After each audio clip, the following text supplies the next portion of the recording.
Probably help if I took myself off of mute. But hi, Grim.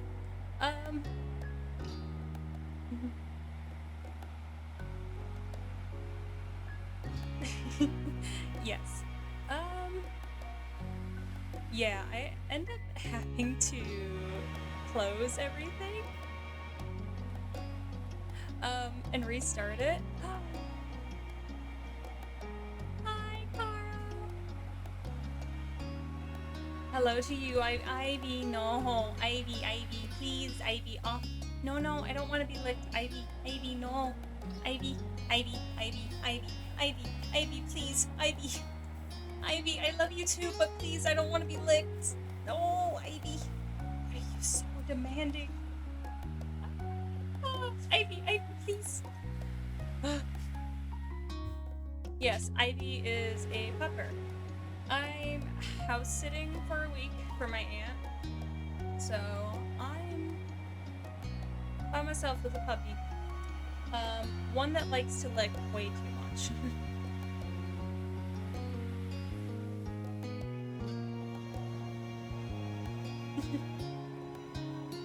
I know.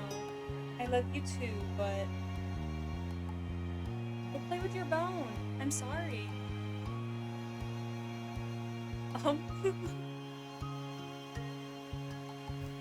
what? Okay. Hi, Siri bot.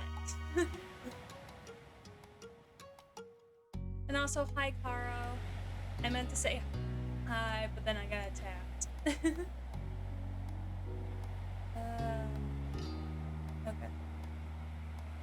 I wanted to make sure since I got that Facebook message. It's just my mom. But hi, how is everyone? I see that my name...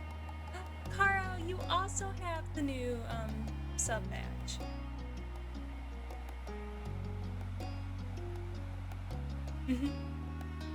It's cute. I like the purple. Don't join the US Army. One time at we were going for a 6th grade trip, and I learned that we would only have 3-minute showers.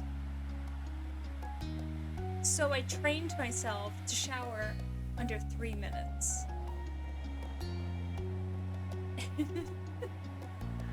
It didn't stick, and when I got there, I had long hair, so it also didn't help. Are you guys playing?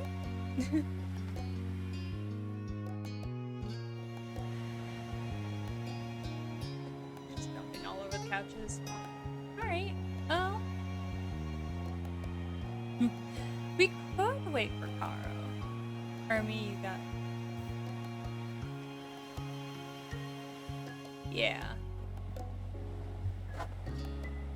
They're jumping around. I don't know if you can hear them.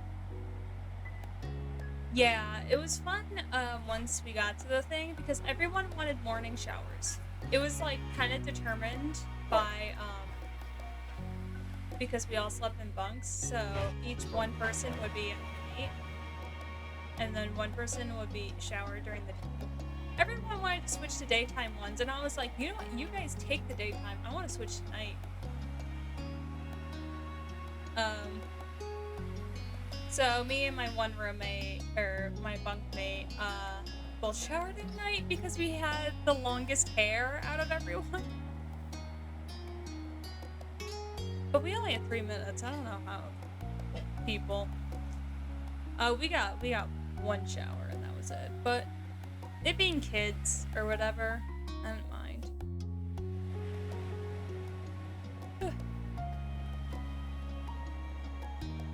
I'm watching them jump around.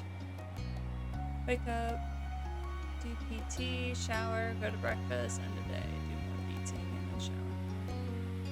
Yeah, I could never join the army or any of the service. I'm way too weak. I can't even open a water bottle. My growth strength is non-existent.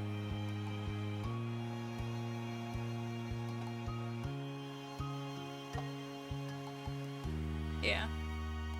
A lot of people were too tired at the end of the day and they just wanted to sleep, and they were like, we could shower in the morning, we'll wake up. And I was just like, My hair would still be wet. I was like, I'm not. I'm not a fan of green. I was hoping for purple. I'm sorry. That's next month's.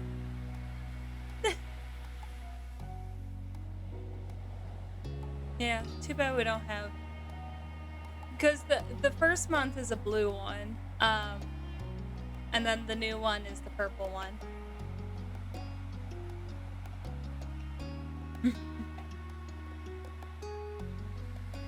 Alright. Well, I stalled for 6 minutes, Caro. As much as you were getting.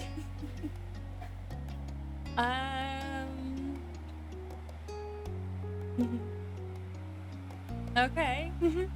It'll be there. Darn it! It did it again! Why do you do this? I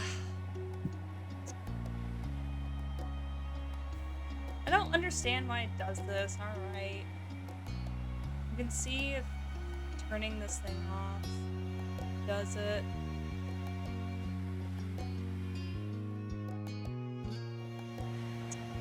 Alright. Oop. It's going to be quiet because I have to turn. Da, da, da.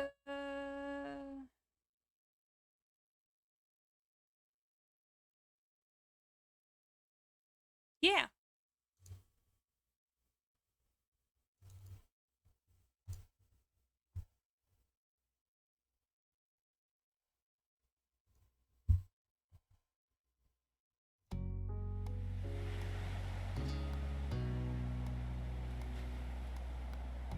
Okay, there we go. Sweet.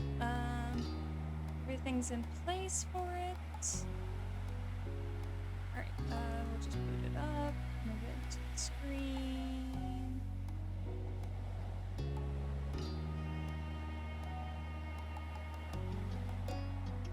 Whoa.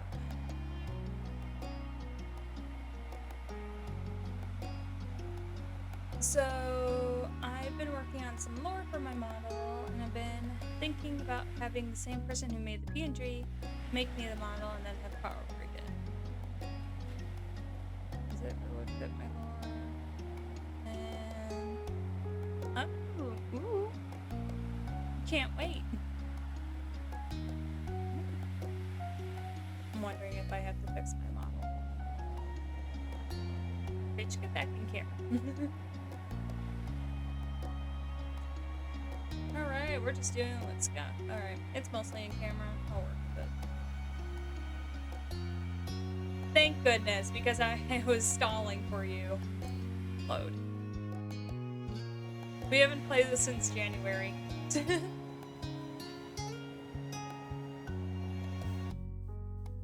Alright, we got one more. What about models? Grim.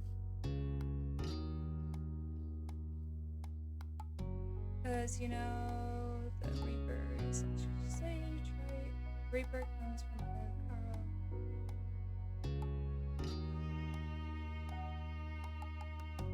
Future plans. Alright.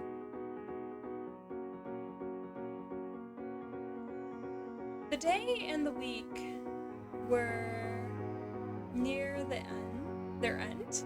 Oh god, guys, I'm so out of practice. And you are welcoming it in your own way by lying sprawled out on your bed.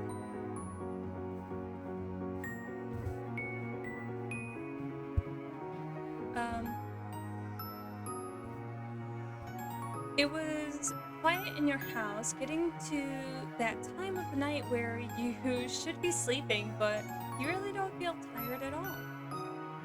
You roll onto your side outside. The last lit up window across the street blinked out, leaving the buildings on the block faceless silhouettes against the blue-black sky dotted by stars. Turning it down because it didn't look up in the air. Your phone came to life on the nightstand, a pale light casting a pale light cast on the ceiling of your room. Guys, he brought me up the ball. He won. Is there no more? What do you mean?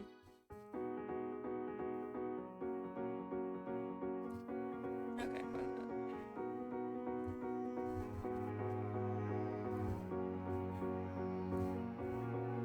okay. I was just resetting the model, seeing if that would make it better, but the music is a bit loud. Is it still a bit loud for you?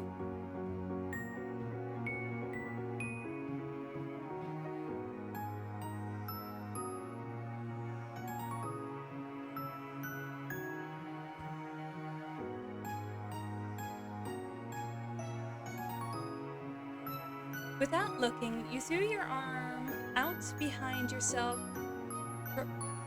Better now, it was overpowering. Okay. I turned it down on my computer. It was loud for me as well, so... Threw your arm out behind yourself, groping around on the tabletop until your phone was under your palm. At that point, you lifted it to your face, nor did once you saw a familiar name touch the short message that read, "Hey." Philip wasn't much for sleeping now either. As you made to reply, though, more and more text came through in a quick succession. Hey, you like doing things. You like doing things with me.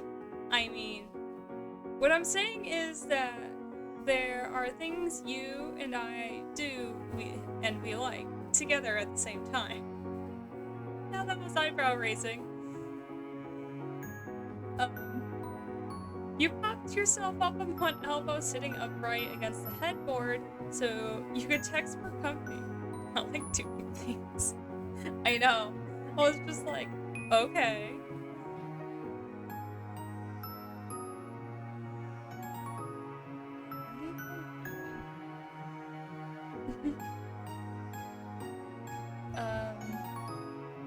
Motorcycle riding.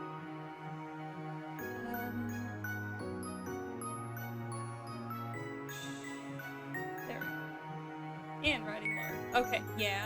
Wow, you got that all figured out? Damn, you suck at texting. Damn. Man, I'm excited to see where this is going. You're right about that. You waited for him to continue.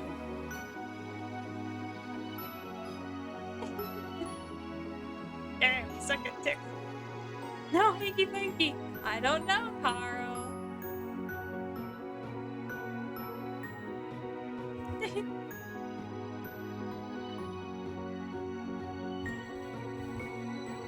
The typing indicator dropped off, and a notice.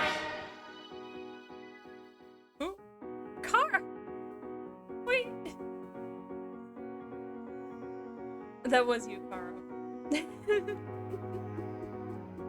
It took a bit for the thing to show up. I was like, getting hit with the WT. Too bad, Caro. Stood up.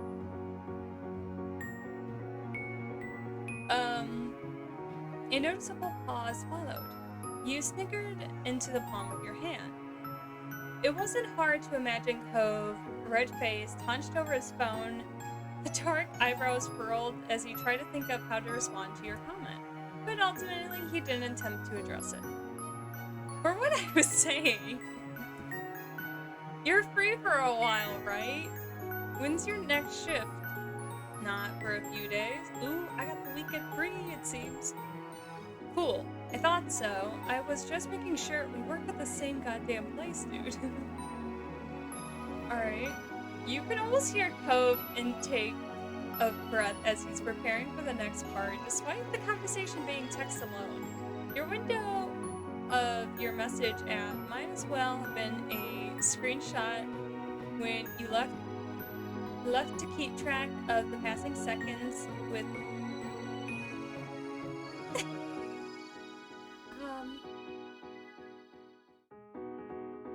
keep track of the passing seconds and rising and falling cries of crickets outside. When your screen darkened from inactivity, you wondered if you should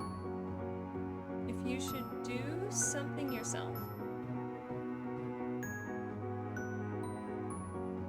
Yes, you thought you can give him a nudge. No, you thought he would get around to it when he was ready.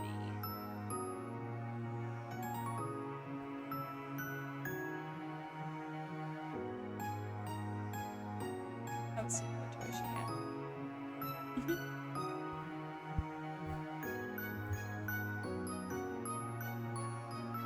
had. You're struggling with what to write? Take your time.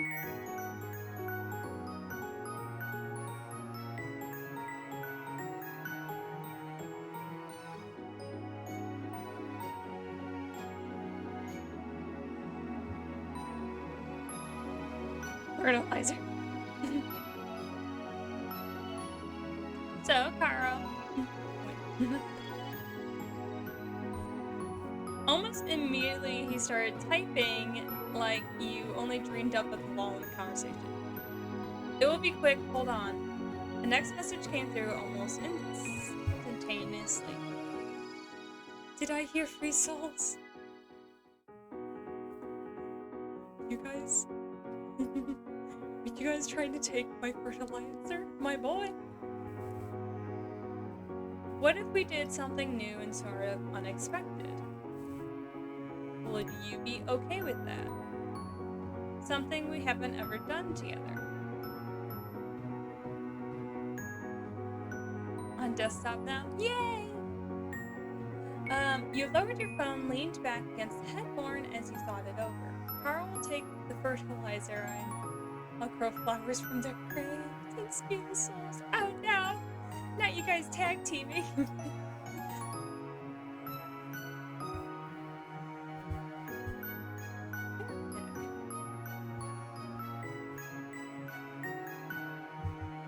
The streets outside your window looked different at night, and you knew that if you were wandered out, there was no chance of you losing your way.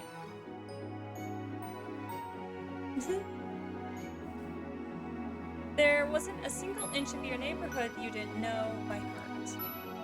As everywhere you looked, from the grassy hills behind your house to the shops by the beach, you could recall a time where you've been there with Cove, mostly chatting as you walked together.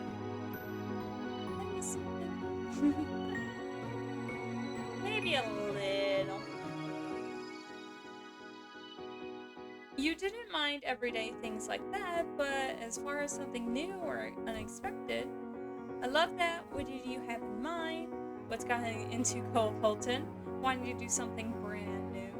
You had no response to that. Teddy, where's the test papers?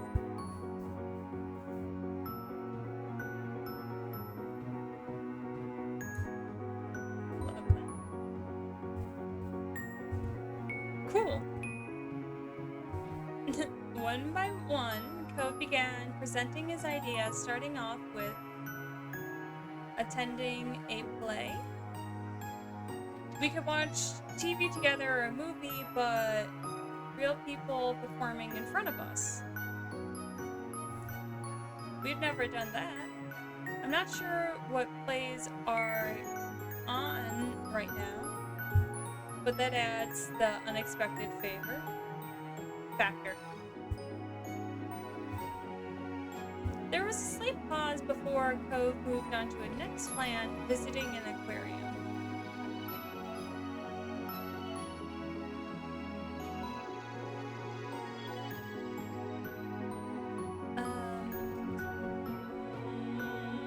Okay, there we go. That makes sense, right?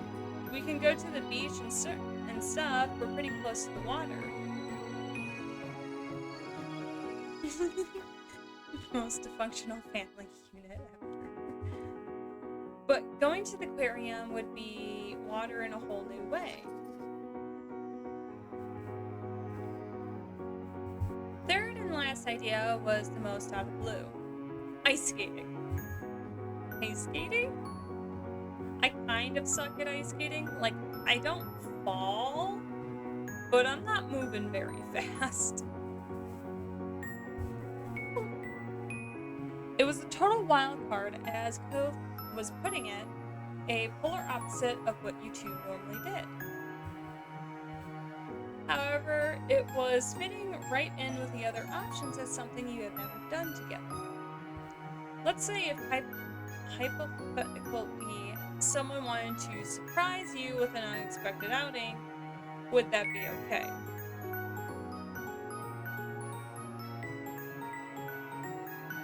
Something fun. Be right back. You couldn't help but smile fondly at that, wondering to yourself, who would that be? You said it would be perfect if that somehow happened. You joked that it wasn't much of a surprise. You do anything with him. Say you'll do anything with him.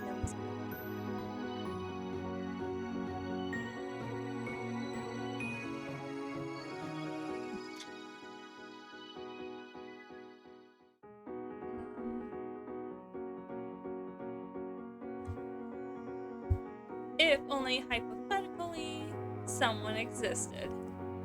Great. Not that it means anything, but which one would be your most favorite? It would be seeing a play, the aquarium, or ice skating.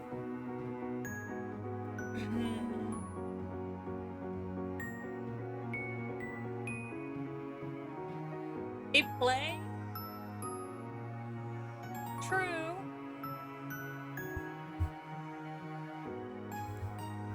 Seeing a play. Seeing him. Anesthesia or Hamilton. You thought that was definitely something you and Cove should watch side by side at least once. Alright, cool. Don't think too hard about this talk. It doesn't mean anything. You're making me laugh at this. I sure hope it means something. Sure. I promise not to try to figure it out. You're freaking adorable. At least I know he's loaded if he gets some good seats. You're freaking adorable. Don't say that. Good night, Sophia. It's really late now. Yeah, it is. Where are the mommies? I need them. Hi, Flamingo. I fucking love that emote, Flamingo. Night Cove. And with this final send-off, you put down your phone to sleep, lowering it with a sigh. You had no idea when Cove was going to invite you to the theater, but your mind was buzzing with all the possibilities coming days would bring. I said mommies, not you, Car. Oh man, bingo. Your phone went back into its place on the nightstand as you resume snuggling into the mattress, one hand thrown to the side, the other shoved under your pillow. Somewhere between this day and the next, you will finally find yourself asleep. And we're asleep. I'm watching the puppy play on her back. The next morning, after washing up from breakfast, you had climbed the stairs to your room ready to tackle the day, when you heard the doorbell ring. Ringing of the doorbell. You turned to a sound, angling your head in confusion. Was someone expecting a visitor today? Then again, you weren't sure if anyone else was around, judging by the lack of footsteps you were hearing. You raced downstairs to answer the door. As you pulled it open and saw who it was, you were only further confused. No! No, Flamingo, wait a moment! Oh no, I forgot to turn that off! Flamingo! I don't have Woody with me right now. I'm at a different house.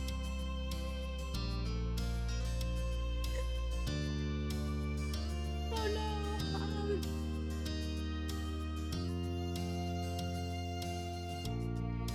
God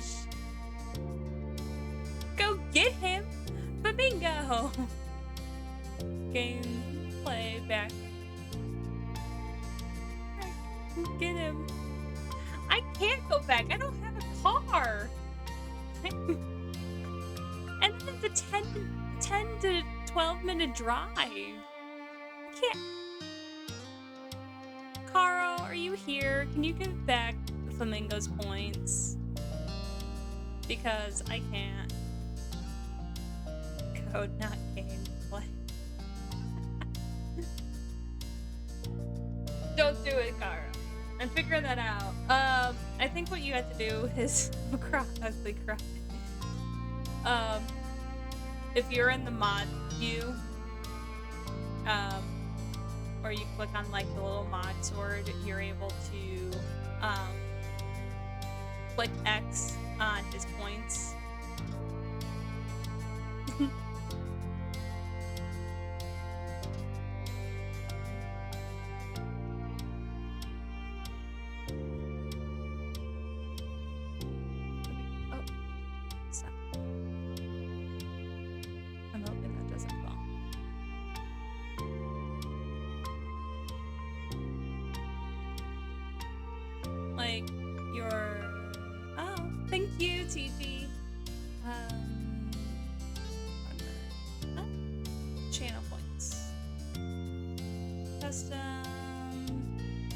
Woody, where are you? I'm gonna turn you off for now. Okay, we'll take a minute, but the points will be returned. Thank you. Sorry, Flamingo. I can't believe you've done this. I know. I kind of forgot that I didn't bring Woody.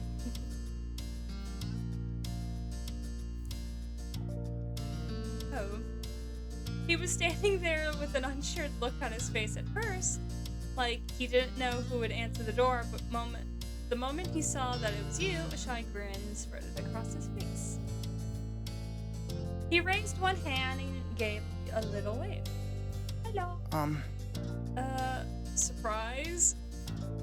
Hey, well this is a surprise. Don't you normally use a window? What might you be here for this fine day? You simply greeted him and smiled. You found it funny how you had grown so used to hearing him tapping at the glass pane and showing up at your front door is what it took to get a reaction. Cal turned his head to the side with a considerate lift of his eyebrow. I guess I do, but not today. I got you something. Got it. Thank you, Carl. And Flamingo, deal with it. He slid his hand out from behind his back. Do it again. I turned off the redeem. Hopefully it worked.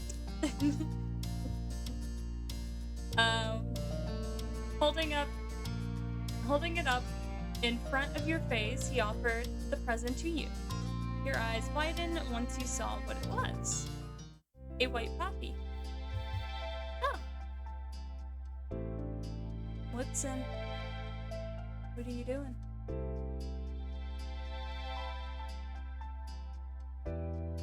Just having a staring contest. Okay.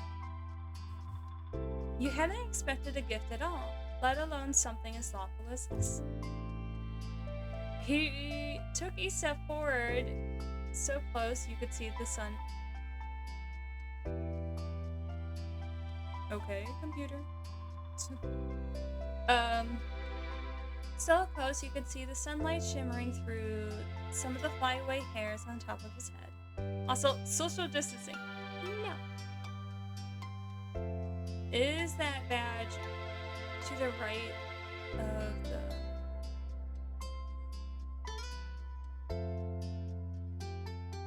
Returned! Hi, Graham. Welcome back. Yep. Too bad you didn't get stuck with your green one for a while. I know you wanted to, but you have purple now.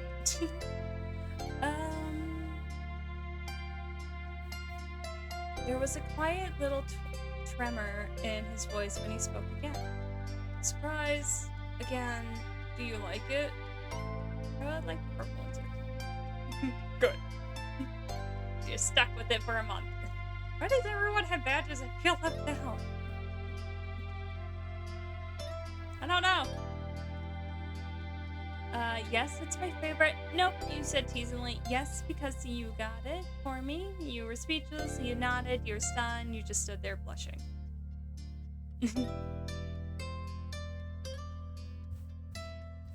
Earlier in the series, I did say these were my favorite. You remembered. He nodded and replied, smiled at you affectionately. By the way, have you heard of moment badges?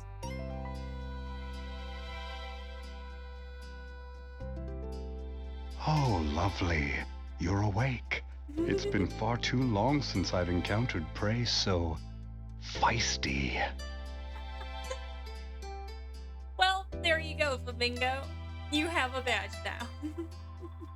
Thank you, Caro, for gifting that badge to Flamingo. Flamingo, you have access to my emotes now. Congrats. All 3 of them. Because I still haven't done anything with that. Oh look, you have the little green one. Perfect for Caro. I read that. Of course I do.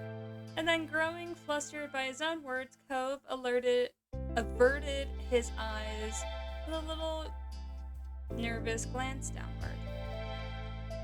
Same. I know, but you have way more emotes than I do.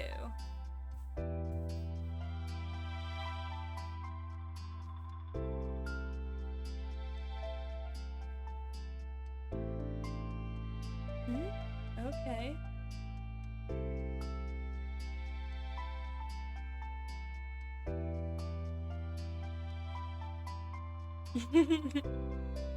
CG, we're not fighting over dubbed or subbed. Oh, this is the second one.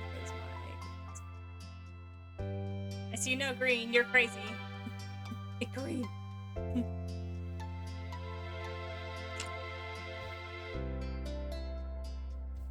Toasty. I want dub. Night.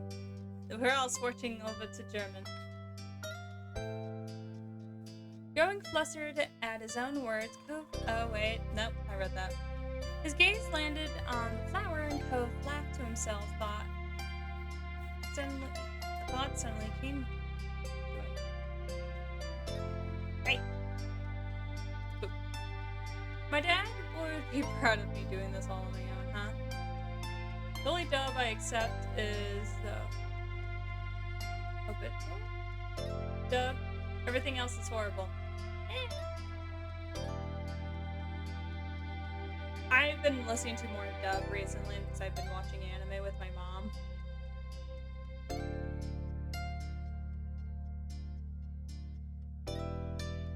Kara, can I get some subs?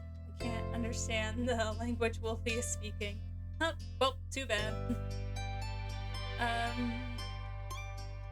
You chuckled, imagining the stumbling display of fatherly pride Mr. Holton would subject his son to. Suddenly, Cove raised his head, his eyes finding yours, startling you into stillness. I don't speak Wolfie. Oh, too bad. Bow wow. Cove's question came softly, his voice lingered on some words as his shyness got the better of him. Sophia, would you go on a date with me today? I was thinking maybe we could go to the theater?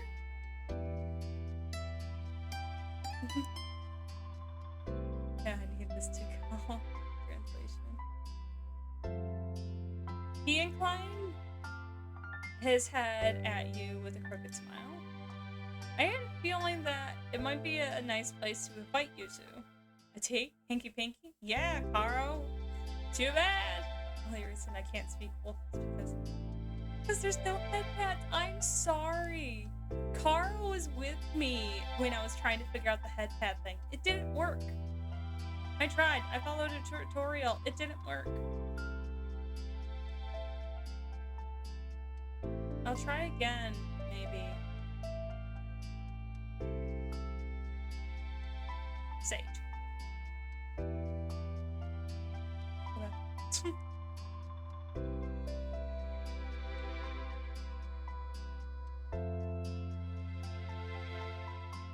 Yeah. I'll try. I'll figure it out. Yeah. That looks like you're just pushing me, TG. It's like, move, bitch.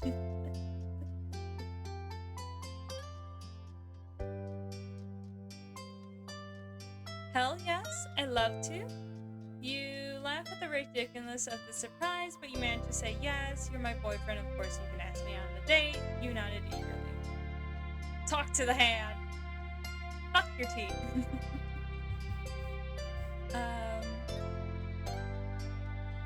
It's like the hand emotion. Do not slap the whole insurance.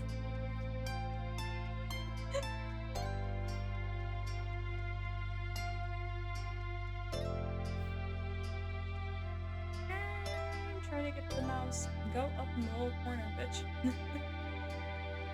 Ko huffed a sigh of relief. His lips spreaded wide with a cheery smile. Alright, we're gonna do this. We're gonna do it. Or might have more fertilizer. His big question asked and accepted, Cove raised the gift towards you again, gesturing with his other hand for you to receive it officially. You carefully took it from him. Yay! I'm so glad your new PCU works well. I'll put this somewhere safe and then we can go. Cove had no problem with that. Still grinning, he stepped back, his body angled away as he waved a hand in the air. I'll get my car ready then, and then meet me there. Okay.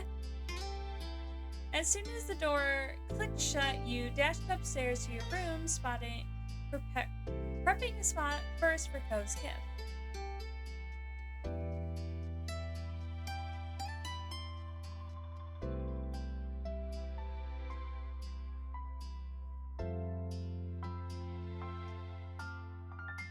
One Piece!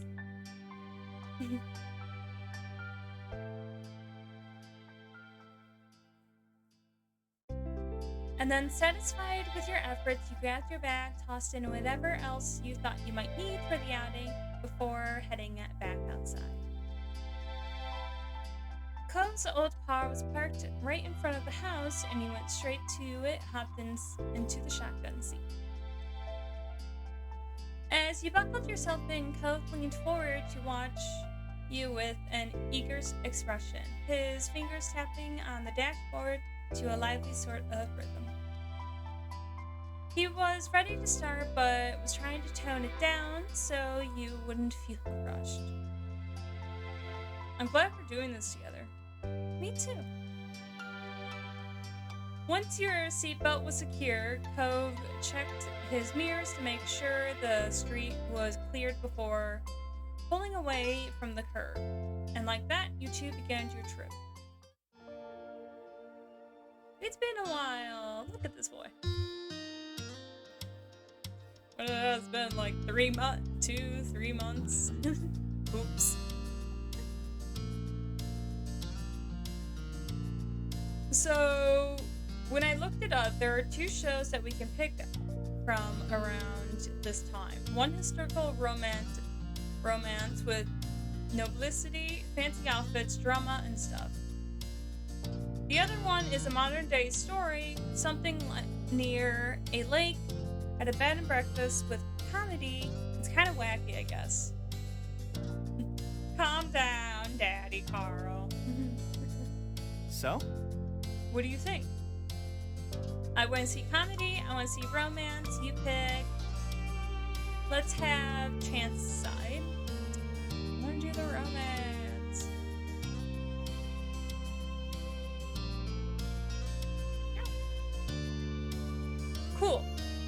here's about what will go down.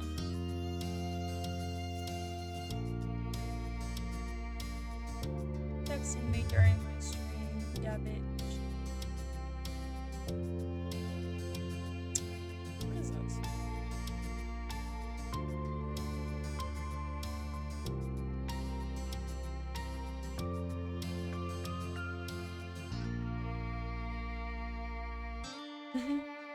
Yeah, cute.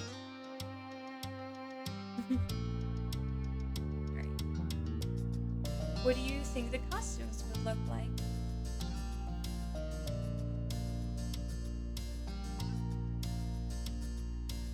Your thoughts were already busy trying to guess the historical setting. Hope hadn't given you much to work with at all. I don't know. Luckily, we're gonna find out soon. Yeah. Alright. I'm getting kind of excited. I wonder what it will be like. I haven't seen a live play before. I haven't been to a performance either. Let's just do that. Okay. I like them in theory though. It could be good. Not really a fan. I'm doing this for you today. Oh, he asked for our favorite, and if we fucking say that, he's gonna be like, what the fuck?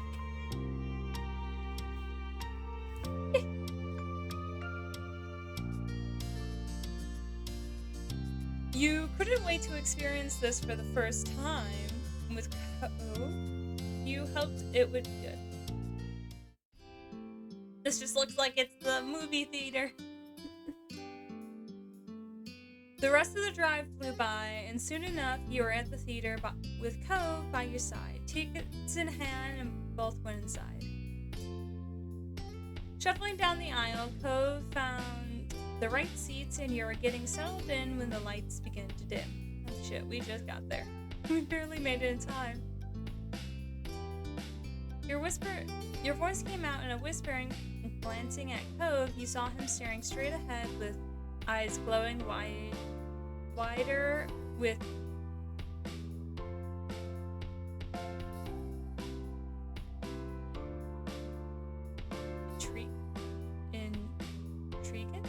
intriguing. Well, fuck. Yep. And then the actors started coming out onto stage. The show set was a scene focused on a group of wealthy families and a web of drama they entangled themselves in. And yet, despite the attention and chaos, two lovers merged. Their swift engagement drew nothing but disapproval from their friends and family. And you expected there would be several trials before the lovers could reach any kind of happy ending.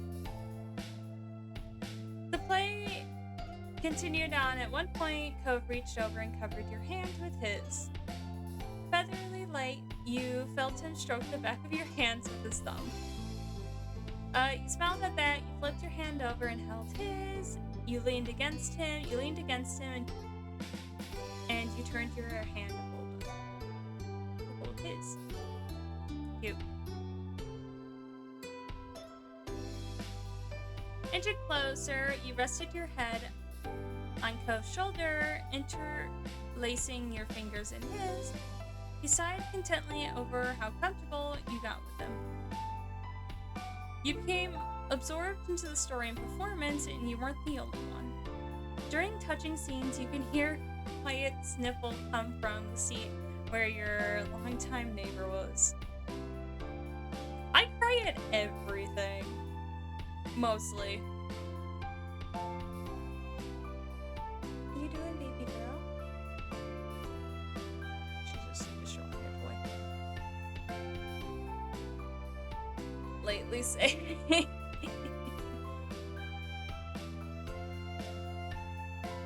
Yeah, there would be some things where I'm like, I really don't think I should be crying right now, but I'm crying.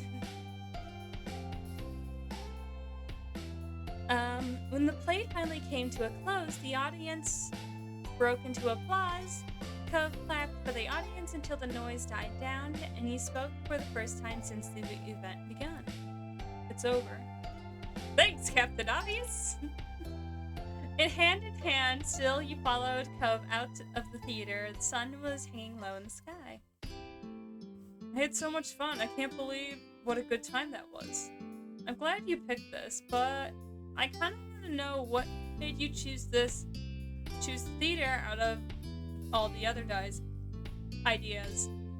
Aha! My daddy said so. Hi, Ivy. Hey, baby girl.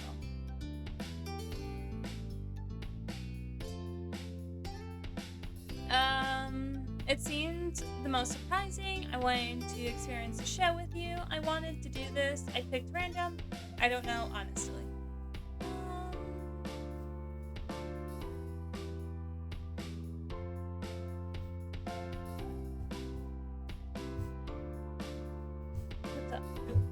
What's up? Whoa, God. Sorry.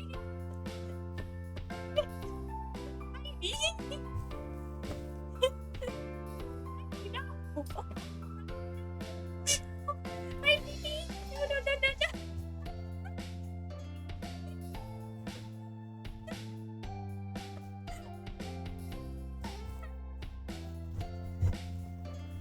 Don't lick the mic.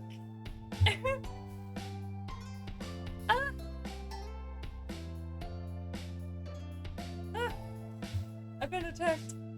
I got mauled. Bless you.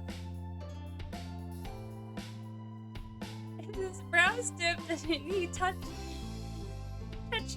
he was touched that you cared to make it a good time together, though you weren't sure why he didn't expect it. Okay, where's my mouse? Oh, in the middle of the fucking screen. It's nice of you. It was nice of you to ask me out somewhere. I guess it was. Cove's face became distinctly red. You think about me a lot, huh? And I repeat, you do the same for me. He reached over to take your hand in his without another word, and you returned the grip without hesitation. You exchanged mutual goofy grins, two softies trying to make the other happy. But really, I might have to come back sometime to see another one. Cove scratched his cheek, contemplating. I sort of thought it was going to be harder to keep up with what's the phrase? Suspension of disbelief? I haven't been in 2 musicals. I was almost in 3, but I didn't do it my senior year. I would, son. Actors were right there putting on a show, and I thought it would be too much to believe what was really happening. Not bad. But it felt more into it than I did with a lot of movies. You could totally picture the world they lived in. Amused, you nodded along, listening to Cove animated commentary.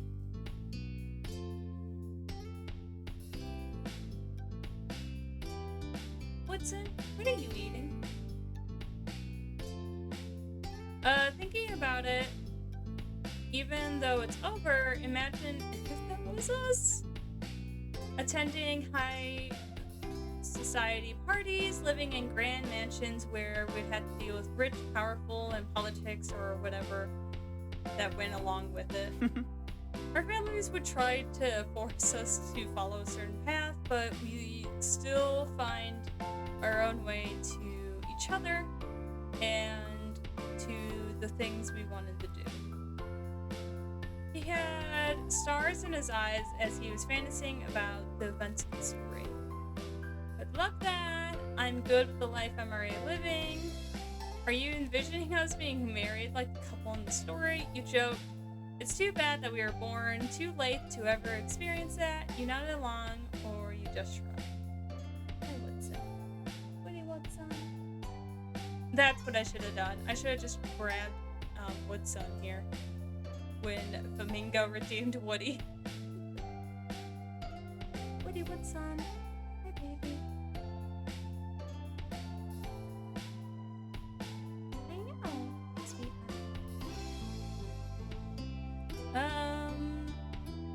Let's jump. You raised an eyebrow accusingly, but your tone left room for doubt that you were teasing. Well, Joe's gaze avoided you as you settled on the ground off to the side. He spoke softly. I mean, Like you said, it's part of the story, so it'd be wrong to throw that out, right?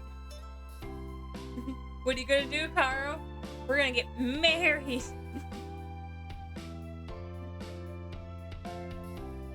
Play the Woody sound on the phone. You gotta know. I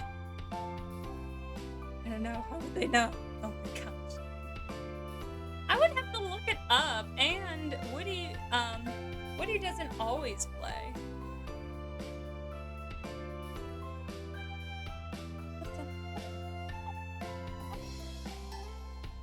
Why don't you lay up there? No, you just want me to continue petting you. His mouth pulled into a small smile, and after several heartbeats, his gaze met yours, making your skin feel hot. Yeah, you're absolutely right. The words came out slowly while you watched him in a daze. Ko's smile widened, but he was too flustered to say anything. A few moments passed, and you noticed a distant look on Ko's face. He shook his head like he was trying to send a thought away. Respectful greetings. Well, hello.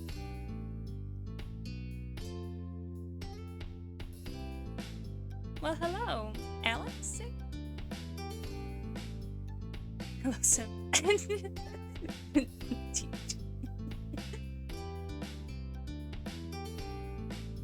How is your day? Did I read this sentence? Yep, I did. What is it? I was trying to picture a completely new life in a place that actually feels kind of weird. Now that I'm doing it, I'm not exactly sure how to explain. It's exciting, but also sad. Salt. Stop being salty, Carl. I'm thinking too seriously about this dumb idea, I guess. But if I don't remember anything from this world, would it be pointless that I had a life before? Greetings to the respectful mindset.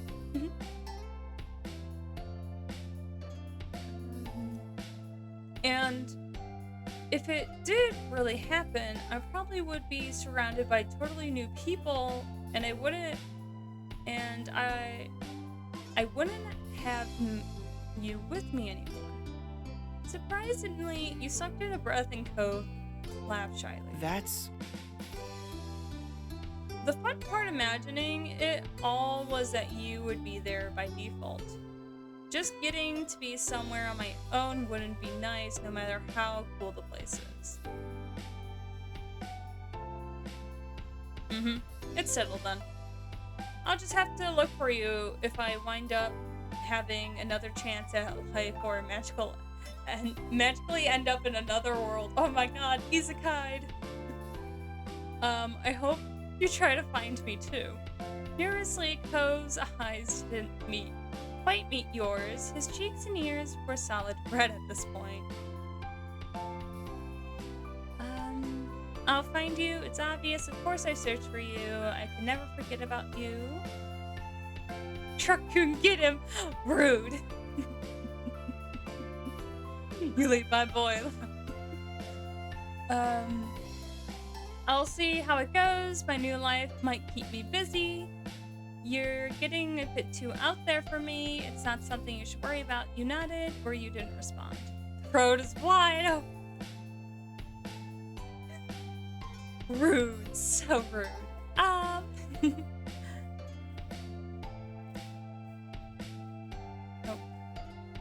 You felt somewhat worked up for having to even say that. It's absurd to even imagine another scenario.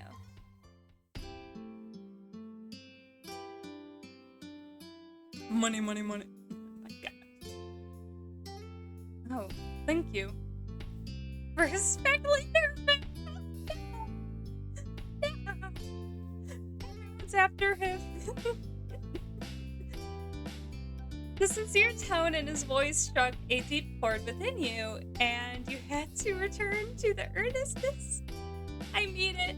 There's nothing anyone could do to stop me from trying to find you again. It would be easy, kind, respectfully.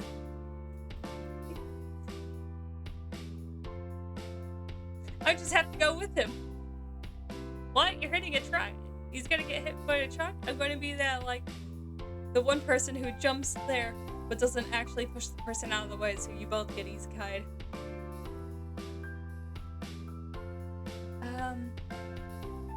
Well, in that case, it worked out after all.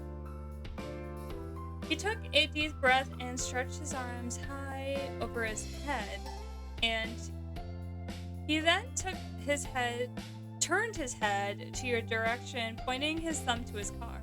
What? Then I'm coming too! Respectfully, the truck driver. Oh my god.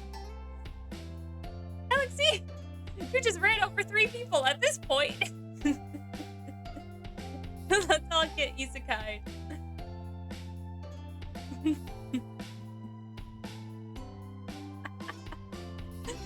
Oh, TG. Everyone chants going to a new world. You get a new world. You get a new world. Everyone gets a new world. We better get back to our real world now, huh? It's getting late and I think we're the only ones still out here. Better be a world of respect, otherwise I'm not Yes, I do hope the nugget or whatever world is not difficult. It's like one of those like easy like slice of life isekais. Those are my favorite. But you spun around, getting a good look at your surroundings, and Cove was right. All the other cars that were out here after the show ended were long gone. I want to start a cafe in a new world. Yes! I want all the puppies. A world of true ladies and gentlemen.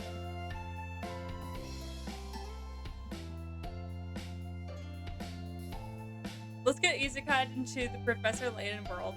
None of us would know the fucking puzzles. We would all be doomed.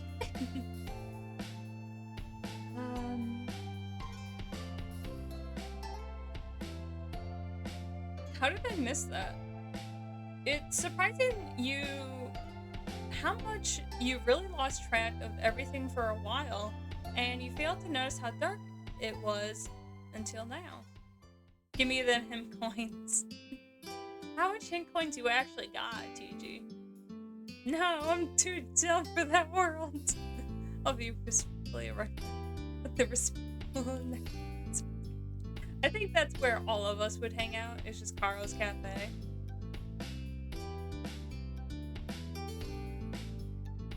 I'm actually like a little scared of you running a cafe, Carl. Because I keep using them.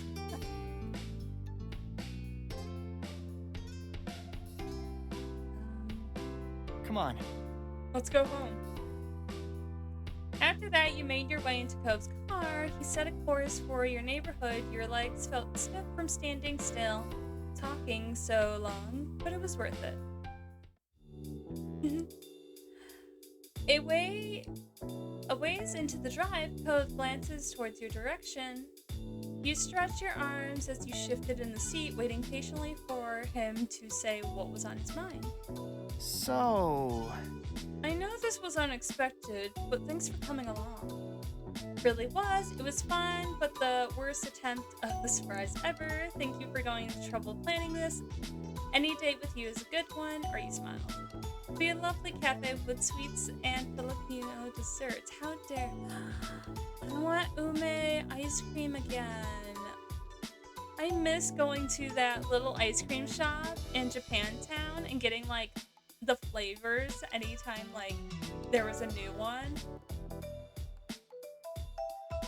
I kind of just miss like all the little foods that we would get. And now I want pork buns. Hikaru, there are no pork bun places near me. I am sad. So sad. It was so good. Yes, it was worth the walk.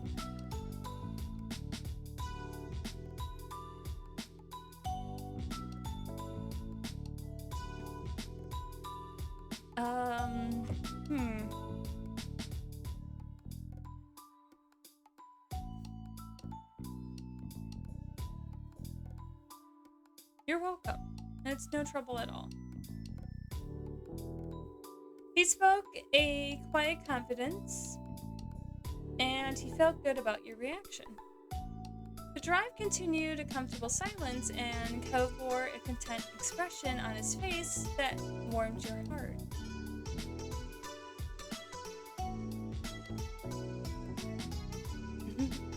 She was being lazy and whimpered at the toy that fell off the couch.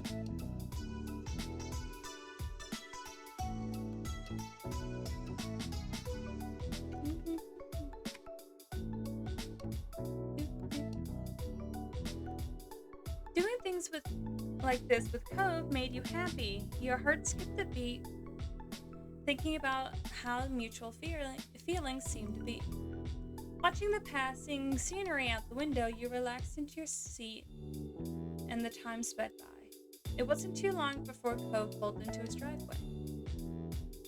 Sighing happily, you got out of the car while Cove came around to where you were standing. He stood there for a moment, rolling a pebble under his shoe. I'll see you tomorrow? Definitely. Thanks. After that, you and Cove parted ways for the rest of the day. Even though you fell back into your normal routine, your mind refused to stop buzzing with the memory of your little adventure. As you crawled into bed and closing your eyes, you were back in the best parts of today, and you hoped Cove's surprise would continue just a bit longer, continuing in your dreams. After breakfast the next morning, you were sitting with your moms and Liz. While you were mildly listening to the conversation, your face squished into the palm of your hand. The doorbell rang. Oh? Oh, I'll get it. Mom passed by you to the front door, and your eyes lazily followed her, and then you turned your attention to Ma and Liz. They were still lighthearted chatting, and you weren't sure about what. Your focus snapped back when your name was called across the room. Hey, Sophia, you have a guest. Be right there. On your way to the front door, Mom gave your shoulder a pat as she returned to the living room. When she moved by, you saw who was at the front door. It was Cove. Again. A smile stretched out across his face the moment your eyes met. Hi. Oh, hi, Ma. Hi, Cove, sweetie. Instantly, you look over your shoulder, see Mom several feet away, but within eye shot of the door, she waved. Boom. It's a grim.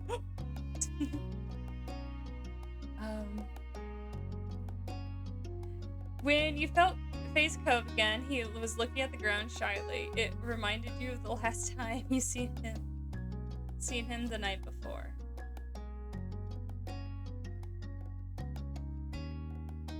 What is that emote? Oh, a gun! It's a fucking gun! Did I see Carl might stare at a cafe? Yes. Does he ever leave you alone? Excuse me! Will there be a proper cafe? Like a cat cafe before dogs? There's totally, probably a dog cafe. I know there's a fox cafe and a raccoon cafe.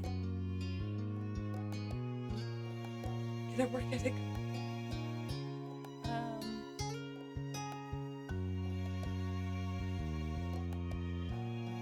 That was all push you needed to step outside, closing the door behind you for some privacy.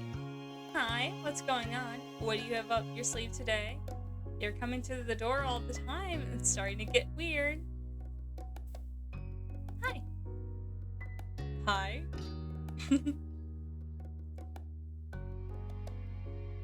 Then Cove chuckled awkwardly. He didn't quite meet your eyes as he pulled out another gift behind his back.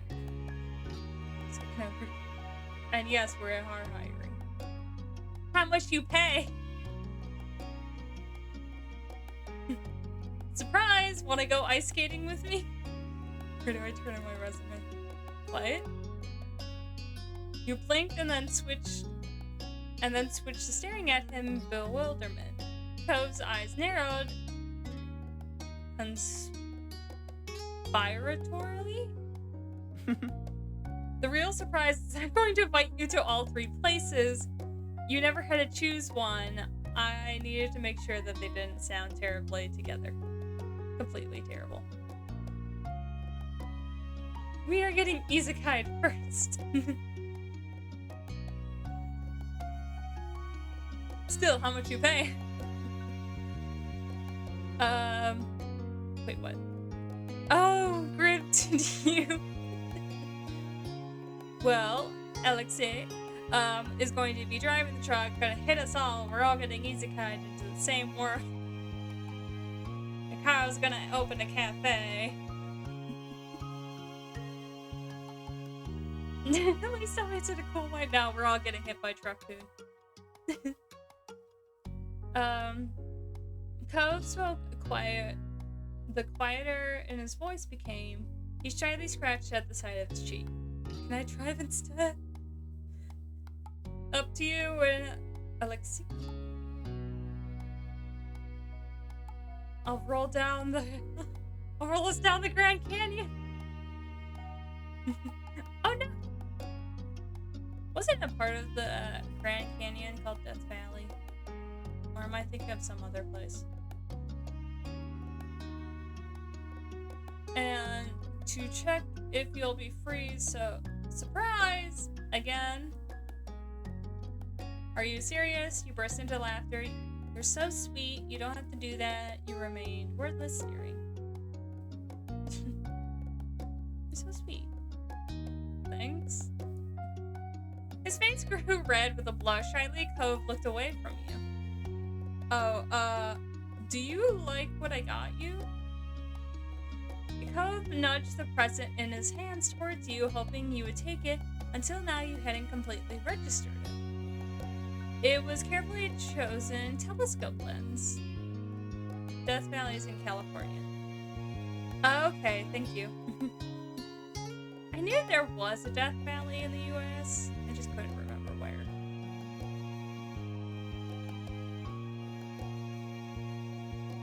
I like it, thank you. I love it, you're so thoughtful. Well, you're definitely full of surprises all of a sudden.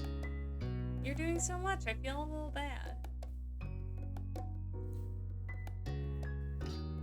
He got me a kaleidoscope.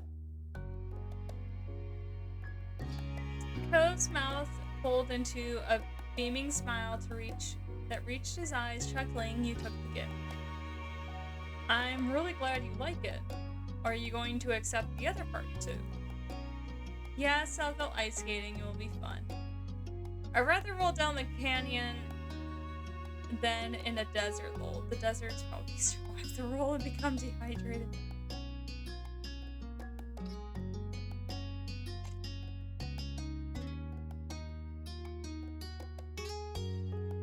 Cove bounced on bits of his toes of his feet as he leaned over to kiss you.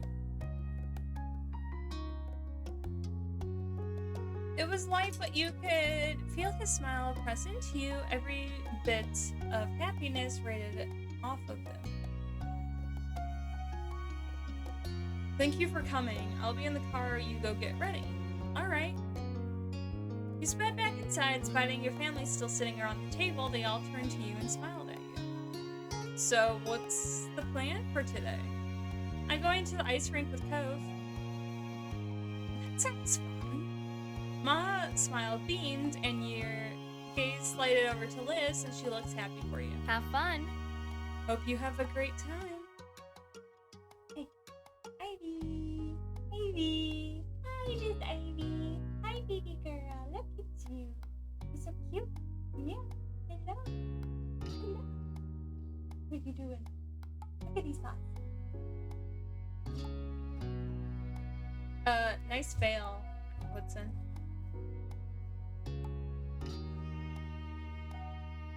It didn't take you long to get ready and dash out the front door. Toad was waiting for you as promised, and you both set out for day 2 of the surprise outings, and this time it was a surprise. Now that you were sitting down for the drive, it felt like a good moment to regain your bearings. You shrugged your pack into your lap and began thumbing through your things to make sure that in your hurry to leave you hadn't forgotten anything important. You dressed more warmly, helping to prepare for the trip. You dressed normally, just packed extra layers in case. You dressed normally and didn't bring any extra layers. I usually just end up wearing the layers for the trip. I knew that was gonna happen, but deal with it, bitch. Meanwhile, you were left sweating under the sweltering heat in the sun. You zipped it closed again, and Code began to speak, raising his voice to be heard over the ambient noise of the car ride. So... Ice skating. This is gonna be crazy. Having fun with water that is frozen? Unheard of. He chuckled at his own joke and you shook your head at him, though you couldn't help but grin at his silly comment. Boop. Baby. Boop. Oh, you gonna book me? Hello. Hi. Why are you trying to eat my hand? Hydrate? Hi. Ivy, why are you eating my hand? Wait, what's that? Hi, baby.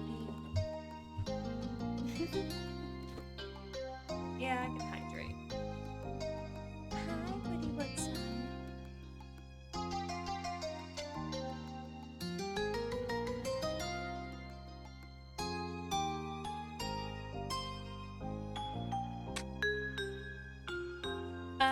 Oh, excuse me, Miss Ivy. Oh, you got your toy stolen?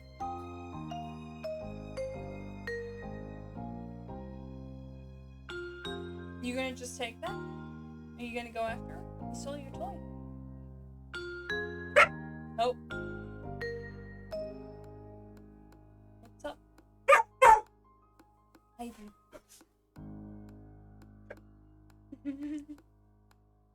Bark, bark. Who knows? Maybe in cold places it's the opposite. It's opposite, that's weird.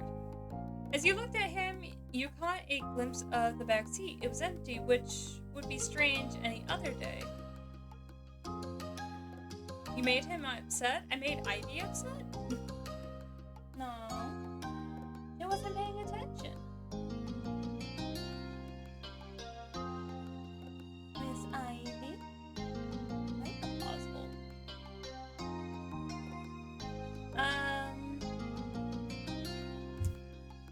You didn't bring a jacket? Nope.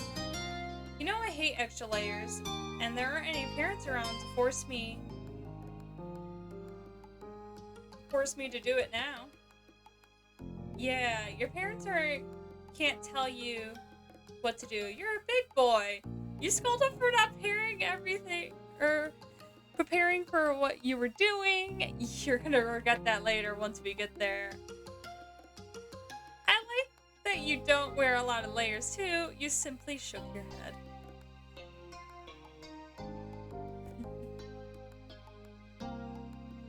Simply shaking my head.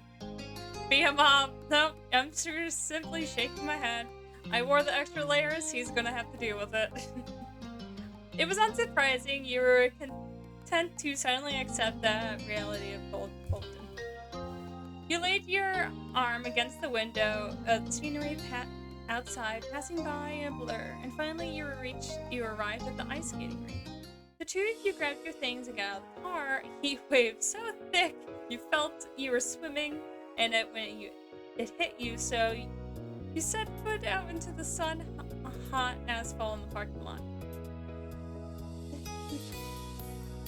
Cove fell in step next to you, dragging the back of his arm across his face. You and Cove exchanged looks. Well, we're here, he tilted. A smile seemed to say. The ice skating rink was built a large building of glass and concrete, with its name plastered simply in white letters above the entrance. The nondescript, flat rooftop style architecture that reminds you a bit of a local mall. As you walked in, as doors shut behind you, you heard Cove's sharp intake of breath, and you glanced over at him, seeing him stunned, looking at his face, his lips drawn into a fright frown. It's really cold in here.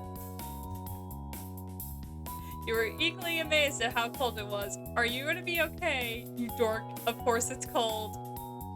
I guess you're gonna have to change your name to Cove to Cold. You made no comment. You dork, of course it's cold. What were you expecting an ice rink? I don't know, I've only ever seen them on TV. Cove had his bottom lip stuck out, his arms wrapped around himself as he whined influence. How about you? How are you feeling? I'm fine. Too bad. Wish I brought more layers. No, I am fine. There was no denying that the building was chilly, but it was refreshing compared to the sweltering heat of the parking lot. He laughed breathily. Ice ring. I remember running into all those walls. Wasn't it you who, like, I don't know how to stop, so I would just crash into one of our friends? It was you or Trash, I believe. Maybe Kalo. I think I was aiming for you mostly. Yeah. I would pick you out on the wall of, like, my stopping point.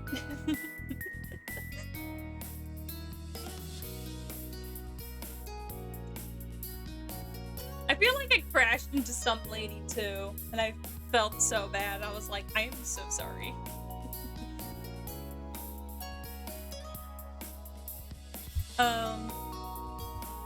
That's good.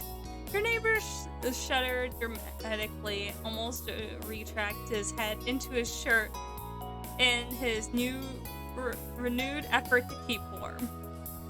You held him to keep him warm. You shrugged. Tough luck for him.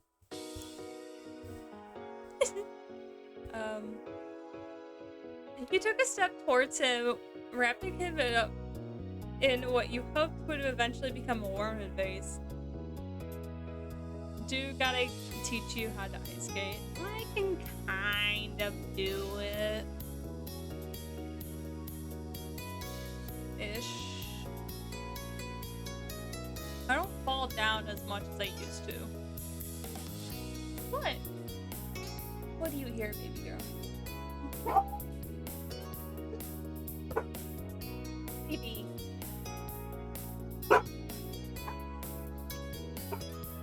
And there they go.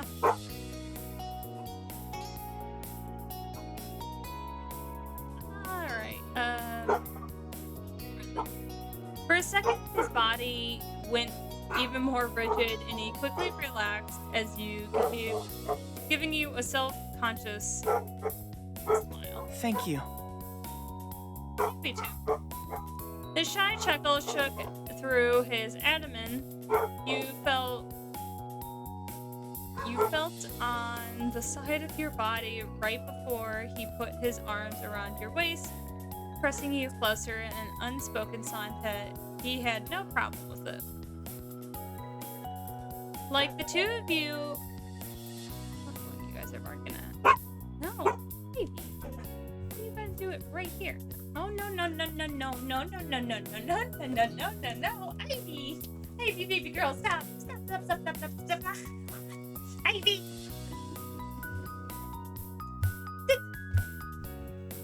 Look, look. Yes, hi, baby girl. proud. Yes, you are. Very proud. Blitzen, what are we barking at? You gotta come closer. I can't quite catch you. Oh my gosh. Also, Ivy!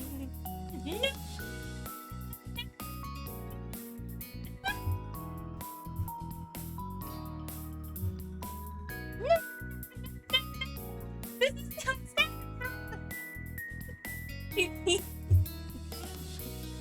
I can't close the door either, too, because I'm watching you guys. And if I close that door, I'm stuck in here.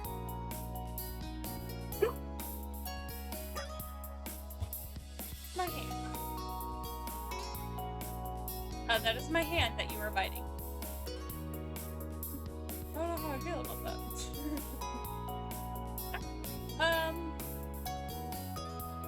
The two of you ambered over to the rental counter together, a silently awkward process if you were unsure if you were going forward or sideways. Oh, he's still holding me.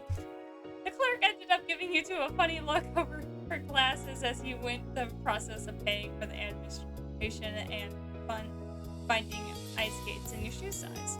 But overall, Cove didn't shiver once. Eventually, you had your ice skates and it was particularly well-worn sets.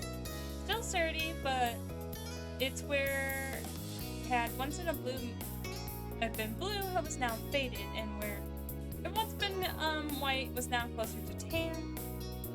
With some time and a low bench, you were both set up with rented shoes and stood out by the opening rink. It was an oblong shape surrounded by parallel walls with railings. You were a little amused to see there were others dressed in t-shirts and shorts, and you turned to Cove to point out, and the answering laugh that came sounded like a little distracted. Well, here we go. Attentively, you took one step onto the ice. Series of movements that followed were reminiscent of a jack-in-a-box swinging back and forth as it was on this threaded spring. Okay. You thought you might laugh. It died in your throat for one heart-lurching second when Cove's upper body tilted forward at a 90-degree angle. His hand shot out, slapping the edges, running along the plexiglass panes on the side of the rink. A sigh of relief left both him and you. He mumbling to himself, he craned his head back. He must have caught the alarm on your face because he gave you a smile as shaky as his pudding. I'll make it work. You'd never been ice skating before now either. It was fun seeing Cove's first try, but you've done it before without him. I've done it. You came forward to join him and you flew out into the ice skating easily. You did just fine. You were a little shaky, but you managed to catch yourself. You barely moved your foot. You needed to grab the... You'll just be just fine. You slid out onto ice, managing not to buckle or trip on the way.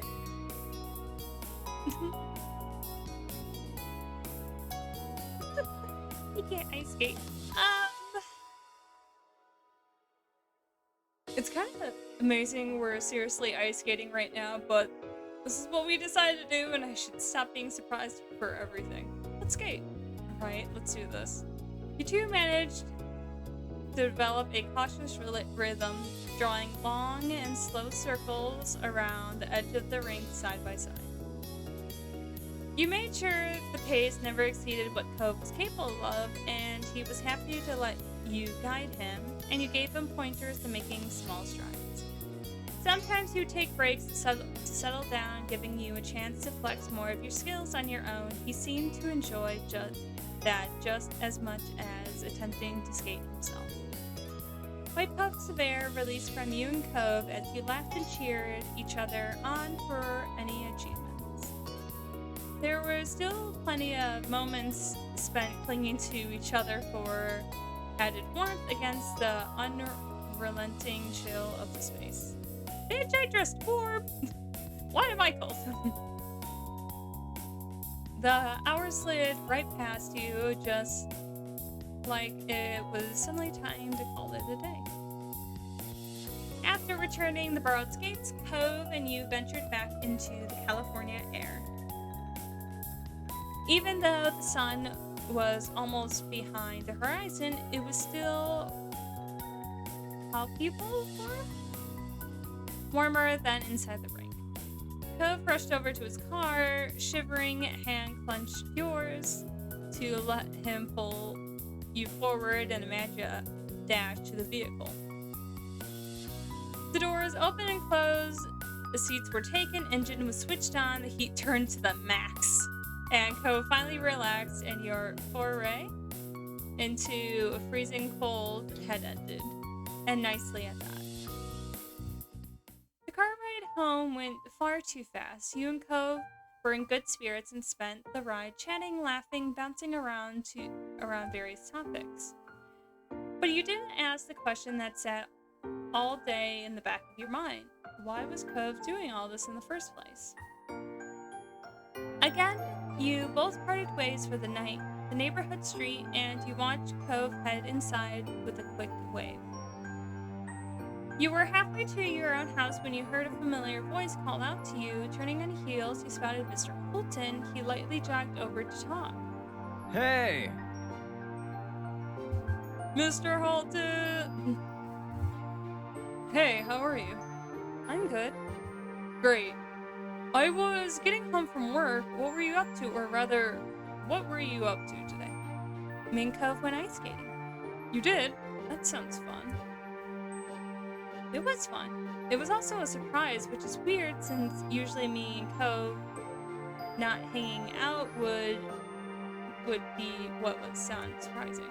You crossed your arms and gave a quick laugh. Mr. Holton frowned, rubbed the back of his neck, studying you for several silent moments. Right, so, Sophia, what's going on there?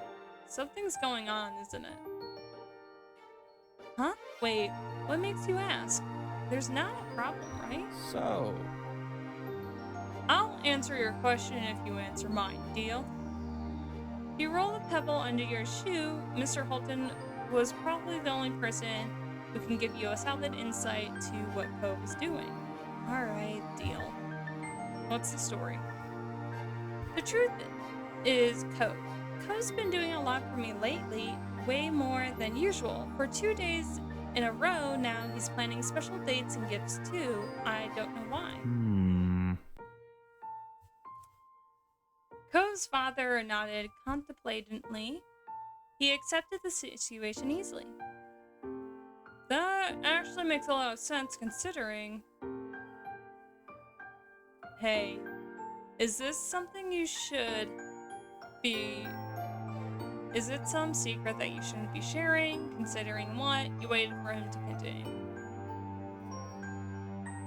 Okay, it might be this. Feel like some tenseness, your teeth sink into the bottom of your lip. On the other hand, Mr. Holton chuckled. It's supposed to be a secret. Cove is awful at hiding it. He's doing it out in the open, and I don't think it's what he cares about. What? So I don't think that's what he cares. Okay, I did read that right.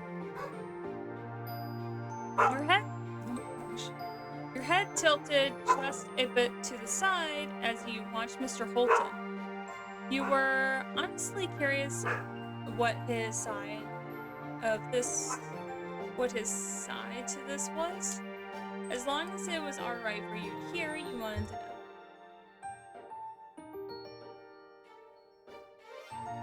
There was a pause. He was unsure what to say next or how to phrase it at least. Honestly, I've been a little bit worried about Cove lately.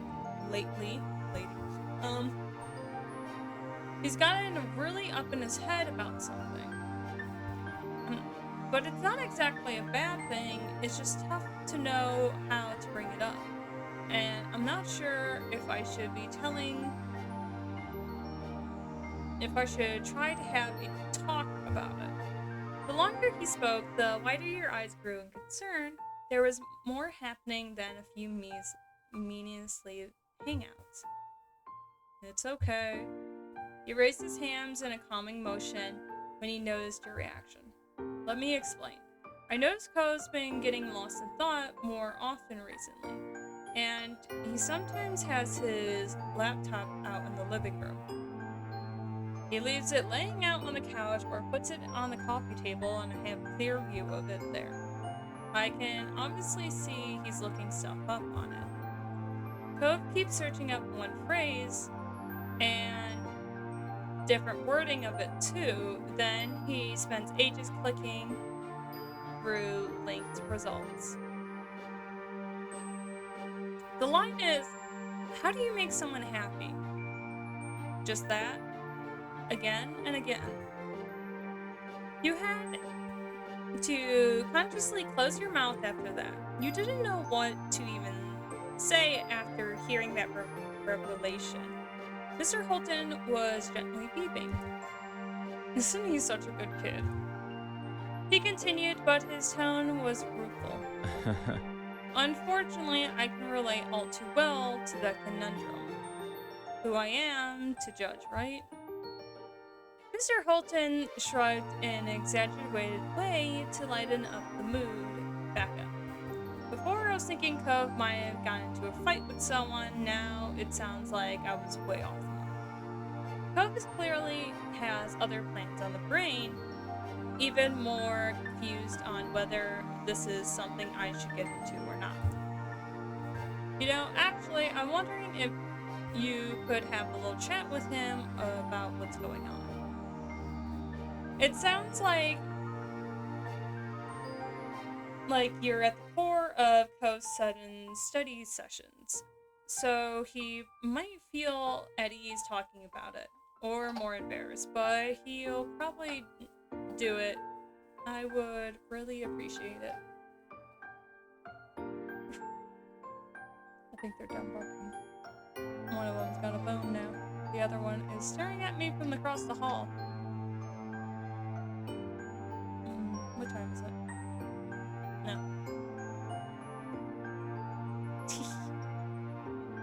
No, I wasn't teaching.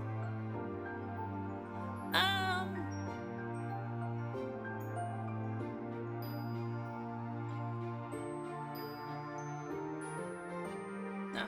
Apparently, what is it? One of the dogs actually will actually bug my aunt to go to bed so they can sleep. Which I'm like, I laugh at because Moltka just puts himself to bed. He's like, you know what, fuck you, I'm going to bed. Your gaze trails over to the Mr. Holton residence. Mr. Holton made a very good point, and you had to admit. I'll do it. Good kid. Thanks. You're really a good kid. You shook your head with a smile and started to walk towards where Cove went. After a few steps, you realized Mr. Holton wasn't following, and you glanced back at him. I'm gonna hang out here for a bit. Make sure you have space to talk, without a parent in the way. The door is probably unlocked, so go right in. Okay. But he hesitated for a moment. Mr. Holton's smile faded. Thank you for talking with me. This has been on my mind too, and I think it'll be good to have ask Cove if everything's okay. Absolutely. Agreed. It'll all shake out right in the end, I'm sure. Mr. Holton grew happier than he was a moment ago, feeling ready to turn around and walk into the house. Hey,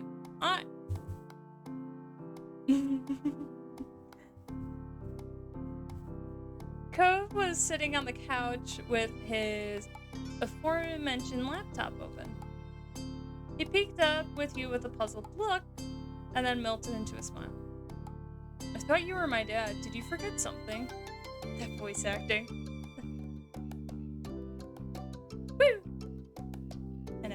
I wish parts of this game was kind of fully voice acted. Which, they voice acted like a bunch of names, and I really wish, like, either my name, my actual name, if Sophia was a normal name, or like, whatever, like, because there was this free whatever DLC that came with a bunch of voice acted names. And I was like, some of these names are uncommon. I'm thinking it's probably like one of the Patreon like things. They were like, give us your names.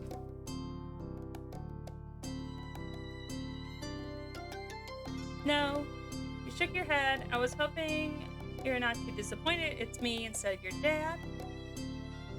Your father and I actually spoke a minute ago. What are you doing on your laptop?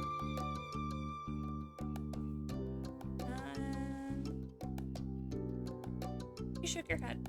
Oh.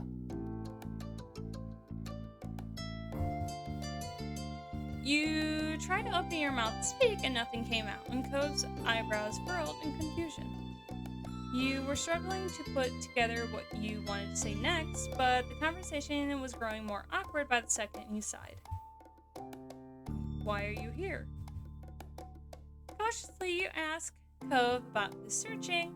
Lighthearted, you ask Cove about his searching. Bluntly, you ask Cove about what he's searching.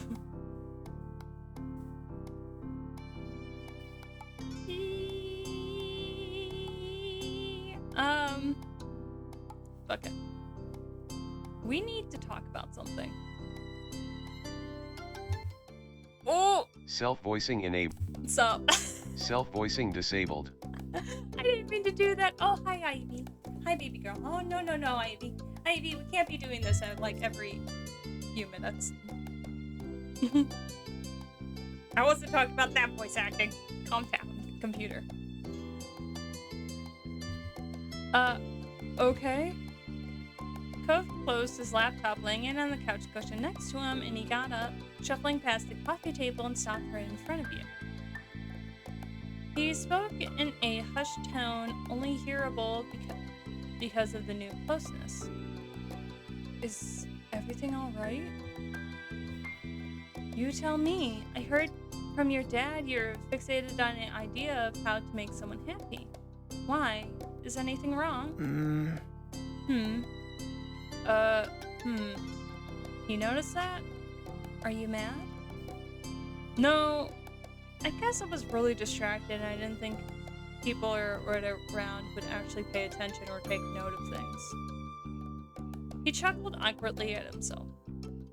Cove, will you tell me why you felt like doing that so much? Sophia. Cove looked at you with large, earnest eyes. I did it because I want you to be happy. Are you burying the bone in the couch? Alright.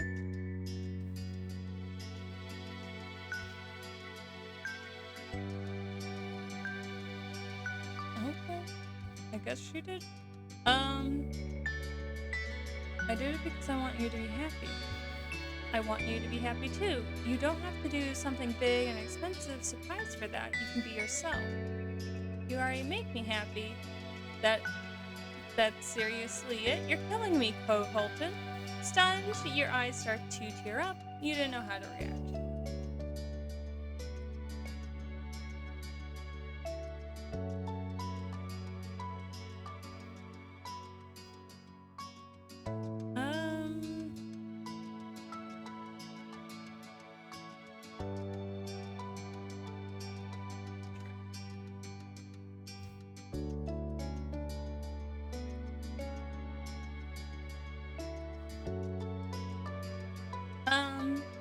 The words tumbled out of your mouth without a second thought, Cove's expression softened. I am happy. His gaze fell to the floor and he defaulted to rubbing his arm. Sorry. I wasn't trying to make you or Dad concerned. I don't want to upset anyone. Sorry. worry, no one's upset. Cove took a deep breath, and you could see his expression lighten. There still was lost in thought. What made you start doing this now of all of a sudden? I don't know. With a deep frown, Cove looked back at you and repeated the phrase each time. The inflection was different. He intended to say something different, but it came out with the same nod reply. I don't know. I don't know anything. I'm assuming that's what they meant. He ran a hand through his hair, trying to understand his own motivation. I guess maybe with everything that's happening, everything that's coming soon, it kind of just hit me that we're neighbors. A quick snort of air came through your nose at his conclusion. Yeah? I mean, you live right across the street from me for 10 years, and the only other kid who grew up in this whole neighborhood was your older sister. His weak smile bent. And then there are parents. They were putting in an effort for the two of us to get to know each other. My dad literally paid you to be my friend.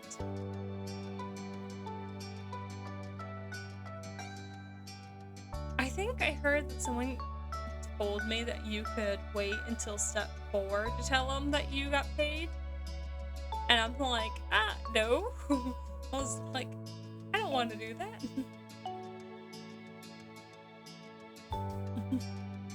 Cove shook his head with laughter. His gaze was far away as he nostalgically reflected on the history that you had. Basically, with everything in our lives that was set up for us to be together, it was always effortless. And why not? It practically went without saying that we would be around each other, but it won't be like that forever. Our parents can't always be there to arrange things, and we can't live in the little world of the street forever. Do I even know how to make it work when I don't have every advantage possible? And I made you happy in the past, but could I keep doing that? What even is it that I do to make you happy? Cove started to run a hand through his hair again, but he stopped partway through and looked at you earnestly. It's like breathing. When you're just going through life, you know what you're doing without thinking, unless you're Caro.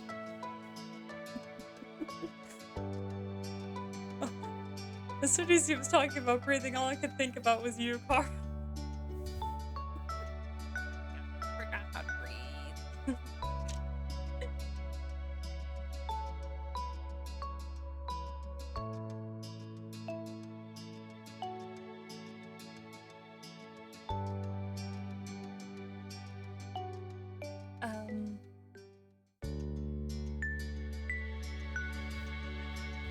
Then something reminds you that you're breathing and you become way more conscious of it. Being with you is the same. I do what I normally do without pondering deeply on it. But now all this stuff made me start thinking about it. And then I couldn't stop thinking about it.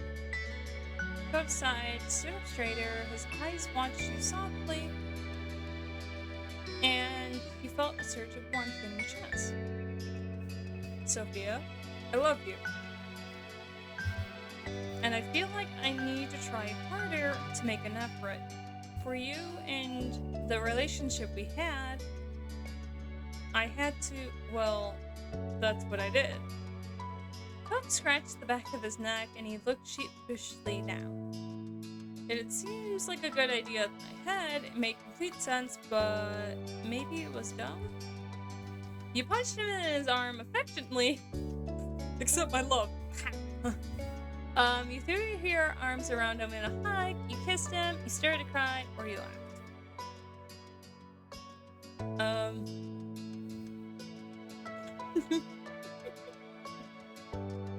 this poor boy.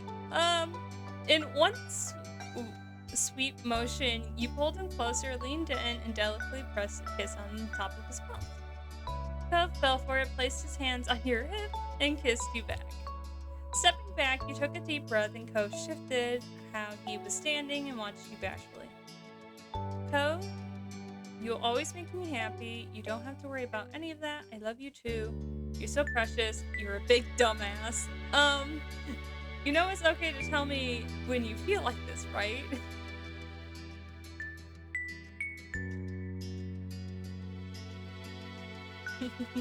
You're a big dumbass. Kara wants me to pick this one.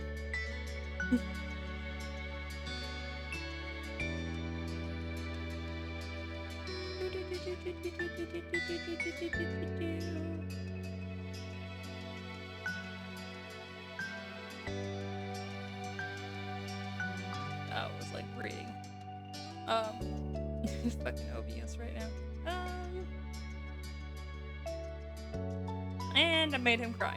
Oops. Softly smiling, you reach over to brush your fingers against— ow, shit. Against Cove's hand. He turned his hand to wrap around your fingers and squeezed it before releasing. Of course you make me happy. I care about you so much. I'm always thinking about you.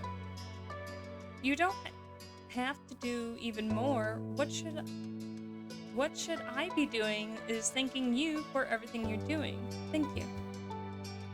There was a pause, whether neither of you were certain who was going to speak next. Cove sniffled. Wow. Thank you, Sophia. Thank you for looking out for me, even when I didn't even notice I was doing something worth checking in on. You're amazing. You're welcome. Someone had to do it. It's no problem.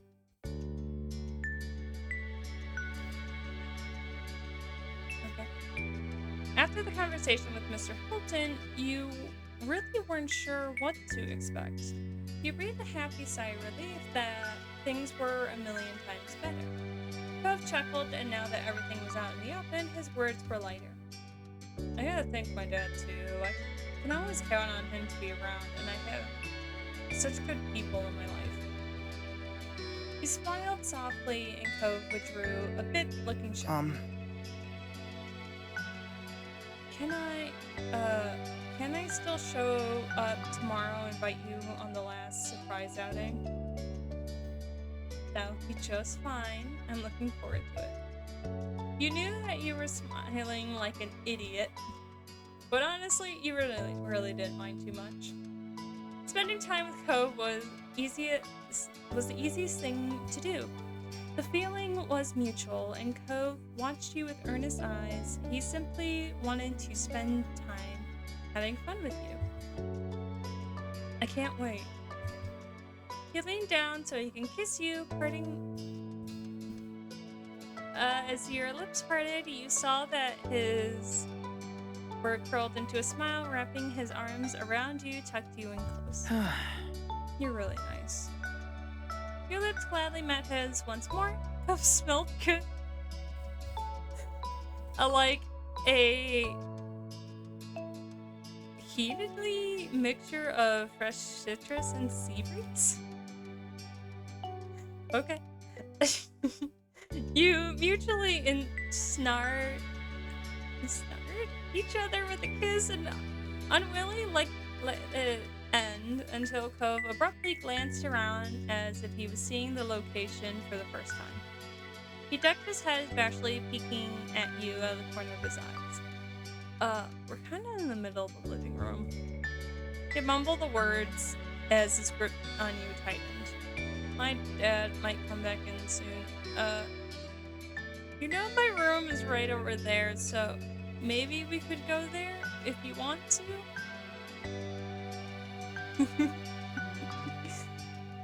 What? Carlos hasn't responded to anything in the chat? So, Daddy Caro's not here, let's go! I'm good with that. I'm good with just that. We don't have to keep going. Oh, okay, we can do that. Oh yeah, right, let's go. You seized his hand and led the way. You nodded in agreement, or you shook your head at the idea. Okay, we can do that. He swallowed audibly at your answer and didn't quite take it back. Alright. Cove was on the verge on crimson as you took your hand. Smiling, you gripped his hand tightly. Together, you hurried down the hall to his room. You were the one who opened the door as you both pushed through. Ow! You're not here.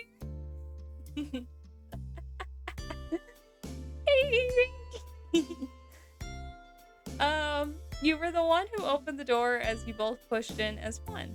Cove smoothly closed the door after him using the heel of his foot, not allowing his hand or attention to deviate from you even a moment. He took you into his arms fully, holding you close to his chest. You inhaled another whiff of his invigorating fragrance as you stared into the open, eager eyes.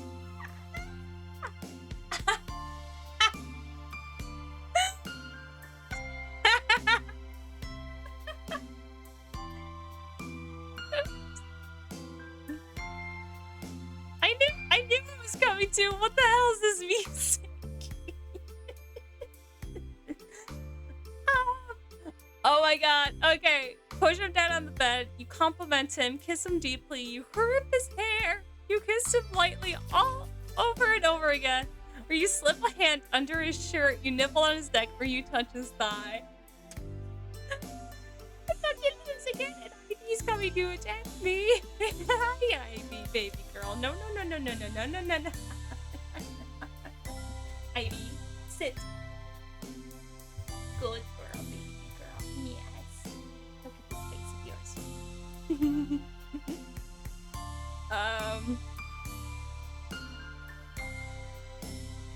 Where did I go?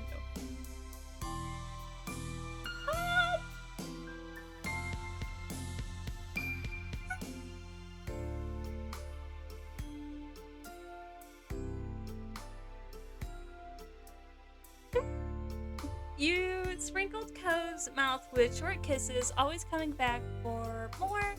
Cove responded in kind, each time aching for your touch. Teasing, getting more brief contacts seemed to make him crave you even more. Fertilizer will be mine! His hands roamed up and down your body, memorizing the outline of your body, and spurred you on. The gap of time between each kisses shrank until it was nearly quick as the kisses themselves. Oh no, baby girl. Ivy, sit. You're like scratching my hair at this point. Ivy, sit. Good girl. No. Why do you have to keep smacking me? Where's your toy? Go get your... Oh, go get your toy. What's your sister doing, Woodson?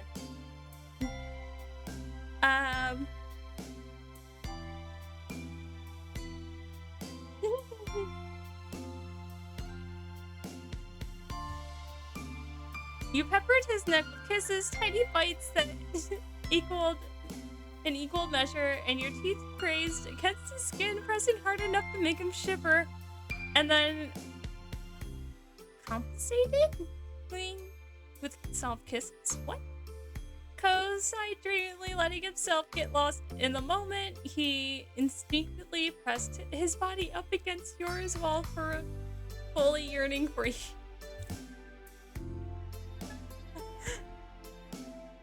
And you felt good stopping there.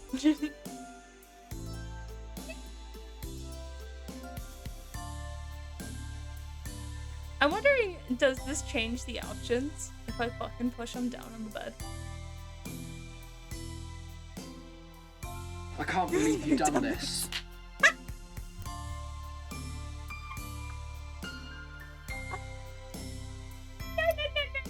Sit. Ivy, sit. Sit.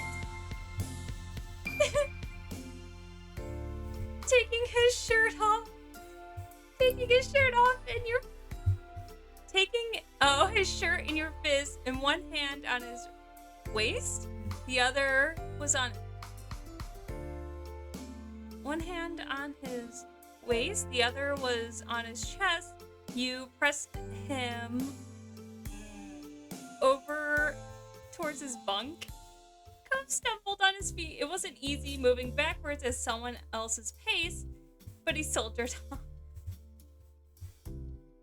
Once you judged it was close enough for to the bed for a soft landing, you opened your hands against his chest and toppled him over. He didn't persist in falling back onto the bed with a gas.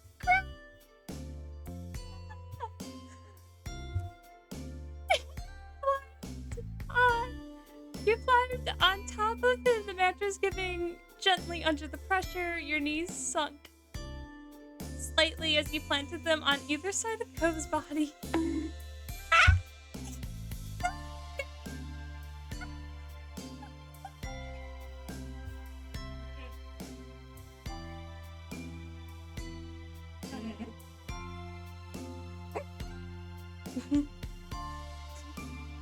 You keep summoning your brother over here. Oh, there's again. Cove's breath hitched a much quieter sigh slipped from his mouth as surprise gave way to realization of the position you're both in. His face looked up into your face with nervous excitement.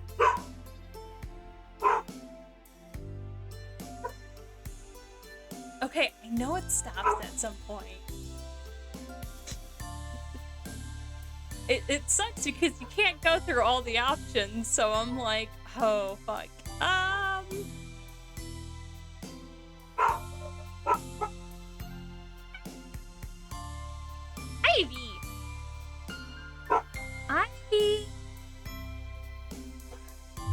What are we doing? No, I don't want you to lick me though. I can pet you. I don't want you to lick me.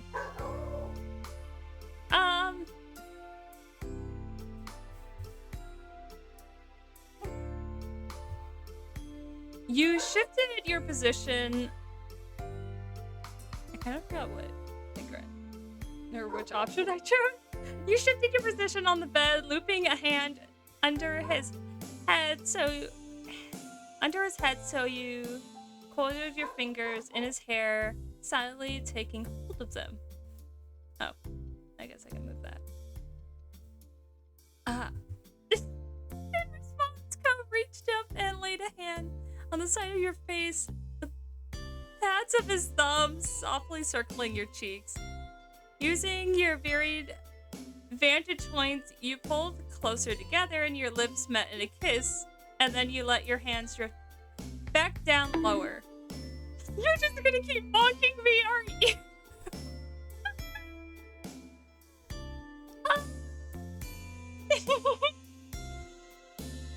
You know what? Fine. I'm touching his thigh.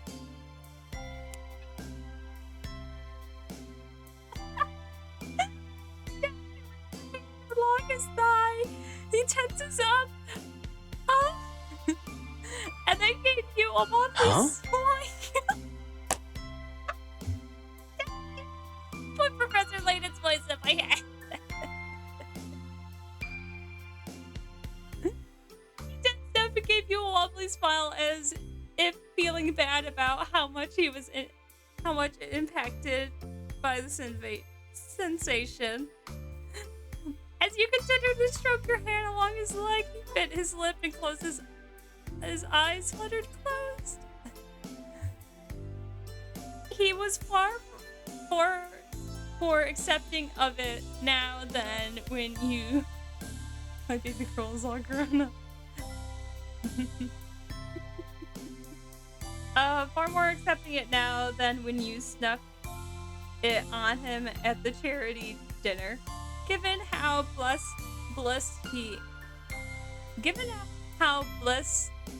out he looks with each stroke, you gained a new understanding of why that was.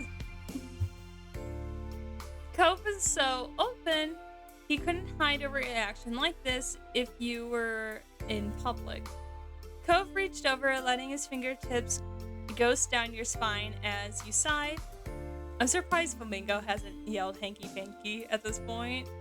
I don't even know if Flamingo's still here. He allowed his palm, as you sighed. I just read the rest of the sentence. Please.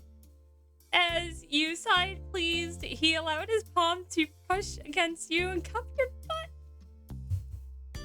Your grip on him tightened immediately, and he left you just as speechless as you had done to him. I fucking died. Alright.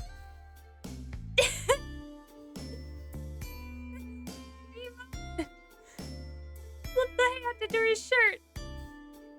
You shifted your weight on the bed to one arm so you could trail a hand down his shirt.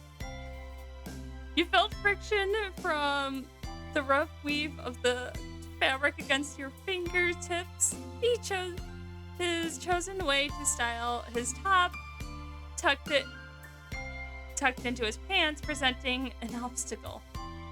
Pinching the shirt between your fingers, you tugged it loose from the waistband so you could reach underneath.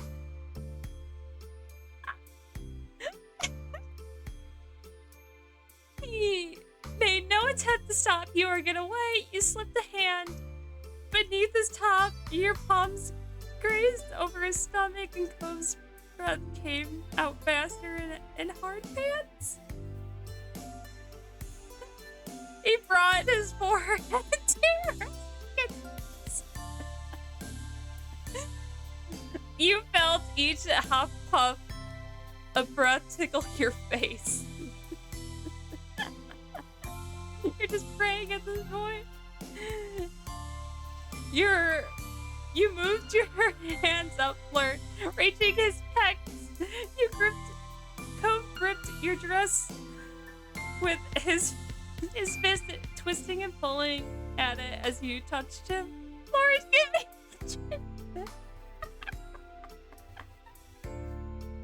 I'm the one who's reading it out loud.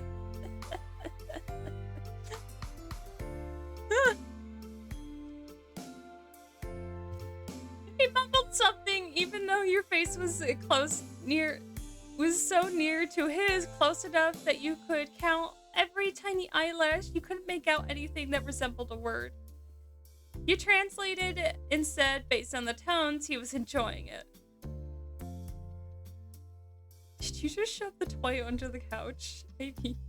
I think you did. You keep mocking me. Your hands were owned. Your fingers rising and falling along the grooves of his chest, occasionally squeezing tight muscles, and watch Cove tremble its reaction. As you finally retrieved your hand from underneath Cove's shirt, he let out another heavy breath. Cove enveloped you in his arms completely, strapping across your torso and back in order to bring you close in for a kiss. As he kissed you, the pressure of his mouth and arms increased, and you could feel his legs shift along your side.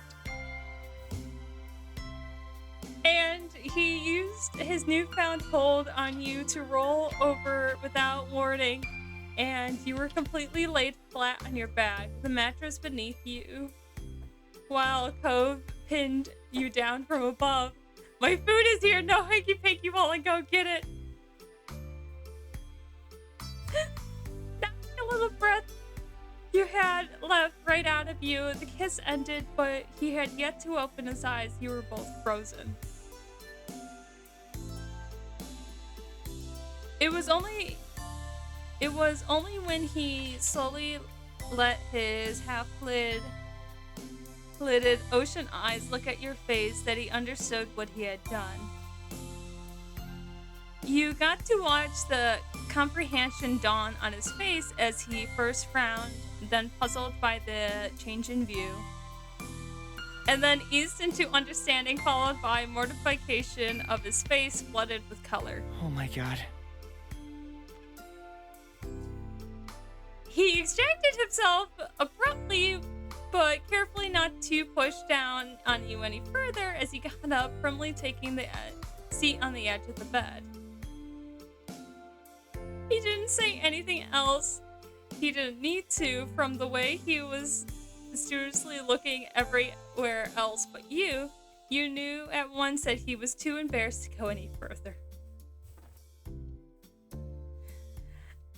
The blush that had reached all the way to the tips of his ears were merely extra confirmation. Cove had excellently shown more of proactiveness than it seemed he was ready to admit to. His embarrassment was sweet, and it made... Do it, Wolfie, you won't! I can't! This is the end of where this goes.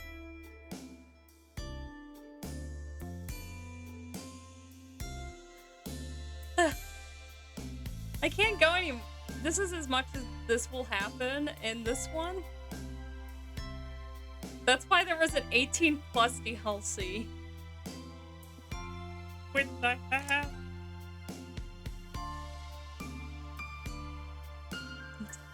Talk a lot. Okay.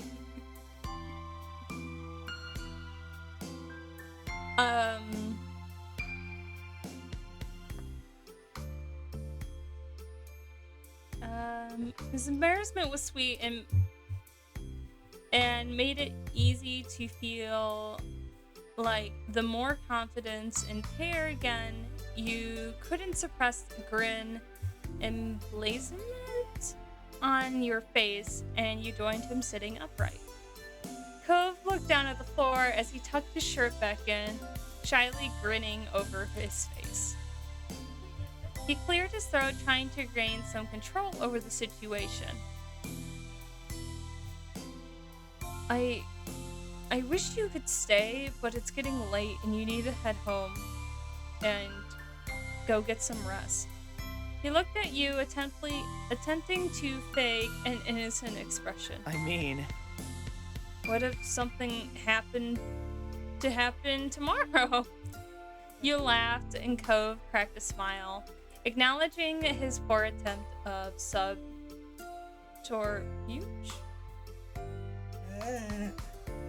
Yes, we all hear you, baby girl. How about I walk you back? Can manage crossing a road by myself. Nah, I'm getting hit by a truck too. You stay here and get your own rest. Then let me walk you to the door, at least. Alright. You silently head back to the living room, comfortably with each other's presence. You stopped by the front door. Good night, Sophia. His voice was soft, like a comforter you wanted to wrap yourself in forever, but Cove was right. You had to go for today. Good night, Cove. With that, you opened the door and stepped outside. When you walked outside to the street, you noticed Mr. Holton was still standing out there. He looked up at the sound of the door closing behind you, his phone in hand, and a smile that as he sized up the situation. Oh? You were in there for a while, and I hope that's good news. Everything is fantastic. I got it all taken care of. Sorry for keeping you out here so long. Were you gonna stand out here in the dark until I left? Thank you for letting me know about it. It's all better now.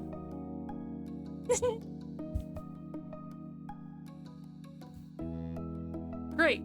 Glad to hear it. He doesn't know what we did.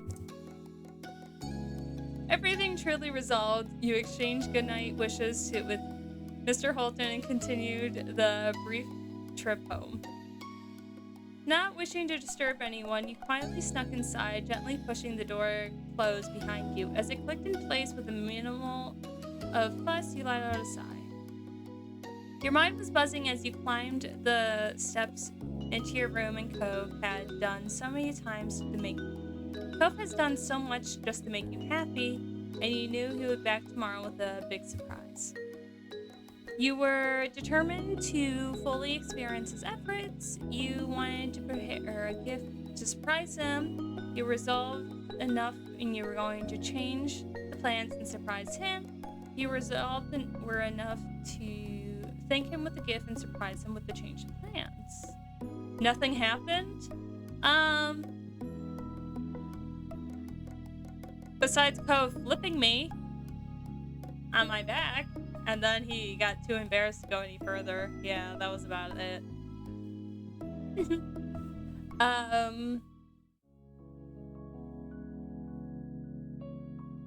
We'll just do this. Cove had bought you 2 gifts already. The odds of a third one coming, it was time to turn the tables, and I have to have something ready to give him. At this hour, it was easier said than done. Most stores were long closed, and Cove would be here bright and early to surprise you tomorrow morning. That ruled out purchasing a gift the way that he'd done for you. Luckily, you've known Cove long enough to see a solution to this problem. Your neighbor was always a happy boy when he was given food, and you were sure you could rustle something fitting that description out of the kitchen one way or another. Feeling invigorated, you spun around and sped back downstairs, and it was time to put your plan into action. You were a great chef. You can make something he loved. You were a decent cook. You could make something he loved. You could manage to cook. Mostly you figured out something you loved. You struggled to cook. Find some way to make something you loved. You were a disaster in the kitchen. You weren't sure how you were going to manage to make something you loved. You were going to find something that he loved that didn't need preparation. Oh, good. You sized up your options. With an early start, you'll be able to pull it together, something simple in the morning. If you were going for something more elaborate and time-consuming, you would need to do it right now. There were also the options of rallying the troops. Your moms, who knew how to cook wonderfully, you can easily persuade them to give you a hand in this. Go get mom's help. It was for the best. You choose to bake cinnamon rolls. You were going to make peanut butter and honey sandwiches, or you're going to make them homemade fudge. Okay, this is what the sandwiches or whatever that he made the one time he came over for sandwiches. Homemade fudge is going back to the thing.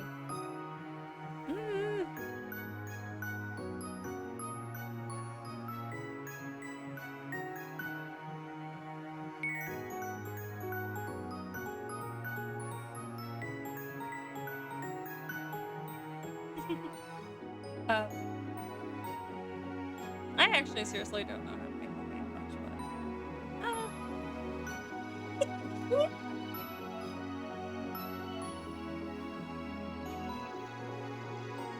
Oh yes, hi, Miss Heidi. Oh no. Oh no. Sit. Go. Yes. We'll go make fudge. Just earlier this summer, you brought him some, and he was ecstatic that it was a gift. You only can imagine how delighted he would with some that you've gone through the trouble of making yourself. Hi. You located your mom's in their room on the ground floor and explained your plight. Just, Ivy. As you got a fair amount of ribbling, they agreed to help you and give you a hand. Ma even had a recipe she swore that you could use. She flicked through an old cooking book, a few clippings, swapped recipes scribbled on note paper and set to directing you and Mom like a real chef. I'm playing with Ivy right now. You poured the ingredients into a saucepan, mixed them together over high heat, and watch the color darken into a gold brown as the sugar caramelized. As soon as the kitchen was full of the sweet smell, as the heat joined the ingredients into one, and you waited to reach the right temperature, your mind continuously drifts back to the trip to the farmer's market. Yeah, I know she's playing with me too and not trying to actually fight me because she's losing. You recall the hustle and bustle of all the stalls and the way you and your very familiar neighbor ended the day with a mutual gift in hand. Hey! Ow. Bless you. Yeah. Where's your toy? You're cute though. Yeah, you are.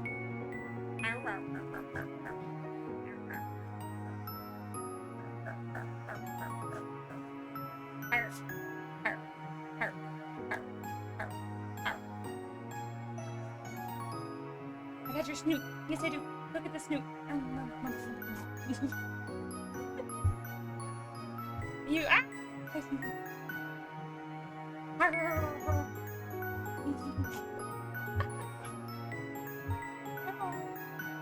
Where's your toy? And that's my hand. Why are you going after my hand now?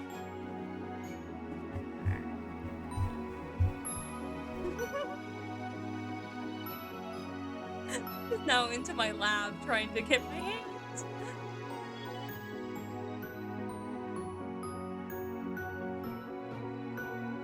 You chuckled, imagining how this was likely going to be a similar situation tomorrow. Eventually, the striking red line on the thermometer brought you back to the present. Luckily, you didn't let it go too far. It was time. The cast iron saucepan was heavier than you expected now that it was full of rich, molten goodiness, but you managed to carefully pour it out and prepare to let it sit overnight. Then the teasing of your mom sprinkled into the process was merciless. They had no idea why you so urgently needed to cook something for Cove, but it may as well have been the funniest thing that they have ever heard. Still, the gift was needed to be just right, so you endured their good-natured jokes. When it was over, they patted you on the back. You dusted off your hands, satisfied with a job well done and your mission accomplished, and you headed back up to your room. You took steps lightly, feeling buoyant as you imagined how happy Cove would be with your unexpected gift.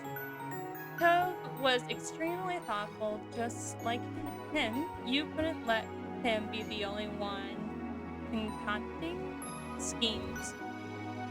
With his attention divided as his own surprise, it was perfect opportunity for you for one of your own he wouldn't see coming. That didn't mean that thinking up something was going to be easy.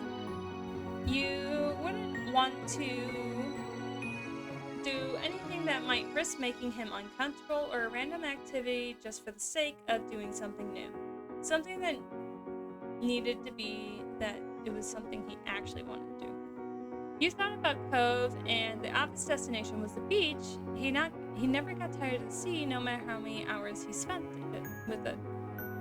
And meanwhile, there are many beaches in California. You knew he would be happy with any of them, and a trip to the shore wouldn't quite cut it this time. After all, you both still end up winding down doing the same things you always loved to do at the beach, and time would pass as much in the same way as it would if you were in your hometown. So you wanted to plan something to be special.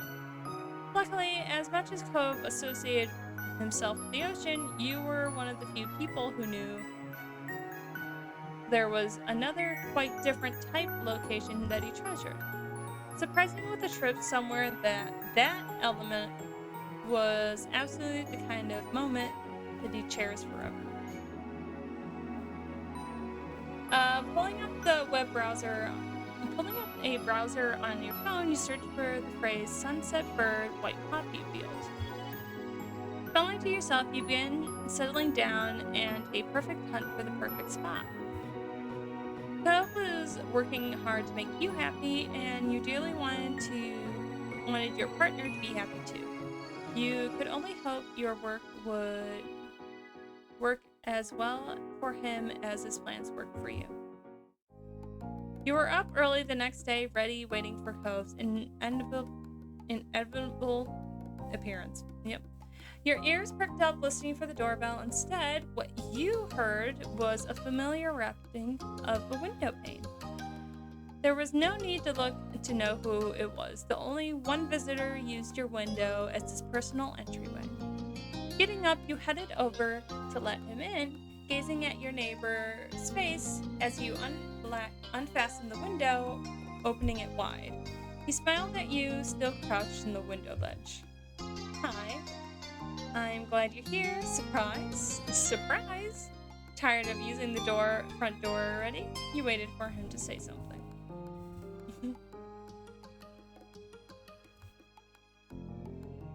Cove's laugh was as airy as cotton candy sold on the boardwalk, and he was in good spirits. Deal with it, Paro. Surprise. I'm really keeping you on your toes. What will we do next? He wiggled his eyebrows at the joke as you stepped back, letting him into the room. Today he climbed through with extra difficulty thanks to the object that he was still clutching securely, and you guessed it was another gift. You didn't really need to bring me anything this time, so what did you bring this time? Thank you. You waited for him to bring it up. Thank you. There was no way of ignoring the obvious. You wanted him to know that you were grateful for his kindness. Cove smiled sheepishly as he held out the present to you. With a bit of flair, Cove clicked the two mugs like giving a toast, and both were stamped with the sunset bird symbol. Oh god.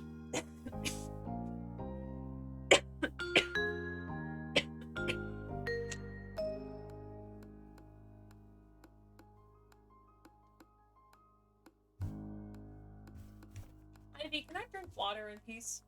Ivy, baby girl, please. You're pushing me. Oh god, you ripped up my headphones. Sit. Oh, no. I'm sorry. Blowing in your face was a mistake. I'm sorry. I apologize. Sit. Thank you. Okay.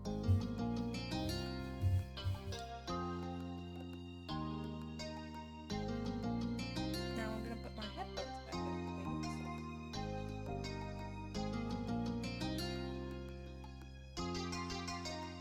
With a bit of flair, Cove blinked. Okay, one for you and one for me. I thought it was pretty fitting with us sticking it out here for a while longer. His eyes were trained on you, searching for your emotion on it. I hope you like it. You kissed him, you hugged him, you felt tears well up in your eyes, you shook your head. Affectionately, you simply smiled at him. Kissing this boy. In no time, you closed the distance between you and brought your lips to his.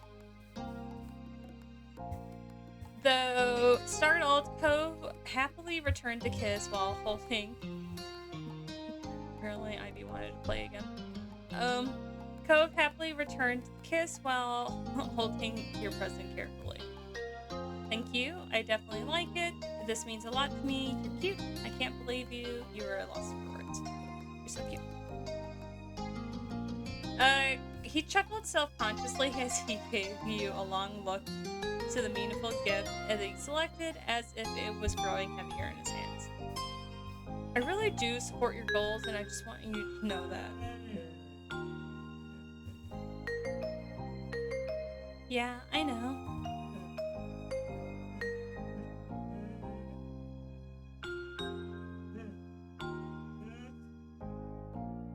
It's just the fact is, I think you guys can hear her. She's literally just staring at me.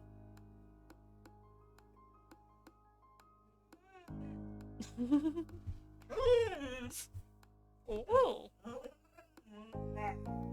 Oh. Oh. Oh.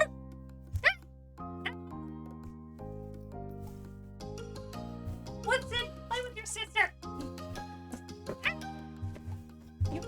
You have long claws. Can you not?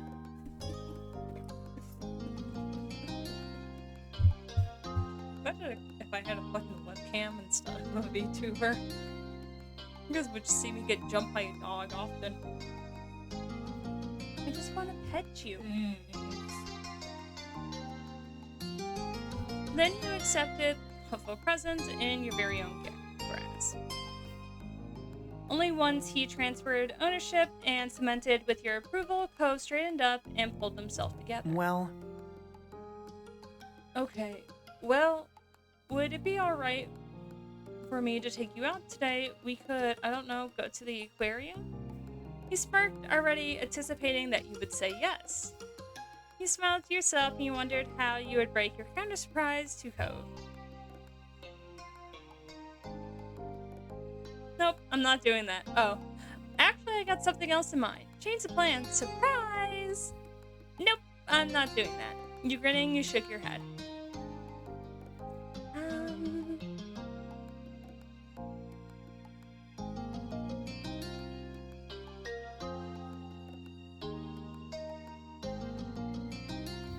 Huh?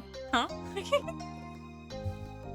A beat passed as if Cove was waiting for the punchline that didn't come. He tilted his head, nonplussed by your declaration. There's somewhere else I would like to go today. Would you come with me? His mouth hung open, and the rest of what he said disappeared in thin air. The shock hadn't started to wear off, but he found one more word. Okay. You were thrilled about having him on board. Now the two of you can focus on putting the plan into action. First part is already here, and you can have it now. What? Really? It was amazing how surprised he was. Cove had spent 3 days raining gifts and special trips on you, and he hadn't at all counted on you doing something in return. What is it? Stay here for a second and I'll show you. Okay. He watched you expectantly as you turned around and headed downstairs. You reached where the homemade fudge was waiting and collected the prize. As you flipped it back into your room, gift in hand, there was a smile played out across your face.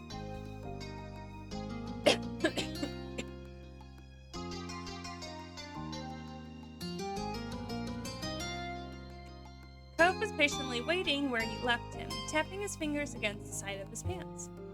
Surprise, here it is. I hope you're hungry. I hope it's enough for a growing boy like you, and it's a thank you gift for everything, or you let the present do the talking.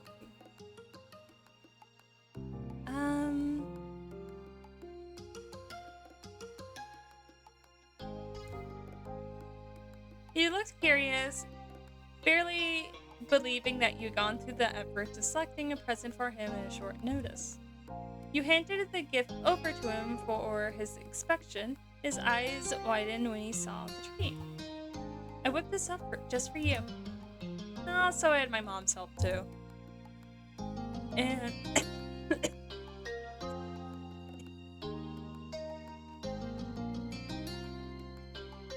oh my god, we're only on one fucking story. Good thing I waited so long for these. It's fudge. You got me more fudge?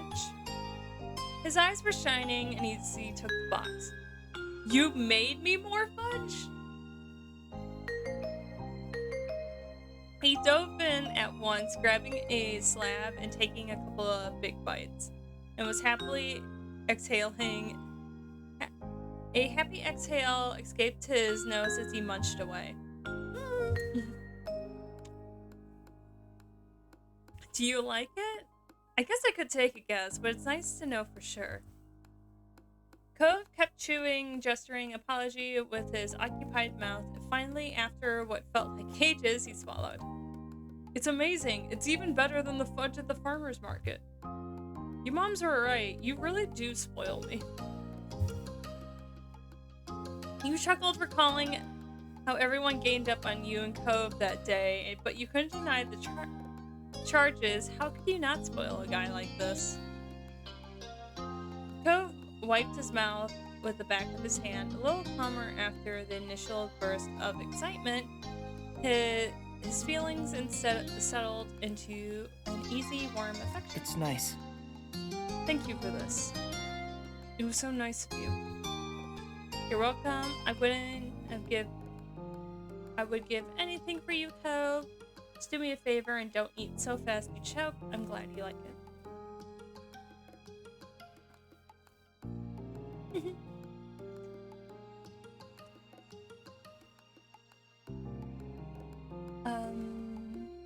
He chuckled shyly, tucking his head into his shoulder self-consciously. You don't have to give me anything, though. I'm already yours. Your face got significantly hotter after that blunt statement, even though you were certainly haven't forgotten he's your boyfriend, but the way he said it left you speechless. His features softened, and you felt like you were being thoroughly appreciated. The food you gave was also getting its due attention. It was already gone, and he already gone in for second servings, and you couldn't claim his indulgence. That being said, the amount you given him was enough for a couple servings, far more than Cove could ever usually finish at once. You made sure of it. But he continued to devour it, and you were starting to expect that polishing it all off was the goal. In spite of the generous amount, he willingly tried to eat it all in order to show you how much you liked the present. You're going to make yourself sick. It's okay to save more for later. I don't mind. Maybe this is a bad idea after all, you joked, or you laughed at his attempt to improve himself. It's okay to save more for later. I don't mind. You could tell that he wanted to show that how taken he was with the gift, but you could not present it to him as a challenge to be overcome. Cove finished his current bite and letting out a sigh. All right. I'll stop for now. There's other stuff to do, and I can have more later. You smiled and relieved that your gift could be enjoyed and not impaled. But once Cove had consumed as much as he could manage for the time being, you packed the rest for later. It was time to direct him to the next part of the surprise. I'll drive this time. He accepted it easily, going along with your mysterious plan without resistance. That's a relief. He was definitely curious, and you weren't going to let his hopes down. No time was wasted as he left your house immediately after establishing the new surprise plan. You hurried into the street, practically jumping into the car, and Cove tottered behind your heels like a faithful hound. Your excitement was obviously rubbing off on him. You drove with purpose. Driving. Your mind solely on the destination. Not even Cove's puppy dog eyes could distract you from your goal or implore you to spill the secret to where you were heading. When you finally came to a stop in a parking lot in the middle of nowhere, you comfortably unclipped your seatbelt while Cove looked around bemused. We are here? Here we are? Sorry. He looked at you for confirmation, and you were happy to prove it. We are here. At that, the two of you got out of the car, and Cove turned to you, evidently still baffled, but optimistic about what could be coming. So? What now?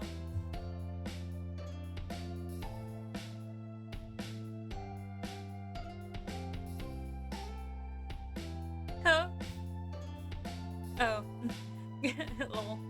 Cover your eyes and I'll lead you into the right direction. I'm going to cover your eyes and lead.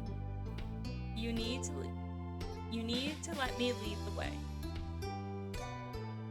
Whatever you say. So he obliged by your orders and got him into place. And you appreciate how easily he was playing along. Cove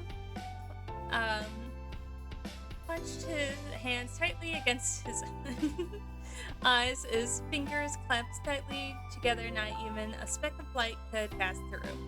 He was taking this very seriously. He let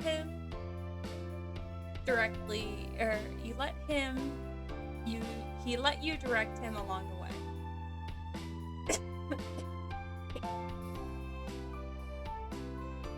Obediently following your instructions. Eventually, you reached the edge of the parking lot, and the crunch of the gravel underfoot came to an end, and replaced by a dirt path. You saw a flicker of recognition on Ko's face as the terrain changed, but he didn't question where you were heading. You simply made your way forward as best as you could. The dirt made way into grass, and you spotted a lonely white flower. It was the first, and you made sure of many to come. Like a floral signpost, they were popping up infrequently as you kept moving, determined to bring Cove to the destination where you uncovered online. Your body was thumbering with emotion now that you were getting close to your goal. Nerves and excitement fought for control as you approached your destination. As it came into view, thrill easily won out. It was perfect. You positioned yourself behind Cove so that the full reveal would be the first thing you saw, completely unobstructed. Taking a deep breath, you prepared for circumventing your surprise. You can look now. Not waiting a moment longer, Code dropped his hands from his face. Aww. Spanning the front of you two was a wide open field, densely carpeted with white poppies in full bloom. Hundreds upon hundreds of soft petals lightly bobbed in comforting breeze, as if waving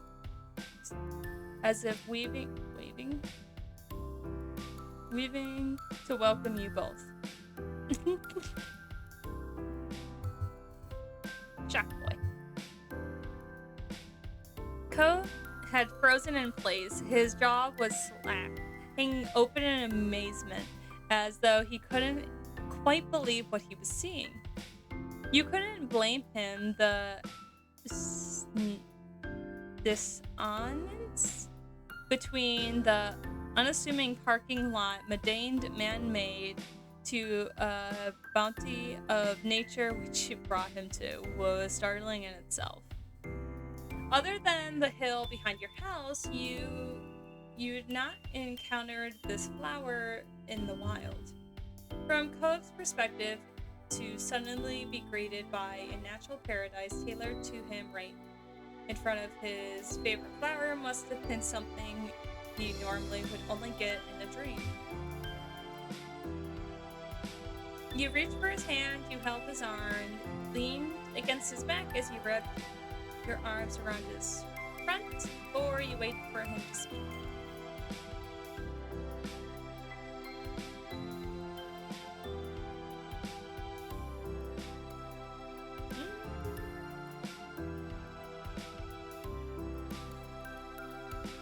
You perched your chin on his shoulders. How tall am I? Coke blinked slowly. Oh, he's crying. He slowly and repeatedly he took in the expanse flora laid before him. Tears began to form, clenching hit onto his eyelashes, and clumped them together. Crying again! He's a little crybaby, leave him alone. He lifted his gaping mouth into a wobbly open-mouthed smile that teetered between joy and disbelief. Oh my god. He was too choked up to string 3 simple, familiar words together. And you left him speechless. Cove twisted in your arms to face you. Beaming, he leaned forward to kiss you. And you gladly returned the kiss, pressing into him, wrapped your arms around his neck to keep him close. He might not have been able to put his feelings into words, but you could feel his joy and gratitude at the same time. Okay, I think I actually went with him. I think I actually went with him to the aquarium because I don't remember this part. Little baby's gonna cry. Gonna be crying on his own wedding. I mean,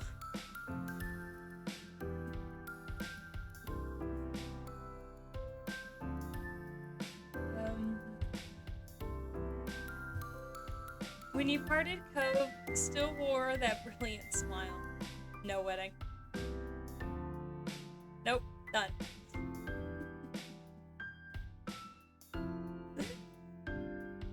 Are you sure? Because you really buzzed that.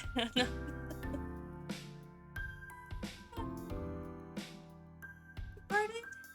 And Cove still wore that brilliant smile. I forgot!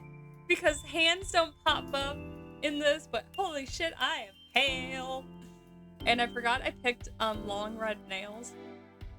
I don't actually wear long red nails anymore as much. To his face and caressed his cheek. Finally, Cove regained some of his composure, opened his mouth to attempt the speech once more. See, are you really so confused why I wanted to do so much for you? When you go and... To finish the thought, he waved a hand to the beautiful field that you had found just for him. His voice, which had been bright, dimmed into a soft murmur as he followed up with a question. No one else in the world would do this for me. Nobody. Oh god, he's crying. And no one makes me feel the way you do. His words were as faint as rustling the poppy petals in the wind. Wind! Some of the tears escaped from his lashes down his cheeks and dampened the skin, glittering in the sunlight. You reached out to hold his face once more and stroked them away. I'm glad to do it for you. You're welcome. I feel the same about you. You nodded. You can only blush in response. I love you.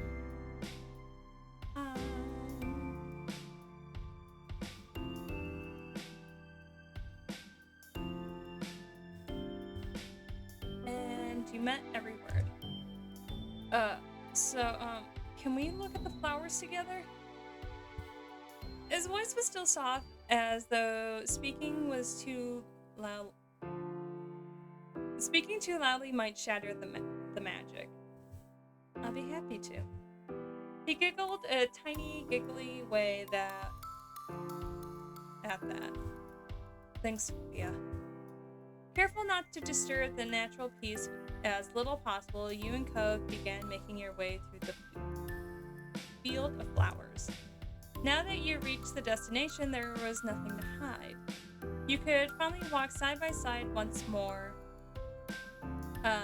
His hand in yours, eyes wide open to what was ahead.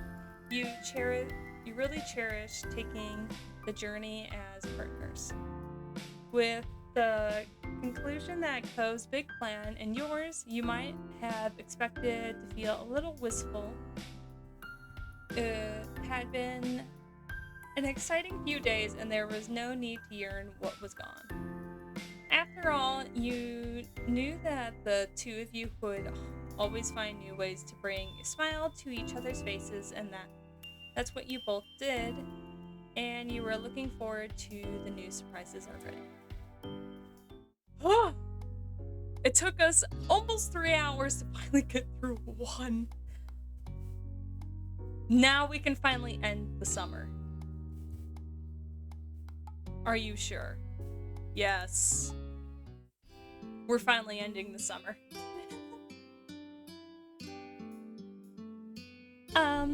Moths bounced against your window, attracting by the light of your room as a siren called in the slowly darkening sky, a day that was coming to an end. So too would summer. Liz would be moving back into the dorms before long. Luckily, Lee had been able to come stay for a short trip before her new journey began. She officially had been accepted to her first choice college a few weeks ago. This was her last chance to see you in person You flicked through the plans for the next few months and you realized you didn't know when you would have the next time to have the next opportunity for everyone to be in the same place again. It was hard to think that you'd likely be seeing less and less, even less of your cousin going forward, but you were delighted that she was pursuing her dreams. And while you were still with each other, your family was going to have dinner together as ever. The Holtons were tagging along too. You were going to the Chinese restaurant, or your destination was the tropical place. No, we're going to the Chinese restaurant because I want pork buns. Haro, do you see how deprived I am of pork buns?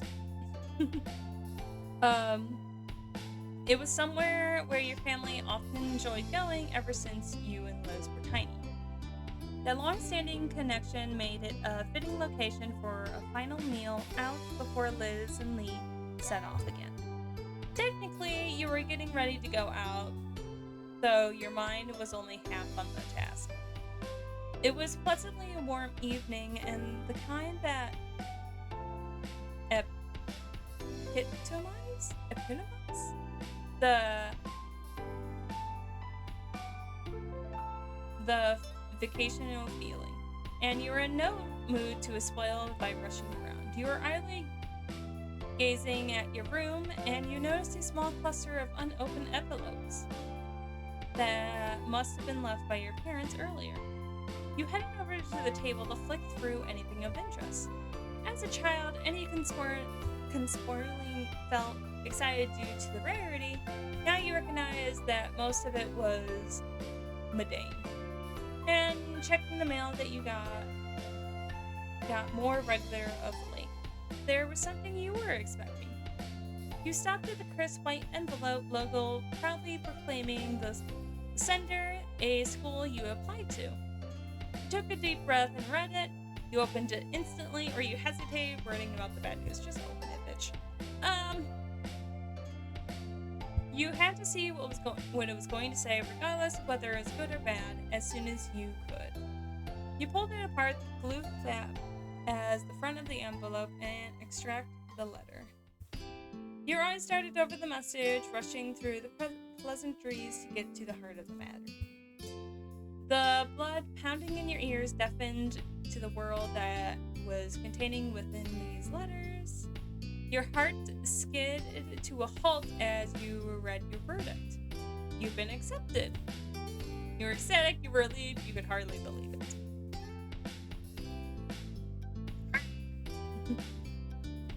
I got it. That was me when I got accepted to our art school.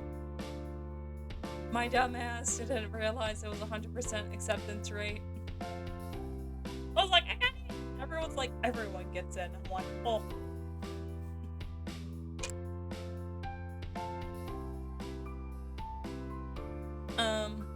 Bouncing on the balls of feet, you press the letter to your chest as the excitement bubbled over.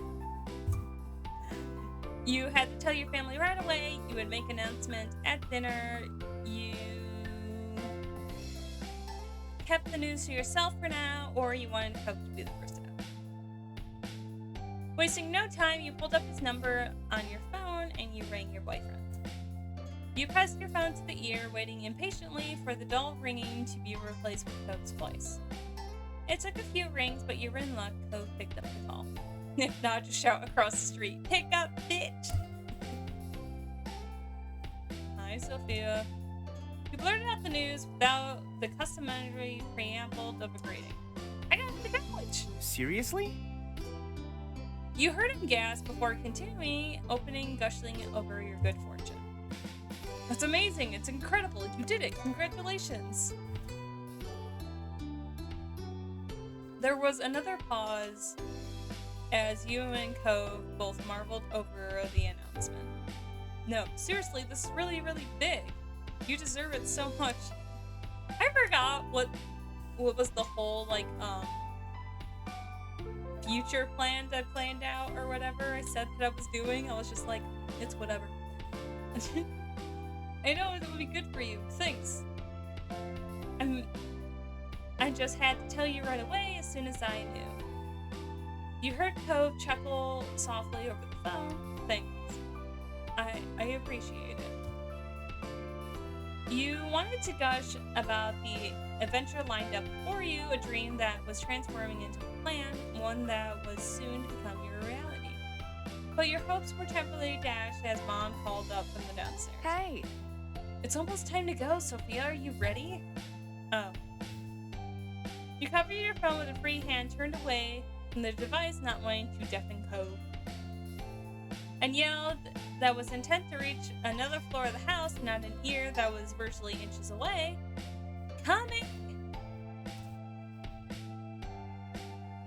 You brought your mouth back up to the phone. "I gotta go. See you soon." I mean... "Yeah, there was something I wanted to tell you too, but we can do that later. We're about to have dinner together." That piqued your interest, but you exchanged goodbyes and hung up, and you hurriedly finished getting ready for dinner, acutely aware that time was against you. Despite that, you didn't regret the time that you spent on the phone. It all seemed to be worth it to speak the code. Now you just to tell your family. You'll announce it at everyone at the dinner. He was the only one you wanted to know for now. Just fucking tell everyone.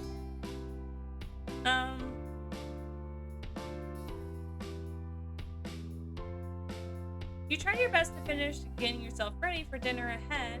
It was a strain. Your mind had only half been on the task before, and now the fresh news in your mind was struggling to concentrate on anything else. You kept having to recall your thoughts away from the future back to the present. Time was against you. Mom called from downstairs that it was time to go, and you checked the time, and you had about 10, at least 5 minutes left. Oh, you were sure that you had at least 10 or 5 minutes left. You were wrong. You tore downstairs, attempting to juggle your composure among the hurry and excitement. Your mom's turned to greet you as you arrived, swapping silently knowing looks. They couldn't possibly figure out what had happened, or so you hoped. As your moms, they were pretty good at telling things without being told. You watched them hunting for any further signs that they were onto the case, but none came for now. It seems that they knew what was happening. Not exactly, at least, but things were definitely happening. Even if they didn't know for sure what you were cooking up, they could smell it in the air. Everyone piled into the car.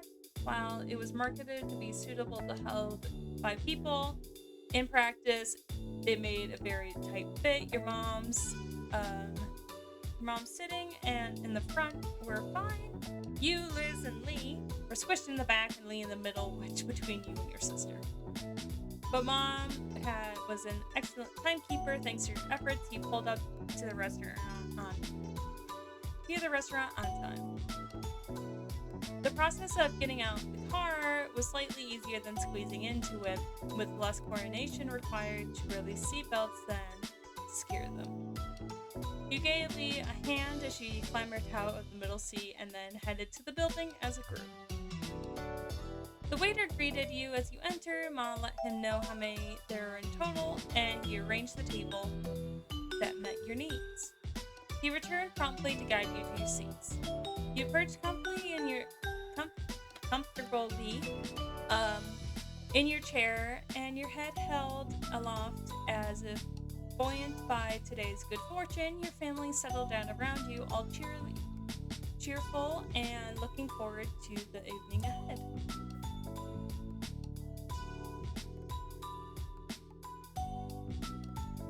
Your drink order had been taken when the Holtons came through the door. They were pointed in your direction, though with Mom waving an arm in the air, it was hardly necessary. Cove and Mr. Holton came to join you at the table, and I'm gonna call.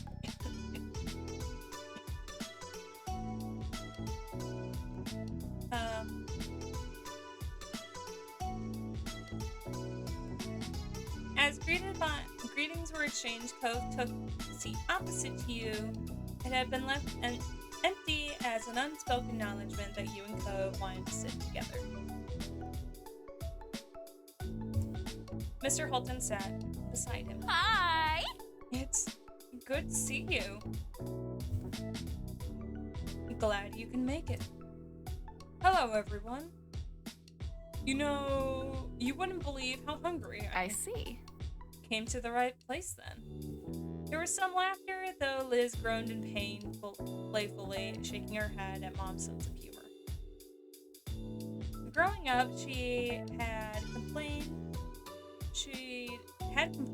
and Mom would respond by making another comment.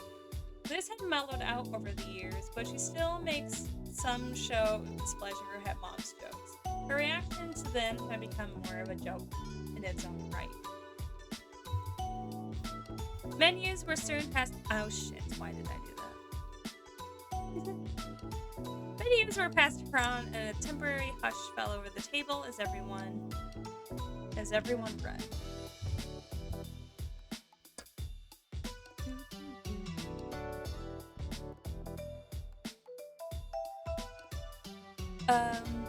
I want to play Persona 4.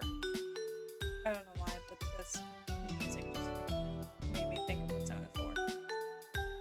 Not 4. I wanted to play 5.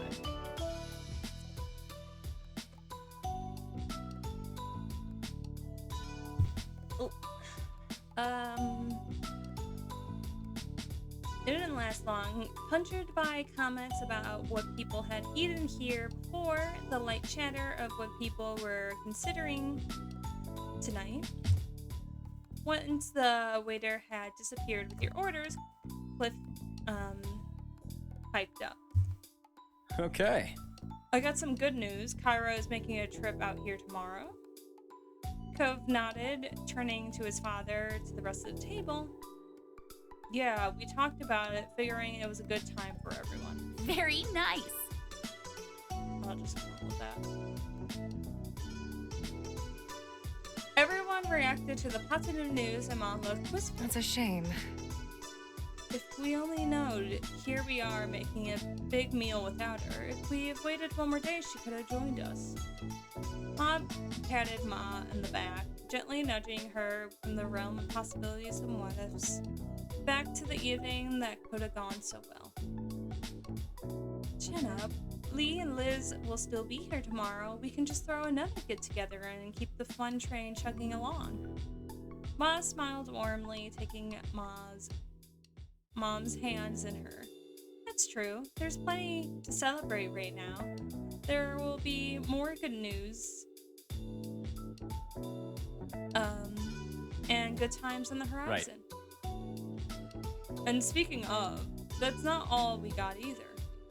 Mr. Holton's eyes were alight as he sat up straight in his chair, his face angled towards the sun. He barely let out a beat before nudging Cove with his elbow, pushing him to follow the announcement, and he was a very picture of a proud father. Papa. Cove Cove shield from the limelight, ducking down and staring at his lap as he spoke. Well, It's just, I switched over to working full-time instead of part-time. Plus, I've been looking into apartments, and there's a few I can choose from. He flicked his gaze up at everyone around the table, and a smile creeped over his face. I'm going to be pretty busy going forward. I want to make sure okay. Apartments he was moving. Cove was going to move out of his dad's home. After 10 years, he wasn't going to be your neighbor anymore. Mr. Holton gripped one of Cove's shoulders, giving it a lovely shake as his excitement couldn't be contained. Incredible, Cove actually is going to make it into adulthood. It's a miracle. Rude. Mr. Holton leaned back in his chair, staring up at the ceiling in mock wonder. I'm so glad. I wasn't convinced I would be able to rear a child all the way to this point, but thankfully I lucked out and got the best boy a dad could ask for. Cove blinked his vision as his hands were on the side of his face, temporarily blocking his father from sight. Despite his genuine bashfulness, which left him unable to meet anyone's eyes, after all the attention thrust his way, he was happy. thanks. I'm really lucky too to have a good dad. Aw. Come here.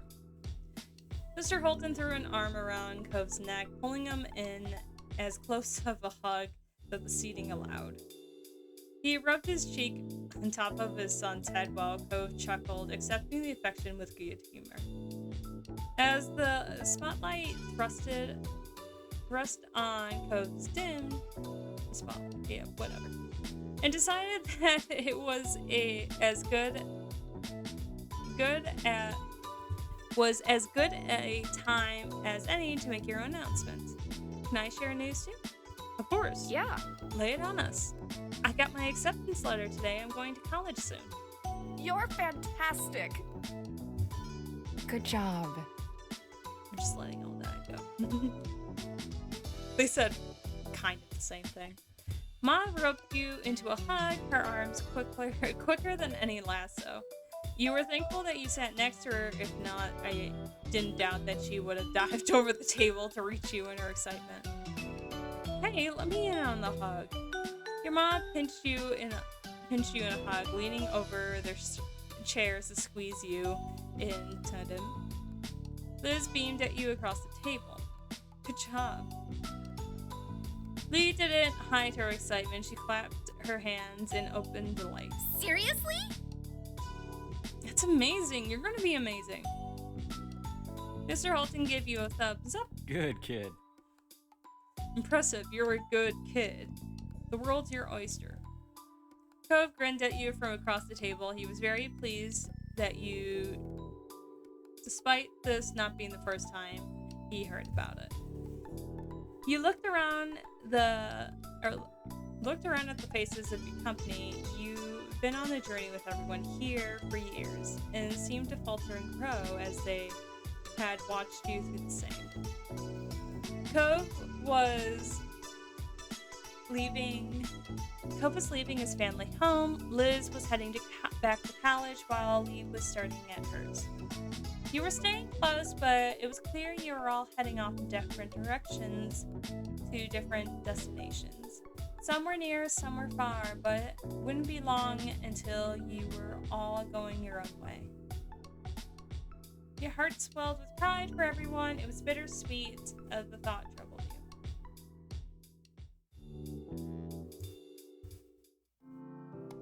you. You turned your heads to the side, wistfully, not wanting to spoil the evening with your troubles. You were glad that everyone was succeeding, but the idea of splitting up gave you a tinge of regret. These people had been the key pillars in your life, and days ahead without them, no matter how bright and shiny, felt a little empty, like a theme park after closing time. But you focused your mind on the sweet part, your mind filled with the bitter part. Sweeter. New adventures were still ahead, and you could encourage that optimism. Cove brought up some attention to himself that cleared his throat and small interjection. I'm going to stretch my legs while we wait for food and everything. Sure.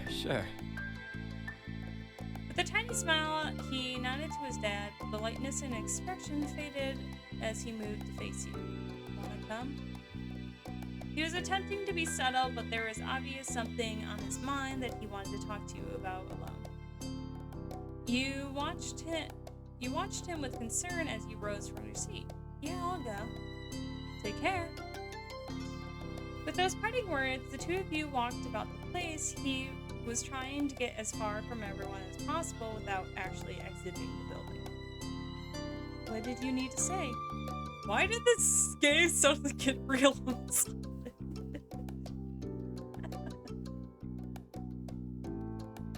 I know. It like suddenly it's like, hey, yeah, this is actually part of life. Smack. I was like, I think there were definitely points where, like, when I first was playing this, I was full blown, like, I was just tears were going down my face, and I was like, oh shit, here we go again. I was like, I don't need to live this part of my life over.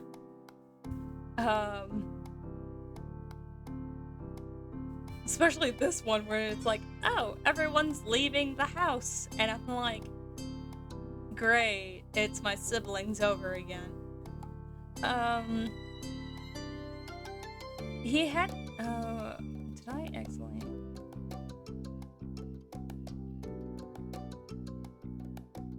Oh my god, he finally opened the classes again, and then bam, reality. He had to admit what this was about, but he didn't need to. Cove started pulling at the hem of his shirt. He turned his head back to face you. It was an awkward moment. Well, I wanted to talk to you one-on-one about all this. You know, my work, moving. Yeah, he had to since more than half the class failed this module. Oh my gosh.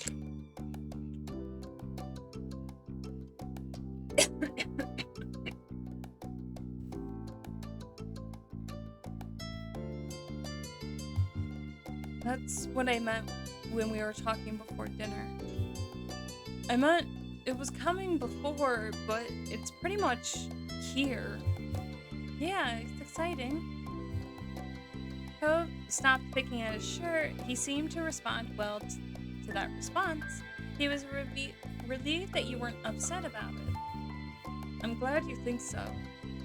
But he looked down, his brow furrowed, and you saw his hand shift away from his clothes, but instead to rub his arm.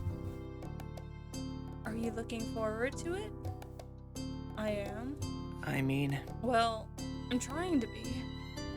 He ducked his head further and you saw his face start to redden. But it's scary. What if I mess everything up for me? For us? Come on, you don't need to worry. You're going to do great things. You would never ruin what we have. So you're saying you're going to dress up as the future for Halloween? What?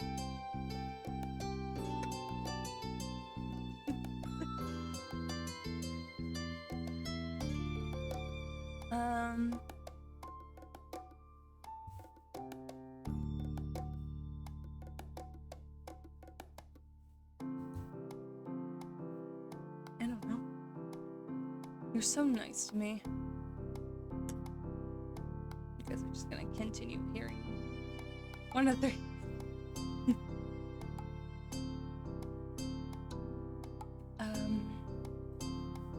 oh.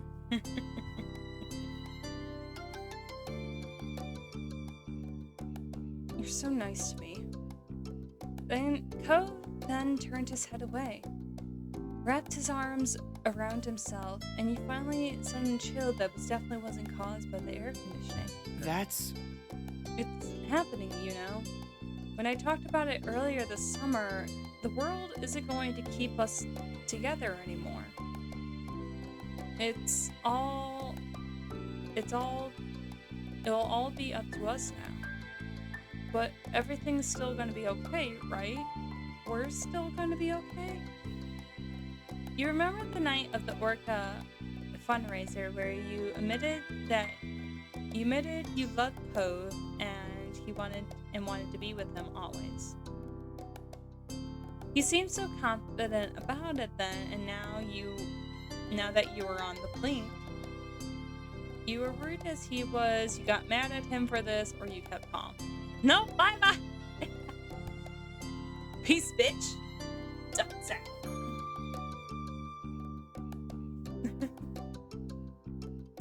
You still gonna be fertilizer?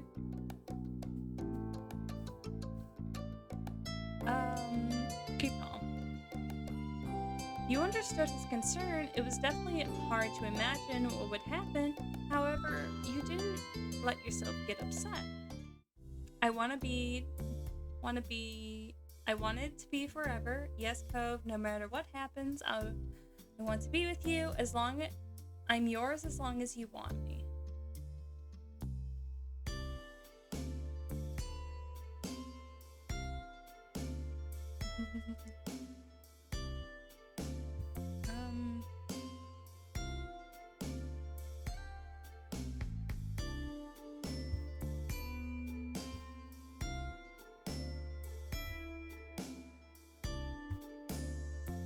You were in love with him. There was no way you were going to let this fall down the wayside.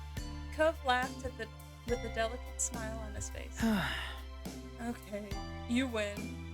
I want to prepare myself for the horrifying unknown, but you're giving me no choice but to be optimistic here. His eyes sparkled with mischief. Strong arm. That's right. Oh no, I can't believe you're being forced to be hopeful about life. I'm happy to hear that. You're welcome, you snickered. You shouldn't, but for a laugh, I'd love to see. I would love to see a no option. Oh my god, no!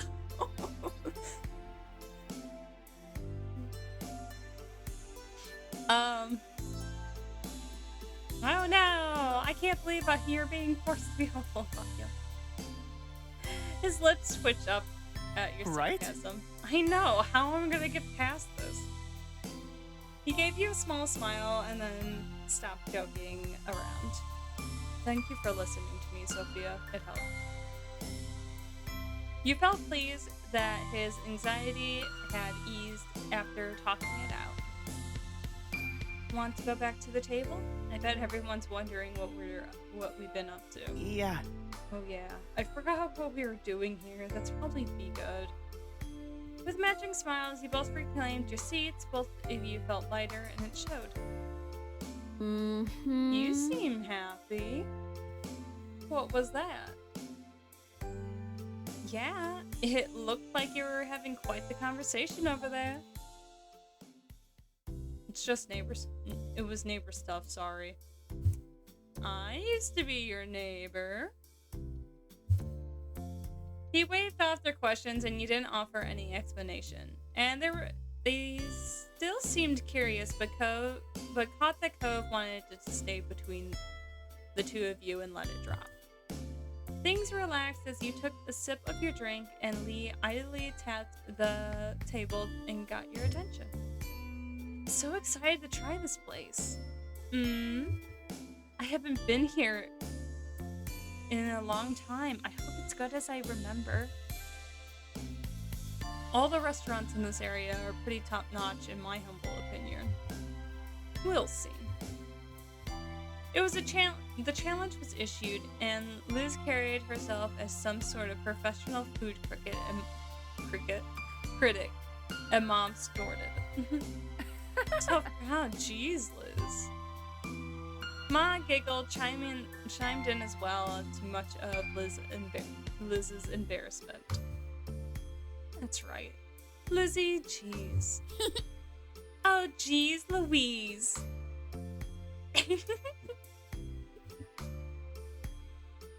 Jeez, rude. Hey, be nice to Liz. You shook your head at all the silliness. Jeez. Liz put her hand over her eyes in mock offense. Rude. You hardly say jeez anymore. Cope smirked and turned to your sister, and you leaned forward in your seat. Huh. Huh, jeez. Everyone bursted out laughing besides Liz, of course. She smirked, and no one could ever accuse your family of being no fun.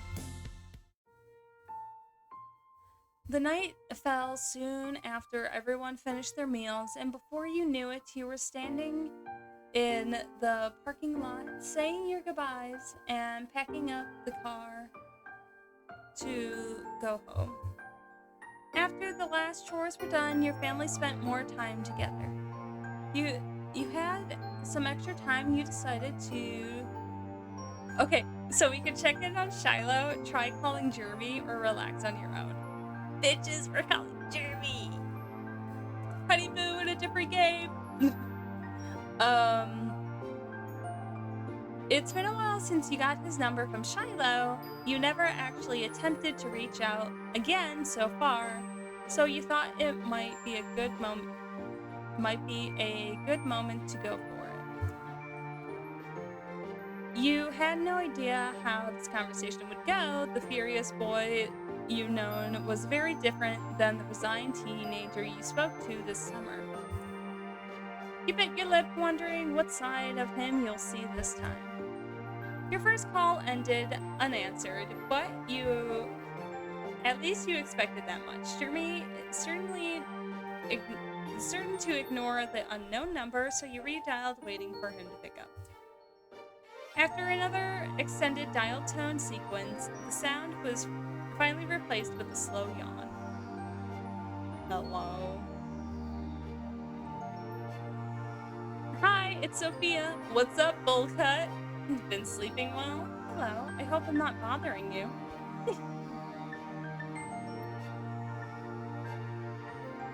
Hi. You're actually doing this? Haven't you suffered enough? There was none of the fury which he rained down in the past, only bewilderment. I'm not suffering at all. I'm a glutton for punishment. You're so dramatic. I wanted to see how you were doing. You ignored his question.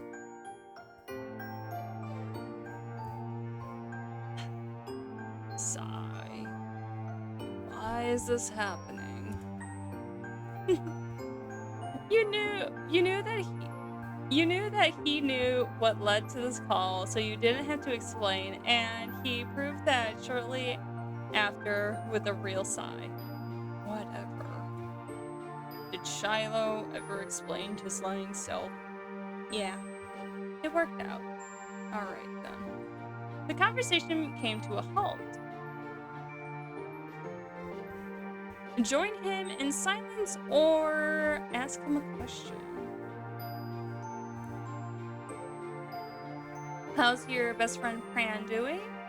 Is everything going okay for you? Were you up to anything interesting before I call? Have been on any dates lately? Ooh.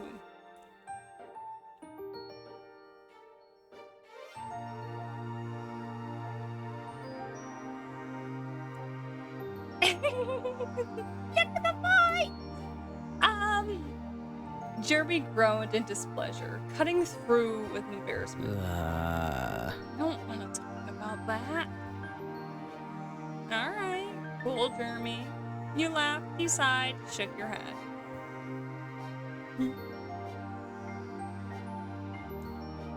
To your surprise, Jeremy piped up the question for you. Are you that bored? Or do you honestly have some kind of interest in me as a person? I'm interested in you. I'm just bored. I wanted to say goodbye. I don't know. Who cares? You're an interesting person. Huh. Wow. And you heard another yawn come down the line. Well, bye. Thank you for talking to me. Take care. You better stop asking me why I want to talk to you now. You had nothing else to add. You expected the call to end there, even with your thumb hovering over the button to finish the call, but Jeremy's voice stopped you. Bye. I think it's weird we actually talk to each other yet again. It makes no sense, but it's not worth having a problem with. Bye. And with that, he hung up. It had gone better than expected, and there was truth in what he said. Who knows? Who would have thought you would reconnect like this? Life is full of surprises. You didn't have a problem with that either. There was still time left in the evening, so I guess we'll call Shiloh. You thought of Shiloh both as a central figure in your early childhood and as a person you've come to know since. You brought up his number on your phone. He picked up within a few rings. Hi, Sophia. His voice was still peppy as ever, and you wondered if anyone who called got such an excitable greeting. Hi, Shiloh. This is so great. To hear from you. I hope you're doing okay. He raised his voice at the end, turning into a statement, into a question. Everything's great. I'm okay. Just okay. Pretty tired. Yeah, I wanted to see how you were doing. I missed you. Oh, really? Do you mean that? Jeez.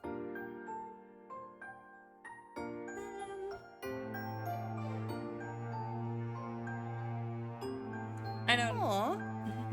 I know something, and I'm just like gonna let it go. I was like, oh. I really appreciate you keeping in touch like this. You must be so busy now. Oh, before I forgot, my mom says hi. She's still sad that she won't be able to see the late. I forgot I called myself the Layton family.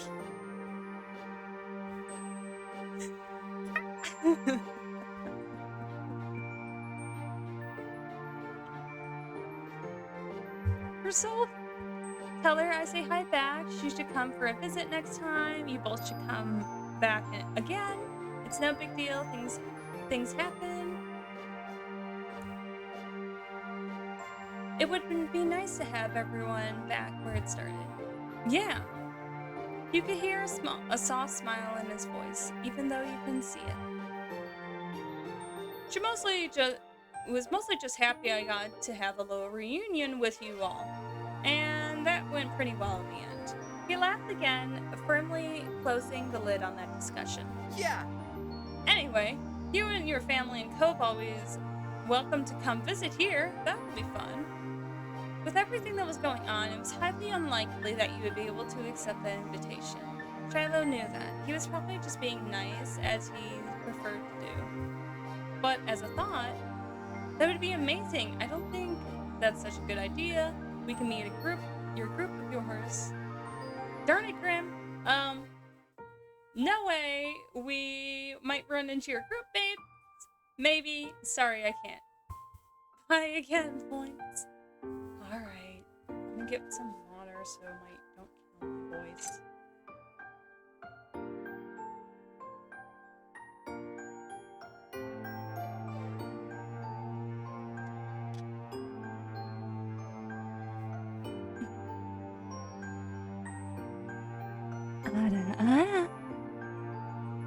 There. There you go. That would be amazing. We can meet your group with yours.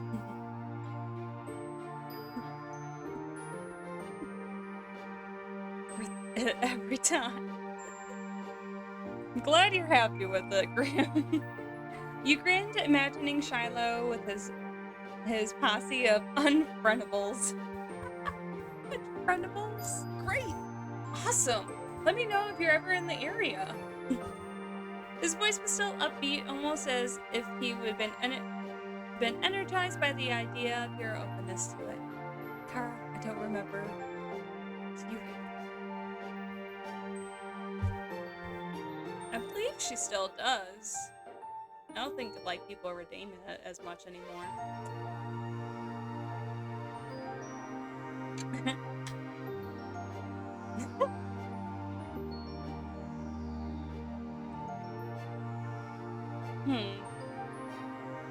Well, I shouldn't be taking up too much of your time. Thanks for reaching out, though.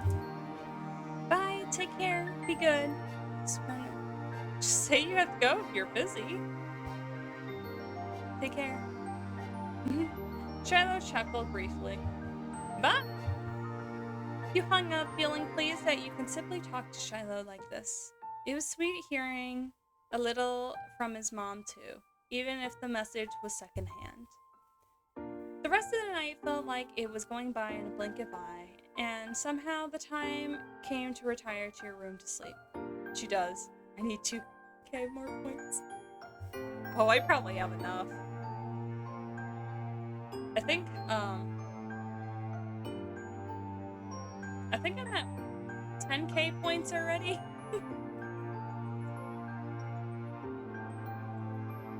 I fell asleep before she streams. I usually what I do is I wake up for her streams and then I go back to bed.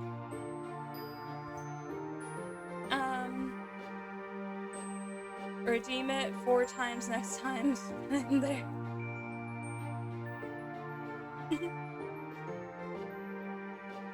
Sure, Grib. You pull your covers up to your chin, settling down for the night, getting warm and cozy. As your head sinks into your pillow, you close your eyes, your mind drifted back to everything that happened that day. Just once is fine. Nah, you said 4 times, I'm going for it.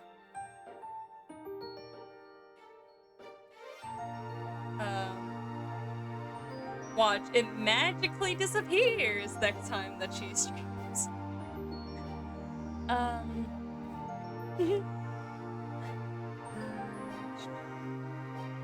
As your head sinks into your pillow, you close your eyes, your mind drifts back to everything that happened that day.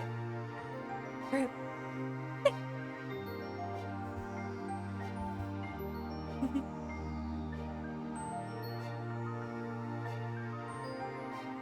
You could see it all now, behind your eyelids as you were experiencing it all over again. And then imagine an image of Cove popped into your head and you smiled softly to yourself. If it disappears, we'll bully her to bring it back. You decide to send him a text. You texted him to come over. You wanted to sneak out to his room, or you were feeling tired, so you snuggled deeper into your bed. Guys, we finally have the option. We can sneak into his room.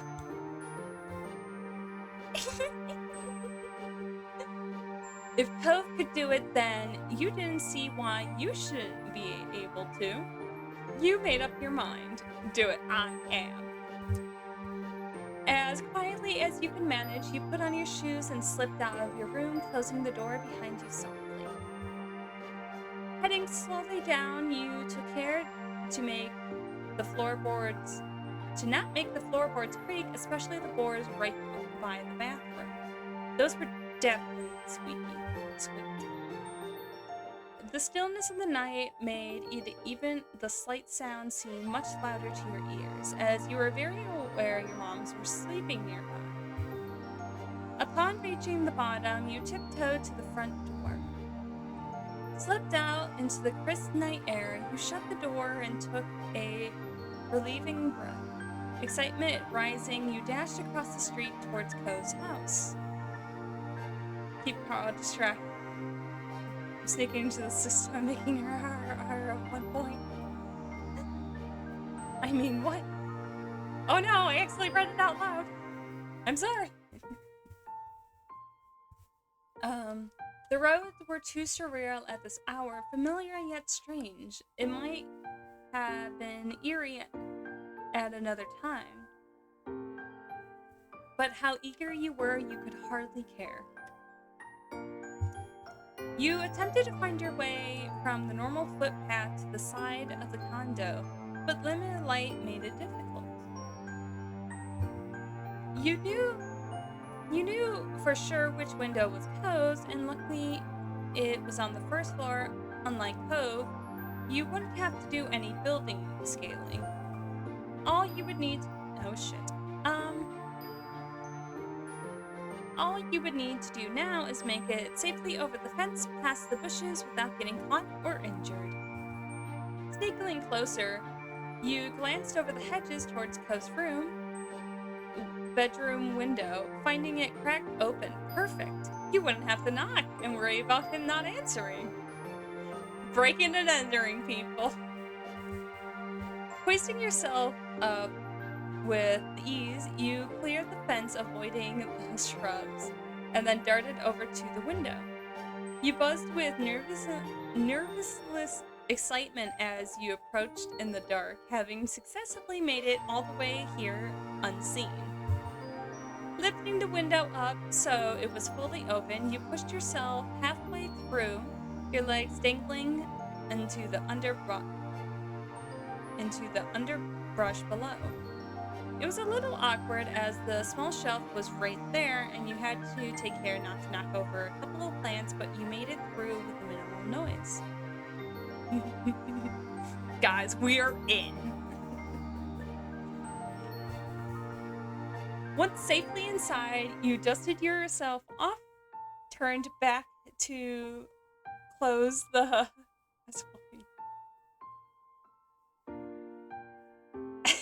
I know he conducts this exactly.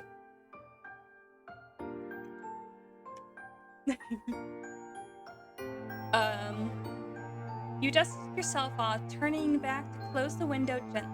Only a soft glow, moonlight, and Cove's fish tank there to see the way. You gave a small wave to the special fish you got to name Larson. I keep forgetting different things about this fucking game. Why they didn't be backwards? Hello, Tyson.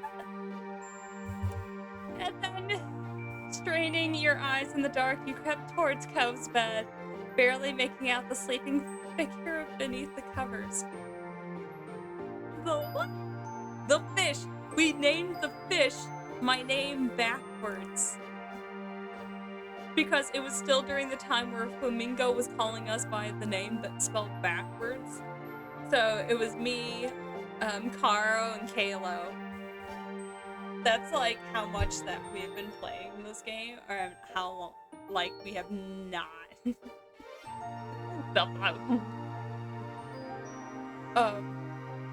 So we're like finally gonna try to finish this game, which I should be able to do it. Not tonight. Kayla needs to come back. They do. By the sound of his soft breathing, you could tell he hadn't heard you come in. A small smile tugged at your lips. Jump him. You startled him with a loud noise. You poked him until you woke up. You gently nudged him. You whispered his name, or you sat down on top of him. You left him to sleep, and you sat beside him. We do, Miss Kayla, yes. What if I just sit on him? Sit on top. You chuckled quietly to yourself as you crawled over the bed towards him, and you sat yourself right onto his chest. Because you were short. Because you two were short? Are you calling me short, Rick? I'm taller than Kalo and Carl. I'm not the tallest in Machadona, but I am the second tallest.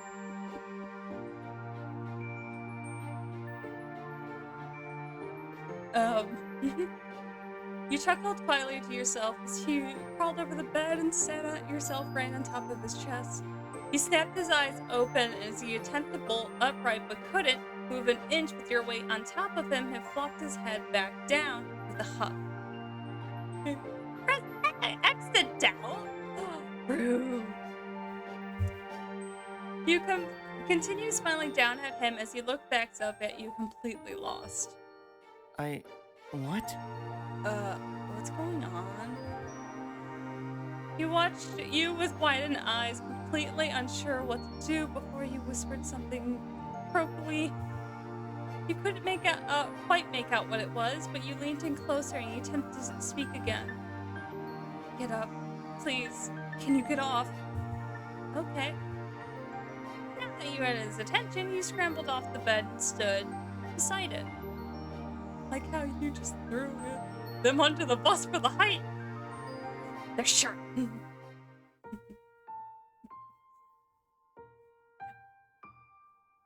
I do it to everyone because I wanted to pass my mom in height. I didn't by an inch. But I'm not the shortest one in the family, so we'll take it. You're all short. Ooh.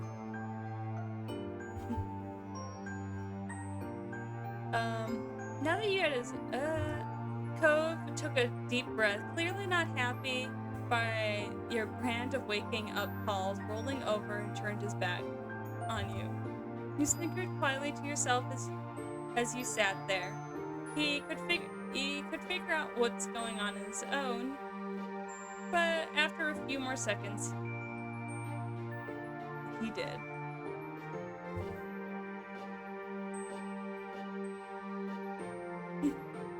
Wait, Sophia? Yes, I'm here. He shuffled under the covers and sat up and stared at you in alarm. What? Why are you in my room? What happened? A smile slipped onto your face as he finally registered your presence for real. You said nothing. I didn't want to be alone. I was bored. You hugged him or you pulled him in for a kiss. All my brothers are the tallest ones in my family. I was bored. Nah. Clutching the front of his shirt, you gently pulled him up towards you and met his lips on your room. Bored! I wasn't bored! He kissed you back softly before pulling back too quickly, looking a little flustered. Was that the whole reason? He hesitated before whispering the next part embarrassingly. I'm the opposite of romance. Like, I was bored. It's funny because this is the first time that we're ever doing this.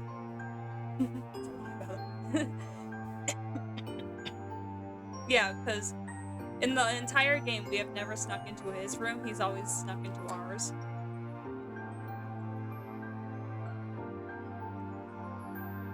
He hesitated before, to kiss me. It's not the only reason. No. Yes. Is that a bad reason?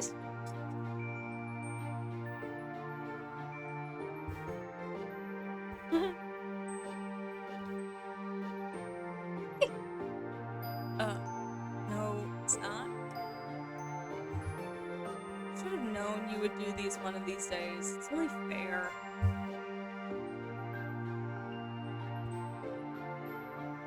You let out a breath, feeling relieved that he didn't seem bothered by it. In fact, it felt kind of good. You thought maybe this enthusiasm was why Cove did it so often. He pushed himself fully, swinging his legs over the side of the bed and leaving a spot for you beside him.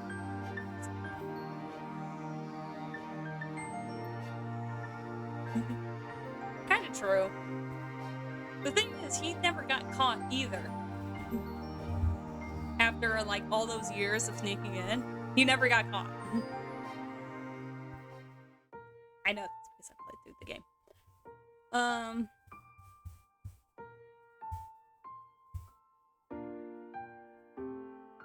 He pushed himself up fully, swinging his legs over the side of the bed and leaving a spot for you beside him. His hand shook while he held them in his lap. He was nervous. You can stay as long as you want. I don't know. These girls' days packing some heat. My window's usually locked. And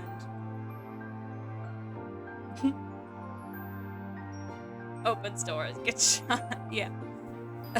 If you did it, you would get tackled by 2 German Shepherd dogs. You can't sneak into the house if you have dogs.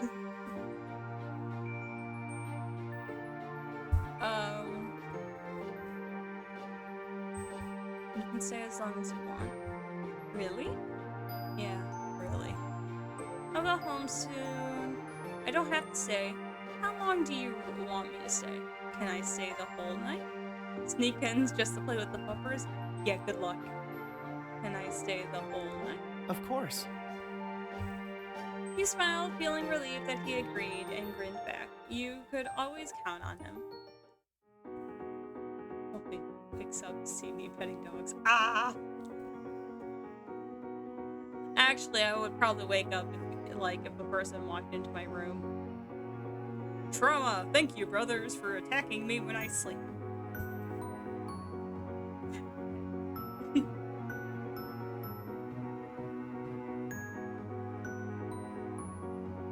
That would be like, bye! And just see you yeet yourself out the window. I've secretly slept over in your room before. It's fair you get to do it too. You snickered, feeling pleased with your decision to do this. Well, it looks like you might be getting the floor again. Okay, but there's no way I'm letting you take the floor this time. Here we go again. You rolled your eyes, letting out a soft laugh, which Cove returns as he rubbed the back of his neck.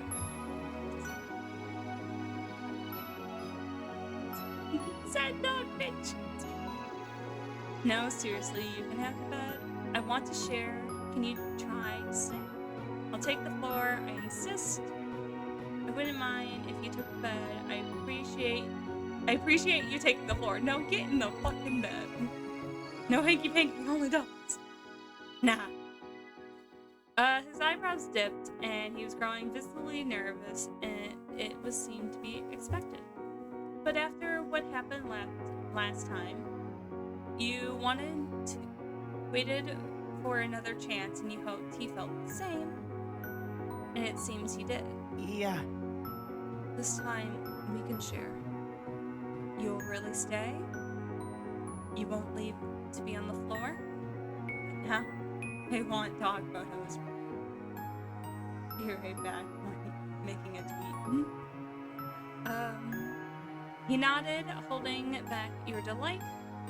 You try not to grin at his sudden resolve. We're gonna share the bed. You could hear the tremble in Ko's voice as he held his hands together to keep them from shaking.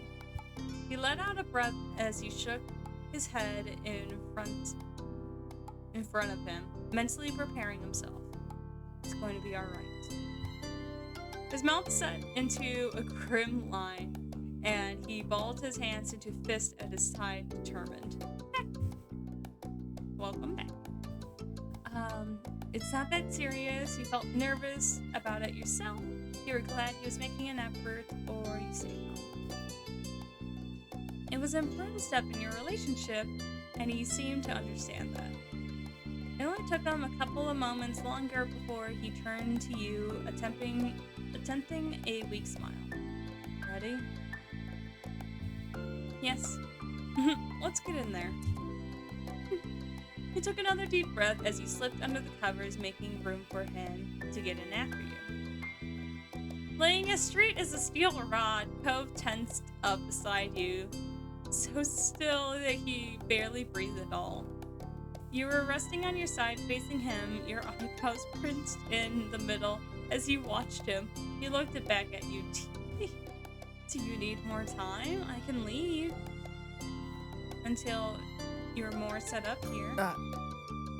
No, please don't go. I just want you to stay with me. Yeah, I usually end up leaving my thing locked. Yeah, I don't leave the window open really ever. Unless like my mom opens it and then I'm like way too lazy to close it. I just want you to stay with me. Ever slowly, he began to relax. His fingers tentatively brushed up and down your arm. Honestly. October.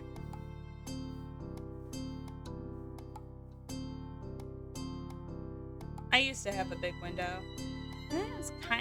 It's a little bigger than like a single window, but it's still like a single window, just larger.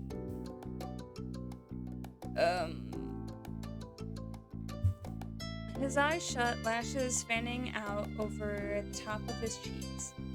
And you still half expected him to run away like last time. But he didn't. He stayed right there where he was. Don't worry about it. You don't have to worry about me. Doing stuff like this isn't a problem, it's a process. You nodded in understanding, even though he couldn't see it, giving him time to let his nerves settle. After fluffing up your pillow and getting comfy, you stayed quiet. Eventually, his shoulders became less rigid, his eyes opened, and he smiled, turning his head towards you. Thank you for waiting, again, as always. The hermits don't know. It's me every night. I like the heat, so I would rather be roasted.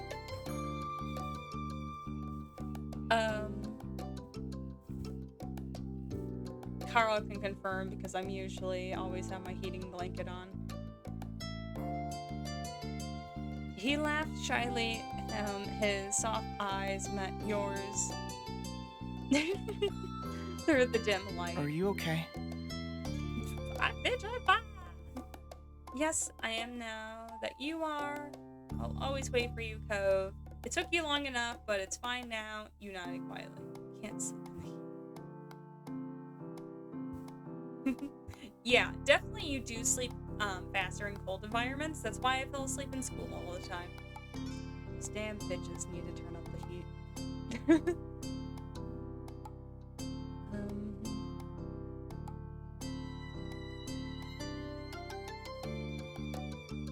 I am now that you are. He let out a deep breath, relieved, written on his face.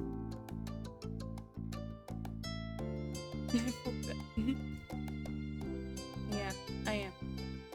I read that last one, right? Yeah.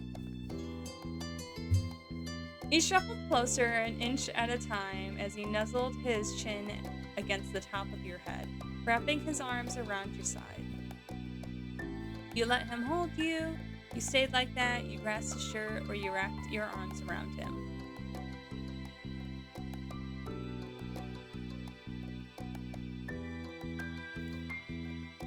Your fingers gently brushed up and down his back as you held him close.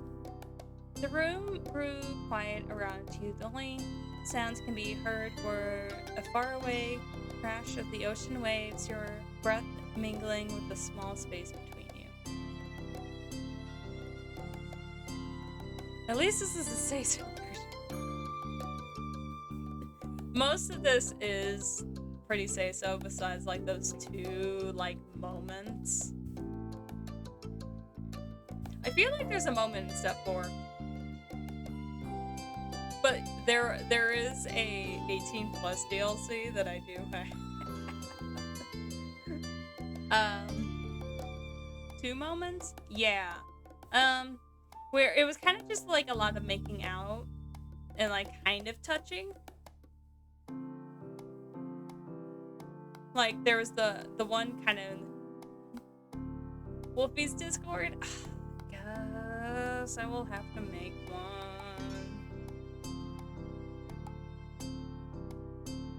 Because Flamingo wanted me to stream it on fucking Discord.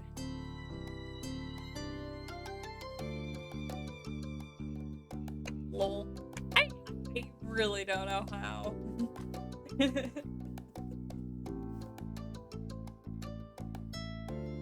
Or he could just stream it in Karo's. True.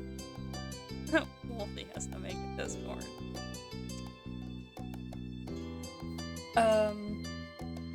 Or this, yeah. Just go into the quarantine zone and be like, hey, bitches, here we go.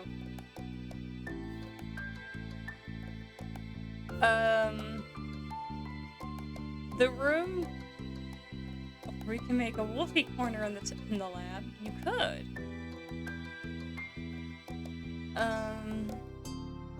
The only sound could be in the space between you. Ko's heart was pounding, thumping. The thumping of it rumbled through you as he spoke again softly. That's...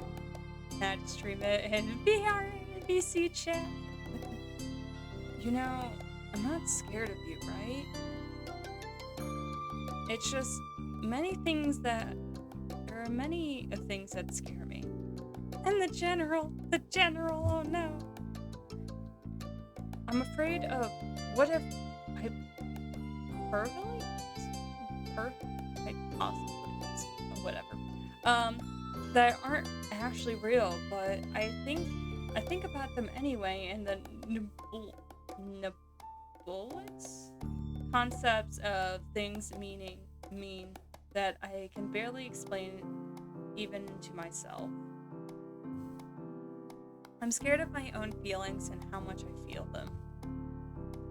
I'm afraid because tomorrow things will be different between us, but I'll be alone again.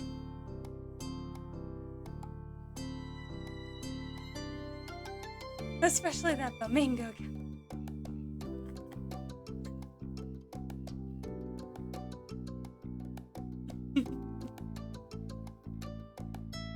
Nah, all of you should join the VC chat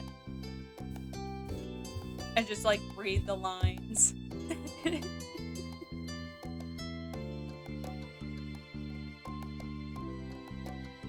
I'm afraid because tomorrow things will be different between us, but I'll be alone again. Carl will be there. It'll be like that vampire dating sim that we did that one time. My mic is permanent muted due to loud people in the house. Fair.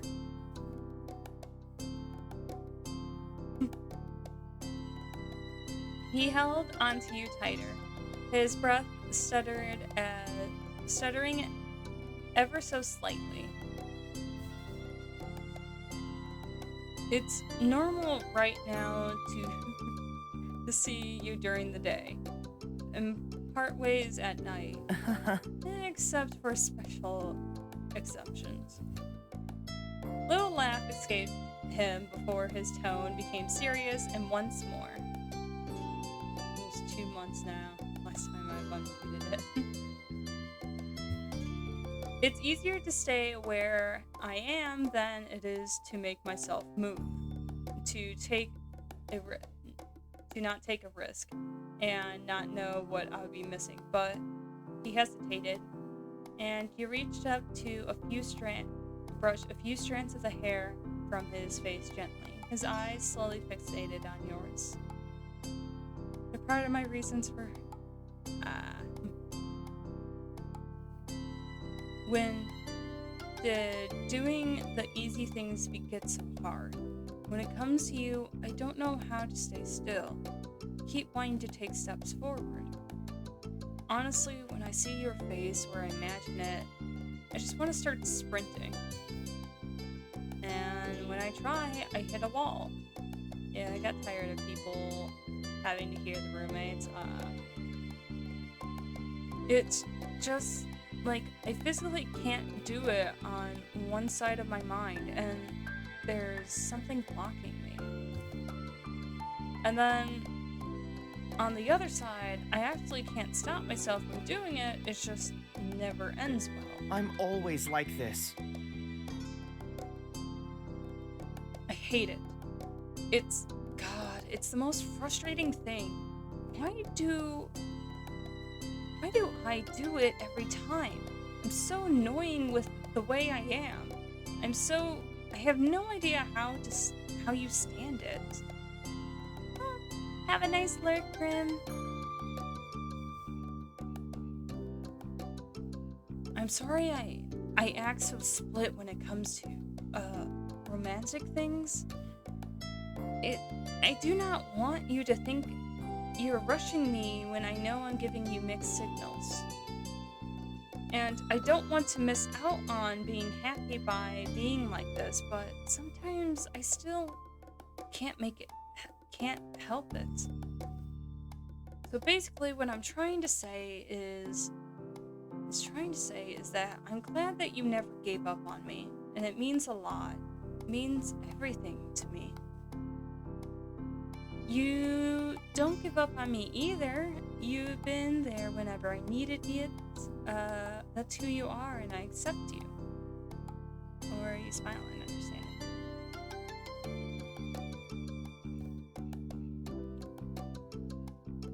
it. His eyes glossed over a little as he squeezed you closer to him, smiling. His heart rate finally relaxed into a normal rhythm. Good night. Sophia. Good night. He leaned forward and kissed you tenderly, his hand gently moving to cradle the back of your head. I love you. I love you too. You were still smiling as you snuggled into him, getting closer as you could. Cocooned in his warmth, you easily grew comfortable next to him, feeling him ease into you as well. Before long, your eyes were growing heavy and you drifted off to a restful sleep side by side. The next morning, you woke slowly from a comfortable dream. With a small stretch, you opened your eyes fully to the sun shining in through the window. Shuffling on your side, you noticed Cove was still beside you in bed, sleeping soundly. His arms continued to drape around you loosely as he snoozed. You must have fallen asleep that way. You smiled, remembering the prior night. It had been nice to spend the night together, getting to be with him in a whole different way. You could get used to it.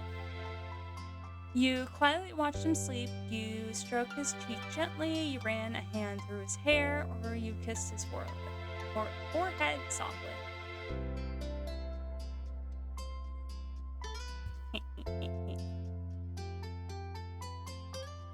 Being careful not to wake him, you bent over and pressed your lips against his skin. He stirred a little in response. A small, sleepy smile appeared in his face. There was a loud noise that suddenly startled you, and you snapped towards the source of the sound.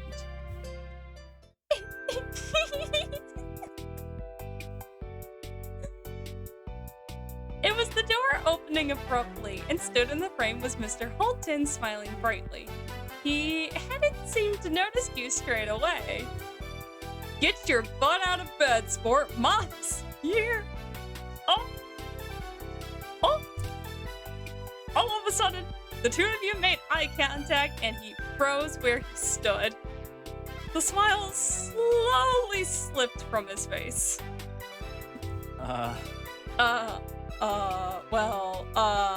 That's not what I usually walk into. I clearly should have knocked this morning. Your mouth wordlessly fell open. Oh shit. Of course when Cove would get away with sneaking into my room, but I'm the one who gets caught? Good morning, Mr. Holton. You pulled the blanket over your head, or you screamed. We're doing this one because I love this one. Of course, Cove gets away with sneaking into my room, but I'm the one who gets caught? Should I pretend I didn't hear that? blinked his eyes tiredly, mumbling something incoherently before turning towards the door. Both you and Mr. Holton stared at him for a few minutes, neither of you knowing what to say or do.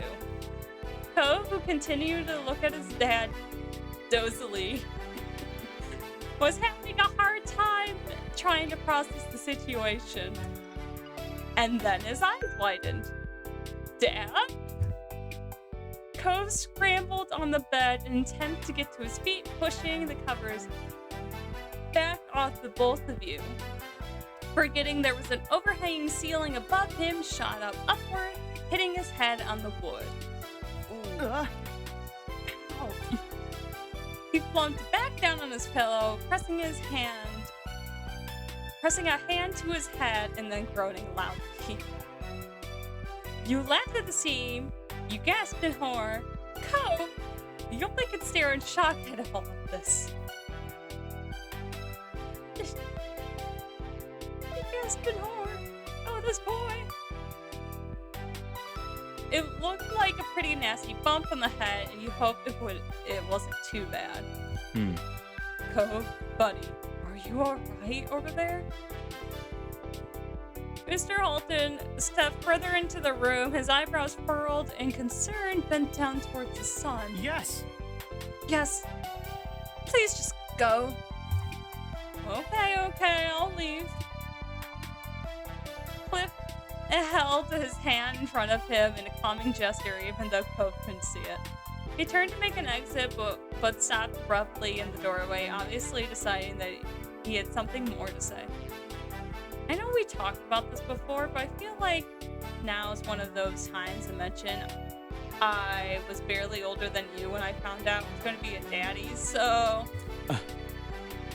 just if there's anything you need or ask about. We are not getting kids yet. Yet?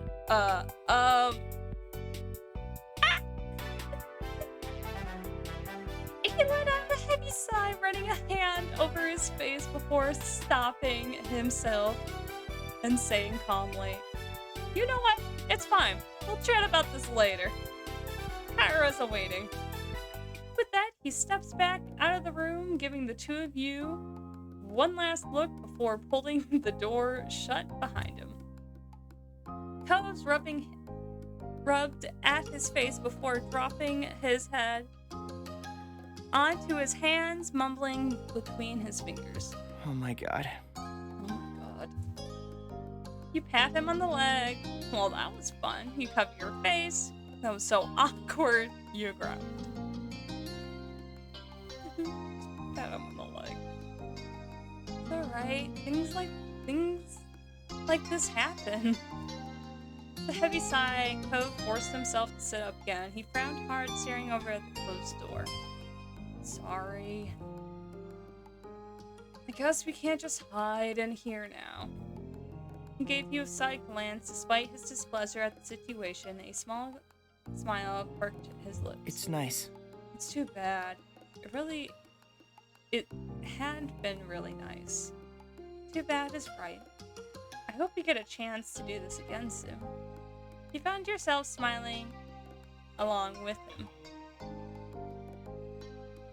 The two of you took a few minutes to get up properly and get yourself as ready as possible before heading out to see Kyra. Kyra was patiently in the living room. She was in high spirits when her eyes set in the hallway and her amused smile only widened as when you and Cove froze. It didn't take long for the realization to sink in. The scene must have been loud enough for her to even hear from there. Cove tried to look unimpressed. Eyes narrowed over Kyra's smug delight, though his face was already turning red and his mom hadn't even said anything yet. He squared his shoulders, lifting his head up and strode forward. Hey. Hi, Mom. Hello, baby, and hello to you too, Sophia. Her tone cracked in her greeting as she just gave in and laughed. Unable to keep any of it in, Cove frowned at that and his eyebrows furrowed. I'm sorry for the interruption. I didn't know you already had guests.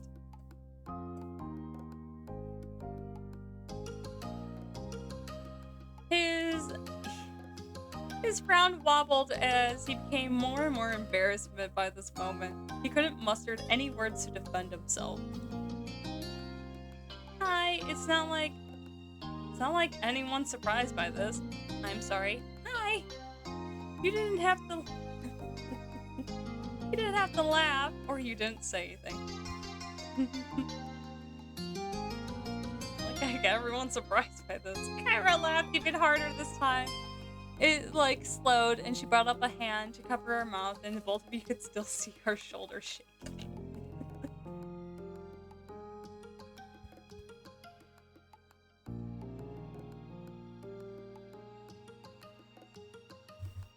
Cove still looked mortified. He shot you a stern look, and all you could do was smile. Cove was unable to say anything other than his teeth biting into the side of his cheek. He stood there frozen. Kyra studied the both of you for a moment. It's all right. It's okay. My not-so-little mister has spread his wings, and I can't complain about that. She lightly tapped the tip of his nose. That got a tiny smile out of Cove. Despite being much taller than Kyra at this point, he still seems like a little kid in front of her. You released the air you were holding in your lungs, and then Kyra's gaze locked on you. No, we were about to go over to see Pam and Noel.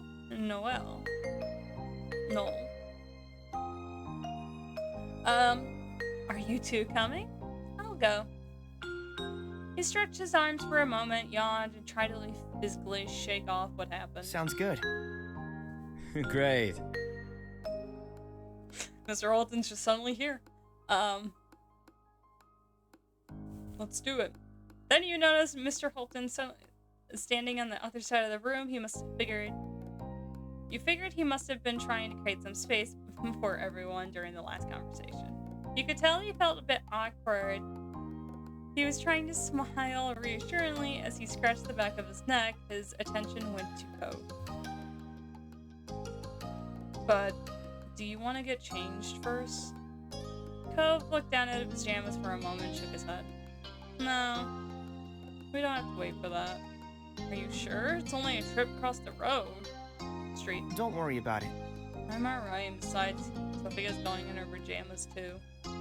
Fair point. Cove leaned in closer to you as he crumbly mumbled quietly.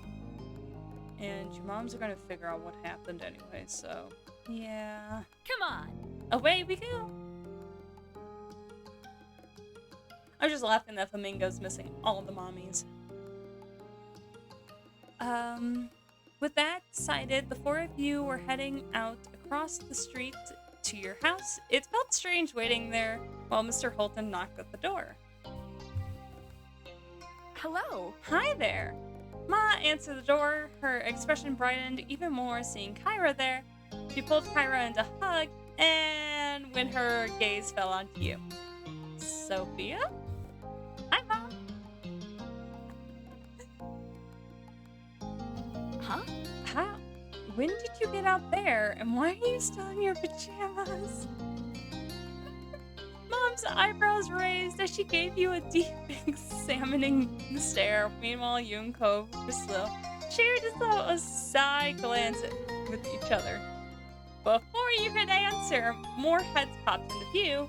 Ma, Liz, and Lee were all chuckling. To be honest, I always assumed Cove had been the one sneaking around. That's right, Moms. Scold her. Her eyes sparkled with amusement, and you had looked away. You noticed Cove's face was printing red again.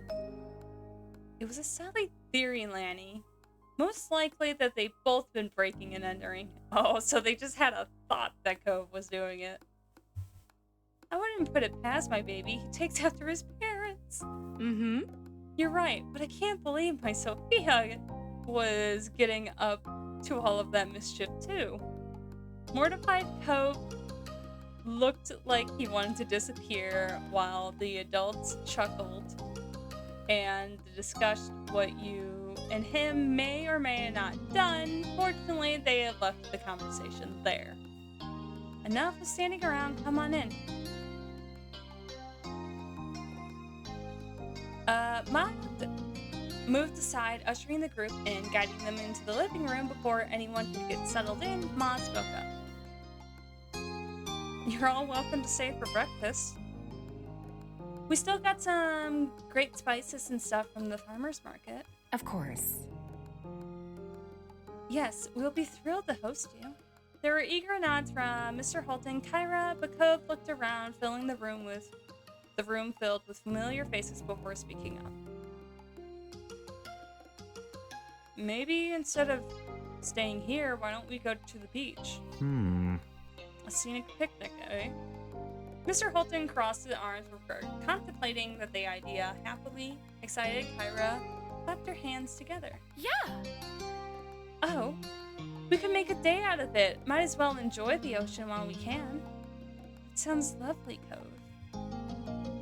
Everyone else put their own agreements with Cove's suggestion. Before long, both families dispersed, getting everything ready. Sandwiches had been made, water, sunscreen, towels, more needed to be gathered and packed. Plus, you and Cove took some time to get dressed for the day. An hour later, both your parents and Cove were walking down the old path to the beach. The morning was already turning into a bright, beautiful day, and you honestly couldn't ask for better weather for a beach trip. I love that they didn't even scold us that much. They were like, oh, it's those two. The moment you laid your eyes on full view of the ocean, you had stopped and stood there mesmerized. It didn't matter that you grew up there, the sight still filled you with wonder. Hey, Sophia? So? I was thinking about calling Terry and Miranda and seeing if they can come too. Pretty much everyone else is pretty much already there, so would your family mind? That would be cool. I'll ask them.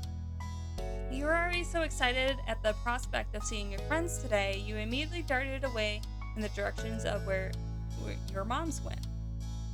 Behind you can hear a familiar sound of Cove laughing. I have a question. Is it alright if Terry and Miranda came back?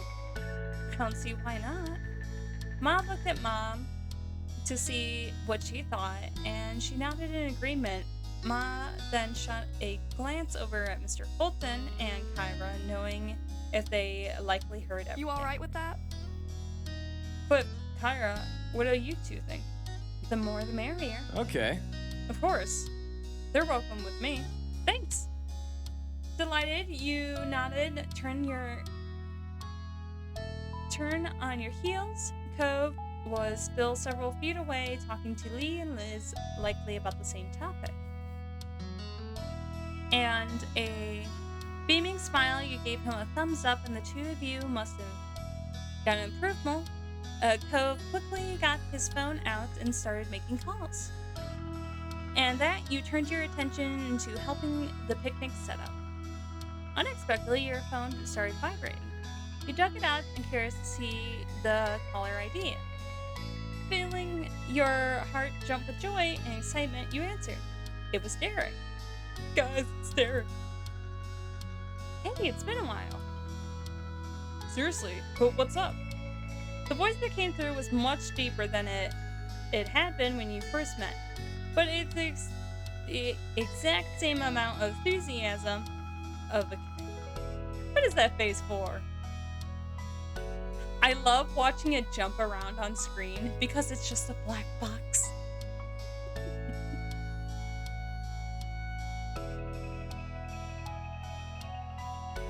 They're slowly making progress on the Derek DLC.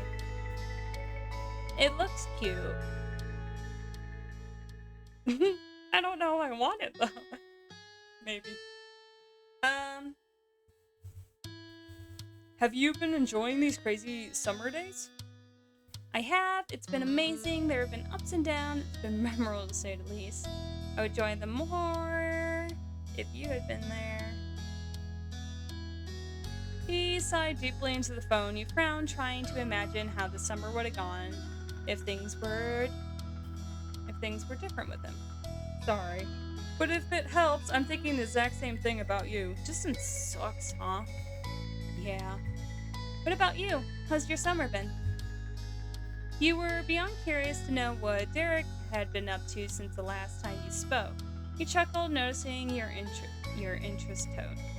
Honestly, I've been slammed with stuff lately. College applications, scholarship inquiries. What else is new? I bet you're even more toned than you are last time I saw you, you joked. Your only real struggle is choosing the place to go. They're all desperate to have you. I wish you nothing but good luck. Mm-hmm. Totally. He chuckled, turned into a sigh, and you could hear his small smile when he spoke. I really hope so anyway. That would be amazing. What about your family? Are your brothers being good? My little brother is a little punk. My little brothers are little punks. I guess they're doing alright. You both laughed. It was easy to imagine the grin on his face. Mom and Dad are fine. Great, my mom's are too.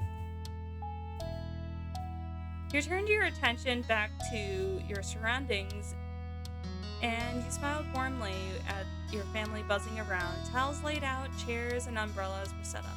Actually, I'm out with my mom's right now. Liz and Lee are here visiting too. Oh, that's fun. But if that's the deal, I should let you get back to it. Are you sure? I don't mind. Sure. And I have about to lose your number. Okay, bye. Bye, Sophia. Have a heck of a day. Hanging out the conversation left you energized and good spirits. It was exactly what you needed to make this day even better. Call Baxter over. You hurried over to your mom's, helped them with the rest of the food. In the moments you noticed Cove at your side. So, what do they say? They're gonna come. Oh, sorry. I'm looking at the fucking ground because I leaned forward.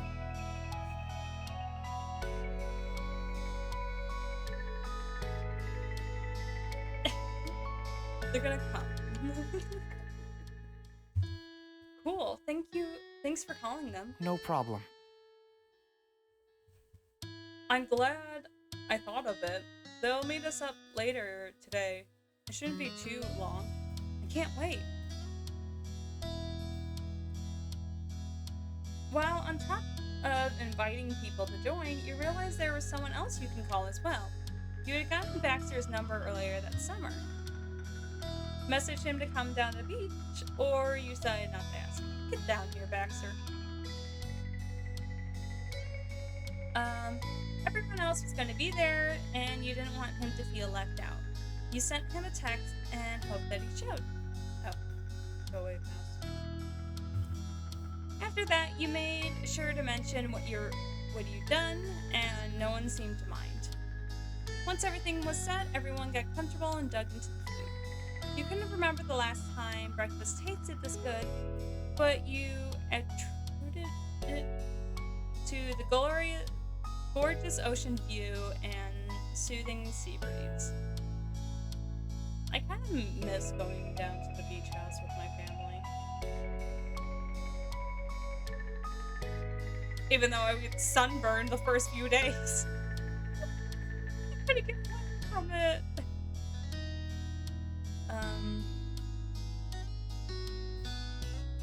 Morning swiftly gave away into afternoon, and a very recognizable face came walking to the shore. It was Baxter. He came.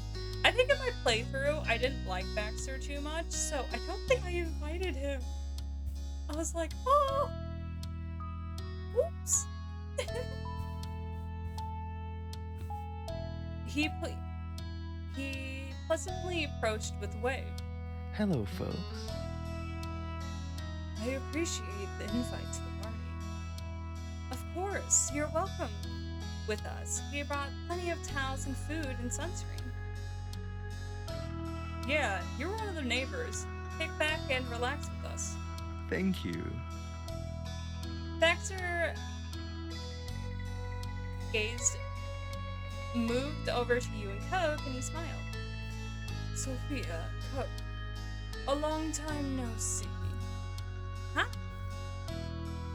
You waved from where you were usually sat, and Coke nodded. I'm glad you decided to come. So am I. We meet again. Yes, lucky for me. A few giggles escaped Lee as she watched Baxter. And then Baxter noticed a face he didn't recognize from around the neighborhood. He turned up his charm even more for the introduction. Excuse me, I'm Baxter Ward. I'm sorry we haven't met before. Well, I'm not typically from around this area, just visiting. I'm Ko's mom. Oh? I'll remember that. Very nice to meet you.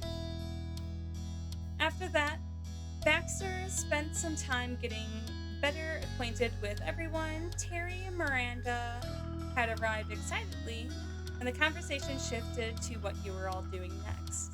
In that case, we could go for a few rounds of volleyball. Oh god, I suck at volleyball. There are plenty of us now. Accidentally just kicked my computer.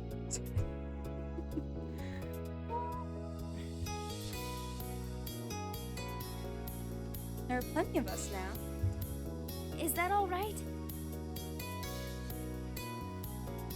Could I play? Of course.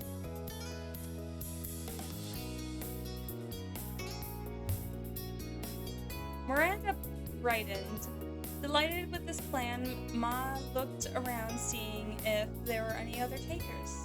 I don't feel like playing. I have to change, but it'll be fun to watch. I don't know why I gave her that voice. I could be rough. My eyes don't miss a thing. Volleyball is a good idea, but there should probably be something happening for those aren't a fan. Ooh. I have some crafting supplies that we could use to make jewelry. We could use the stuff we find around the beach to accumulate it. Really? What? Really? I want to make a necklace. That'd be great. I'm interested in trying my hand at that too. I could do that. Nice. Absolutely. Impromptu crafts. It's my kind of party. I'd like to join too, please. I'm making jewelry. Screw volleyball. Already you were imagining smudge. Who are you punching, Baxter? Is that who? Already you were imagining various designs you could make, and Lee let you use. Your cousin shot you a thumbs up, clearly happy with your decision. Baxter. That voice. Kyra got up from the towel she was sitting on and started brushing off the sand of her legs as she stretched out her arms over her head. Can do. I'm up for a few rounds. Well, since there's still a free spot, I'll throw my hand into the ring. The things I do for my friends. Thank you. Thank you, Liz. I love that. Liz got up and from where she was sitting, you could tell from her expression that she was already determined to win. You laughed at yourself, curious of how the game would turn out. Now the plans were settled, the group temporarily split into two. Okay. Let me pop back into the house to get my supplies. Anything we can do while you're gone? Yes. You could start clearing out the towels for us to work at. And if you want, you can look around for good stuff to use. I'm on it. Roger that. While Lee ran back into the house, the group did as she suggested. By the time that she returned, everyone had their crafting areas ready to work at. Lee sat down at one of the towels, looked up at everyone eagerly, and she held up 2 necklace options. I hope you all have been thinking about what you want to make. I have for everyone a choice of either chains or threaded rope. What do I pick? All I know is I want to put some sea glass chunks on it. The charming idea. His gaze went back and forth between Lee's 2 necklace face options. You could tell that he was thinking quite hard about it. Can't decide anything for mine. No rush. I'll leave the strands here and you can decorate it how you want to later. I suppose I could use whatever I spot in the beach first and fates can decide. I think I'll keep it classic and only worry about finding a decent shell. Yeah!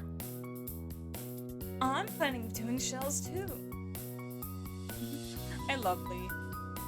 I want to find sea glass too. I'm going to hunt for a handful of shells to pick from. I'm looking for driftwood. I want to use some stones. I'll wait and see. I don't have a plan.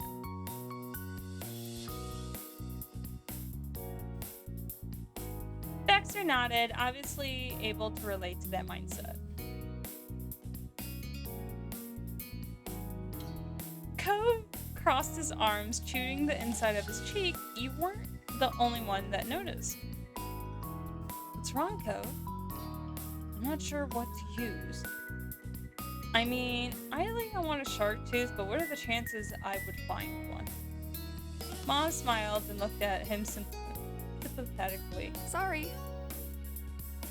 The rare downside about not having a shark-filled coast is that it would make for a really nice necklace, though. I know. At Co's pouting, Ma gave him a little bump on the shoulder with her fist. Well, don't lose hope. You never know. You might end up really lucky. Co laughed, and it cheered him up enough that he wasn't really convinced. After that, the little crafting club busily went to work on their pieces. Whatever they decided to use was attached in loops that were slid into the necklace base. Terry was immensely proud of herself when she was done. Hers was simple, it was gorgeous, with a striking piece of sea glass that she painstakingly searched for and found. Baxter was excited to show his piece off to everyone. He stayed true to his word and used various materials he found on the beach. The necklace looked like it had good weight from the clutter, and he always had an elective style, it seemed. Cove ended up with the driftwood in various lengths to design his necklace. Despite not finding any shark teeth, he looked still pretty pleased. Ma decided on a medium-sized purple ring-top shell that as her centerpiece, and Lee went to find some few small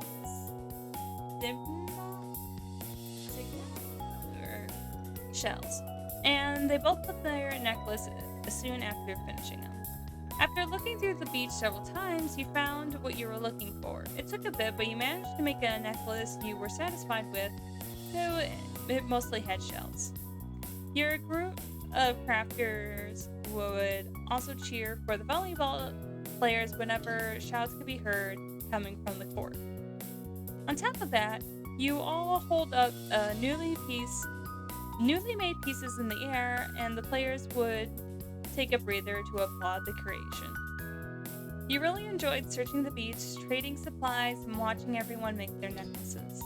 The crafting club was definitely a success, and you weren't the only one who had a blast. The afternoon continued to drift by, but the fun was still going strong.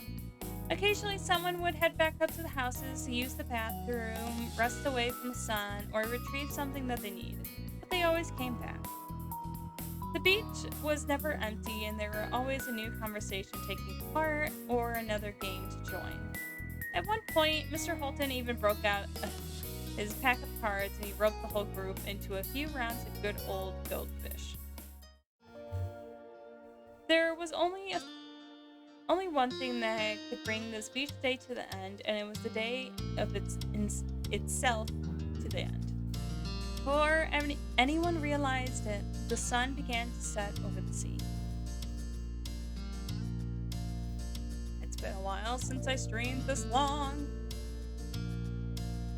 My voice. As that happened, you took a break sitting on the it was always this game. I think like the Pokemon games that I was like, oh, I am streaming for a good long while. Sit on your towel with your legs stretched out past it. Your feet were buried in the warm sand. Shortly, it looked like you seeing your mom's approach, and they stopped in front of you and smiled. Hey there, kiddos. How are you? I'm doing really good. How are you? How about you? We're wonderful. They both sat down, squishing you between them. Ma leaned her head against yours, and Mom started rubbing your backs. Nothing more was said at first, but Ma sighed contentedly. Mom looked at you wistfully. We're both really proud of you, Sophia. True. You grew up more than we ever could have hoped. Thank you. It was only thanks to you two. You end up starting tearing. I'm not sure if I deserve that growing praise. Only thanks to you two. Ma wrapped an arm around your middle and squeezed you tightly in a side hug, and Ma continued lightly scratching your back. Thank you. That means a lot, and I still think you're selling yourself short. You're always a lovely person, and I was so thrilled to know you. Your voice faltered, and you couldn't imagine your life as any other way. Ma lightly brushed some of your hair back and left a small kiss there.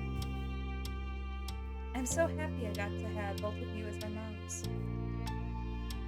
After that, all three of you were sitting there getting all sentimental. I don't know how we got so lucky with you and Liz.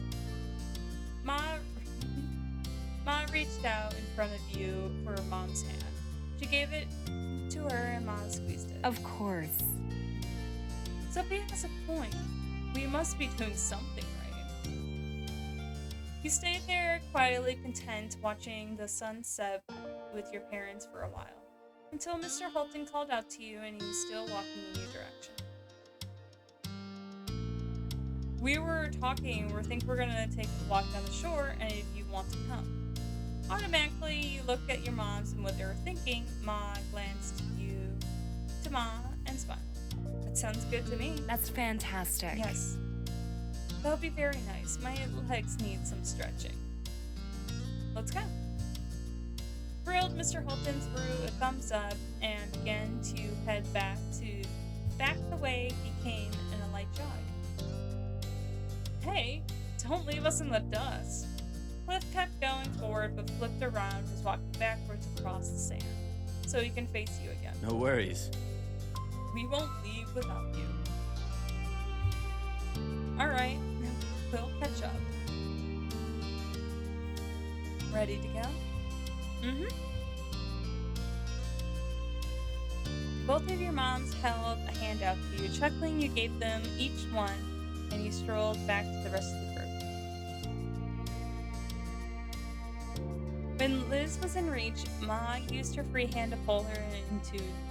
Liz shook her head, and her mouth quirked into a smile, and she didn't resist. Pretty. Together as a family, you followed behind each other hand in hand. I actually really hate walking in the sand barefoot. Like, if it's like wet by the waves, I don't really mind as much, but it's like when it's really fucking dry. I hate it.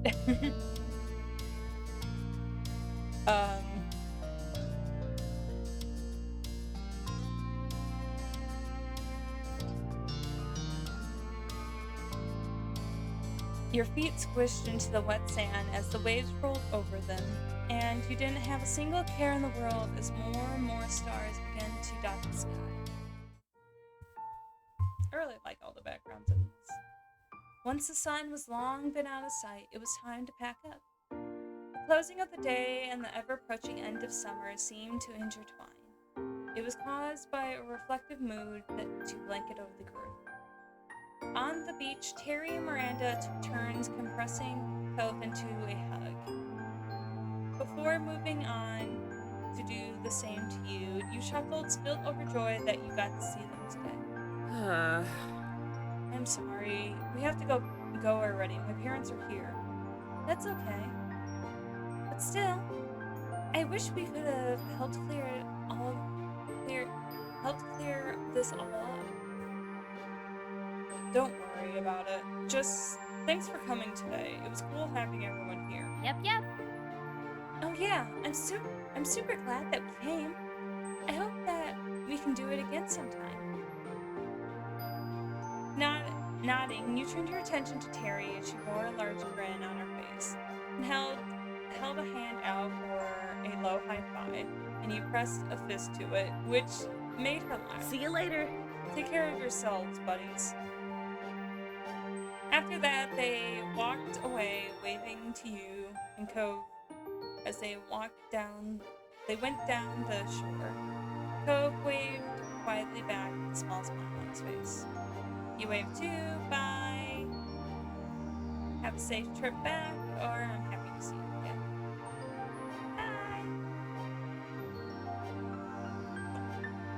Bye. You cupped your hands around your mouth to project the words louder, and they both waved faster.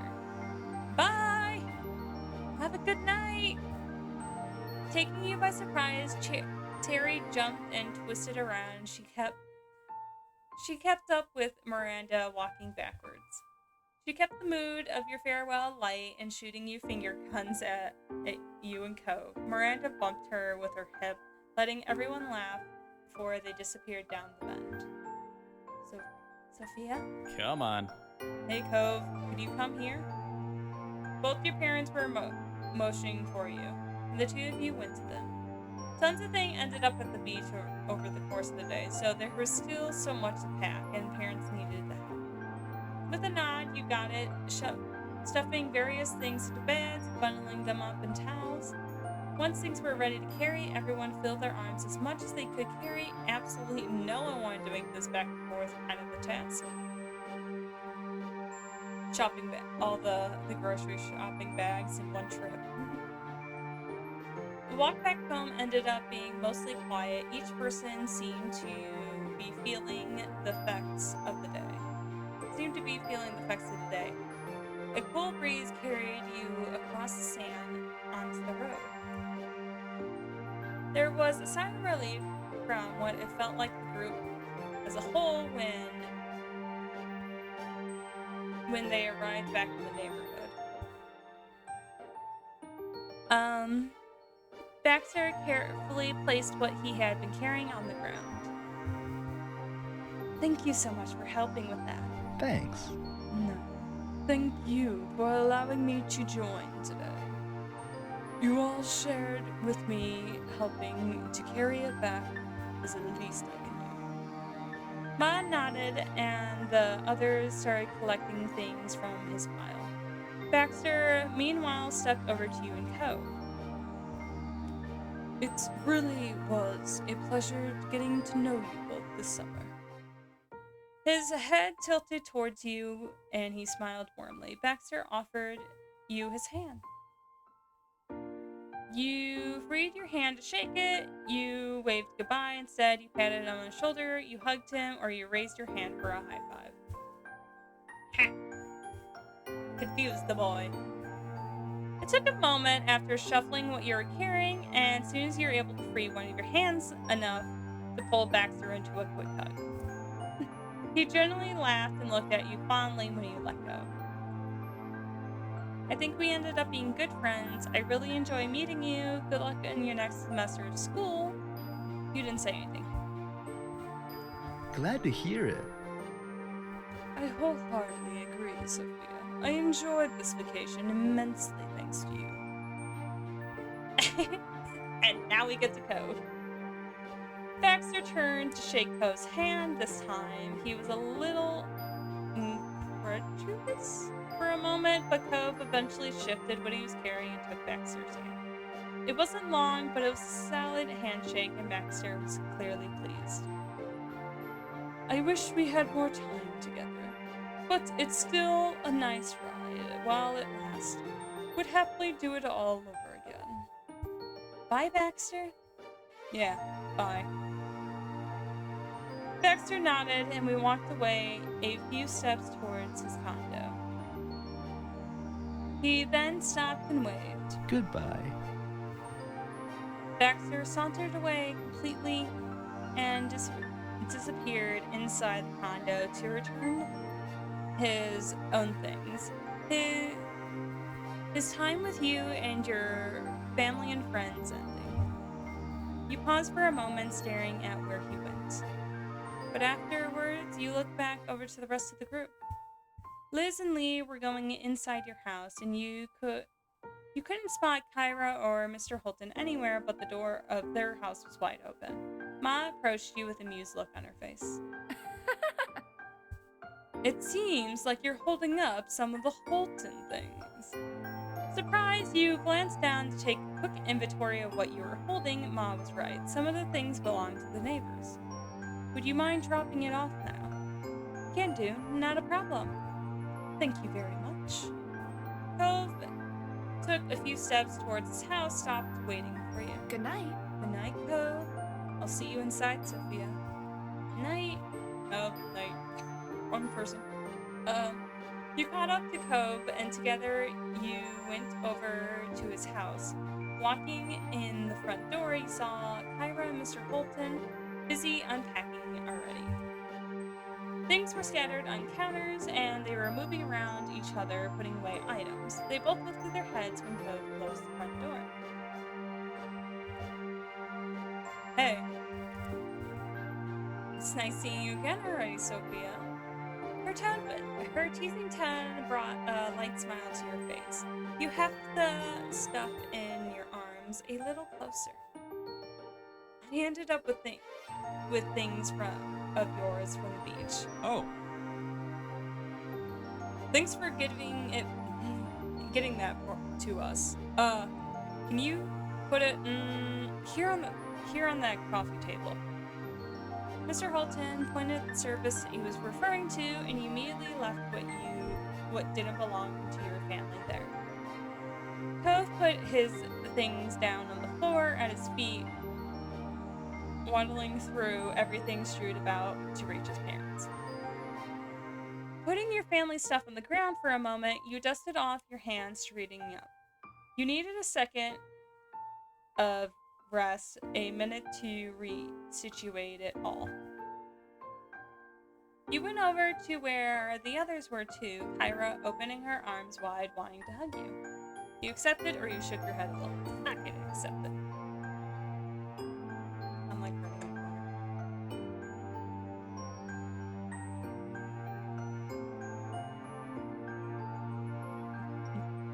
out. Could drink the fireball bottle that's sitting right next to me. That would do wonders for my throat. Is it true? not checking fireball. Happily, you went to her. She held on tight. Hi, TG. She held on tightly. Over the years, you were able to form a good rapport with her, and you're grateful for that. You could feel in her hug how much Kyra had grown to care about you, and it brought an affectionate smile to your face. Thank you so much for hanging out with me today. It was a blast. It was no problem, I had fun too. Kyra eventually released you, patting the tops of your shoulders as a final gesture. Thank you. Every time I have gotten to come by, it's an absolute joy. Things really couldn't have worked out better. Mr. Halton took a step closer to you, and Kyra moved aside to let him say goodbye to you. He grinned. Thanks for always being such a friendly neighbor. It's not just right now, but as long as I've known you, I didn't always make it easy, but you and your family are good people. Really, truly, I really, truly appreciate it. Thanks very much. Thanks again, Sophia. So much. At that, Mr. Halton reached over and gave you a soft pat on the top of your head. I'm really glad you're my neighbor too. You're good people. You hugged him. Goodbye, Mr. Halton. You're getting one, bitch. Taking him by surprise, you latched your arms prone, Mr. Holton He let out a small squeak and then went rigid. After a moment, he relaxed and began patting your back before shifting into a full hug. You held on firmly. Thank you for being such a good neighbor. As you let go, he sniffled, but he met your gaze once more, his mouth pulled into a wide, happy grin.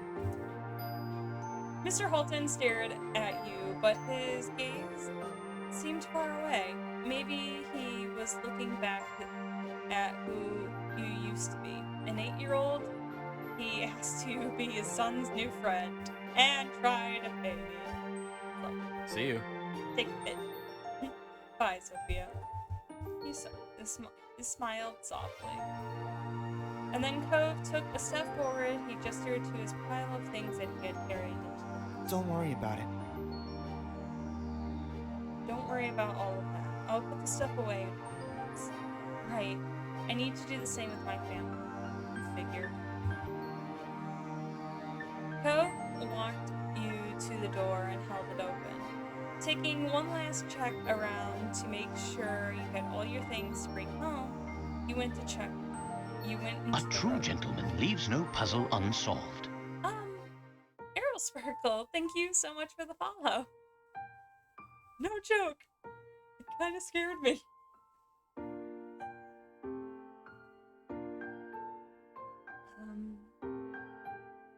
He leaned his body against the door frame and not following you out. So, this is it, huh? Actually, that's not what I meant. His expression twisted and he shook his head a bit, like he was trying to banish the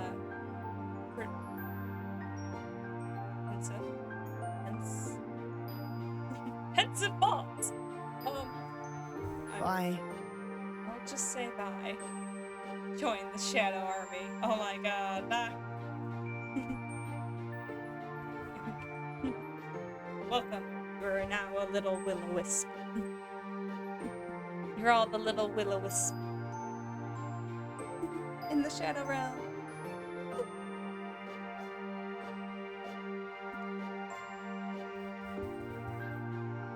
I just say bye. Bye. I'll see you soon. Your mouth pulled into a soft smile, and you weren't sure who you were trying to reassure more. Cove reached forward and gently cupped your face with one hand, and his thumb trailed across your cheek for several heartbeats.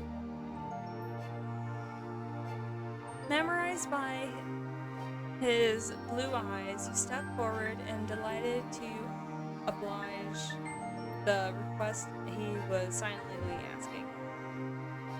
He met you halfway as you smiled into a kiss. It was soft and longing, and your chest ached knowing that there couldn't have been more than this, at least for now.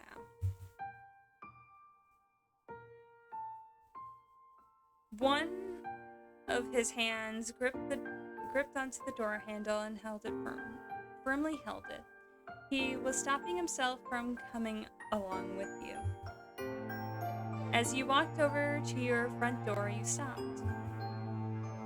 You turned around and spotted Cove right where you left him. You laughed quietly to yourself. For a small pause, you both stared at each other from across the street.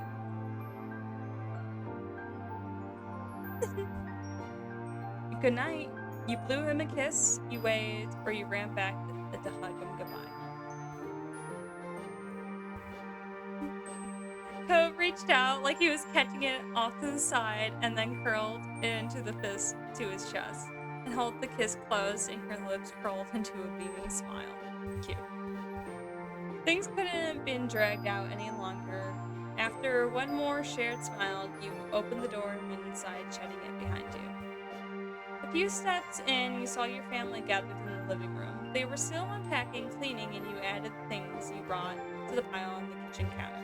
Ma stood up, rubbing her eyes a little bit, and she yawned loudly. I'm bushed. How about we finish the rest of the chores tomorrow? Yeah. Honestly, it's too late for this. Thanks.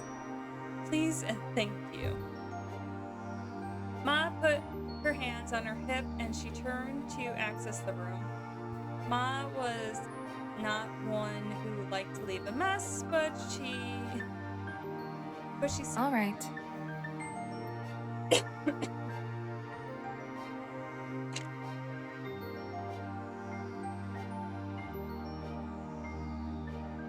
I suppose we can make an exception for the usual rule. It's been a really long day. Liz grinned confidently. Lee wasted no time to skip over to you and hooked you into a side hug. I just realized it said Liz and not Lee. Good night. I hope you have the loveliest dreams of you-know-who. Lee ended the sentence with a wink and a hearty laughter and she let you go.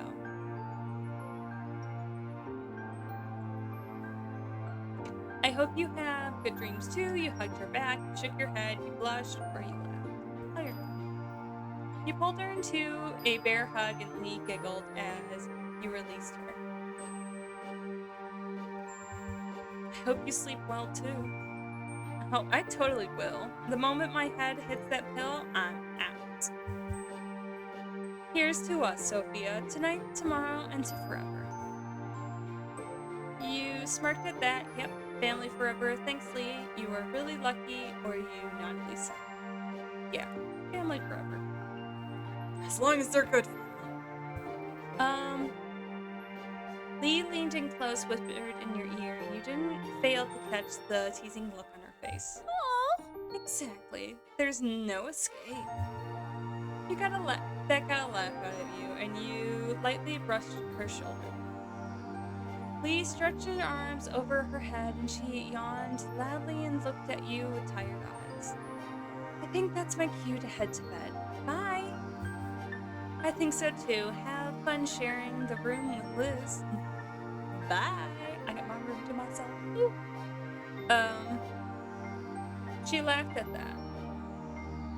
And Lee shuffled off towards the guest bedroom. Before you had a chance to do anything else, you could feel the tops of your head being tapped, and you spun around to see Liz smirking.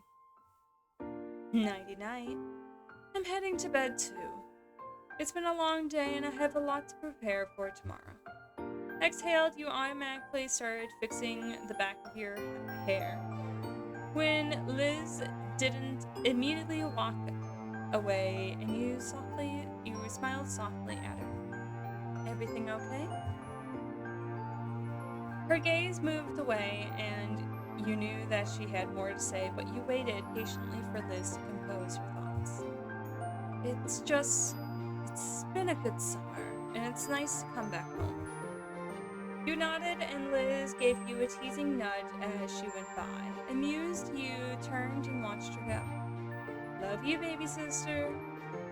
Good night, Liz. Love you too. Goodbye, old sister. Gave her a good night hug. Good night. We're just hugging everyone. You wrapped your arms around her back and hugged her from behind, and she laughed and patted your hands. Eventually, you would let Liz go from your caress. When Liz was out of sight, Ma started the conversation next to her. The next conversation over her shoulder. Aren't you heading up to bed too?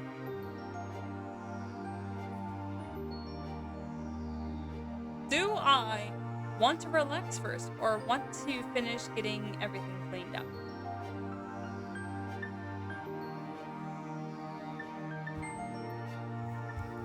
What? What? Are you sure? It can wait. Glancing around the room, the disarray made you feel twitchy. You were feeling you would sleep sounder if you took the time to clean before bed. Yeah. Ma came over, smiling, understanding, and she pulled you into a big hug. Love you. All right. You do what you need to. I love you. When you were done hugging Mom pulled you into another hug, and their actions basically handed you off to another as you laughed. I love you. I love you so. Good night. I love you too. You are the best parents, or you didn't say anything. Love you too. Aww.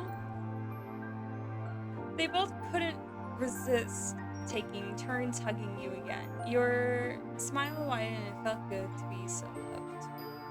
Good night, kiddo. Sleep tight. Good night, sweetie.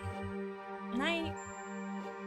After that, your moms headed back to their bedroom down the hall, and you were about to turn the other direction when you heard Mom's voice. Don't let the bed bugs bite. You heard Ma chuckled as you watched them go with a smile.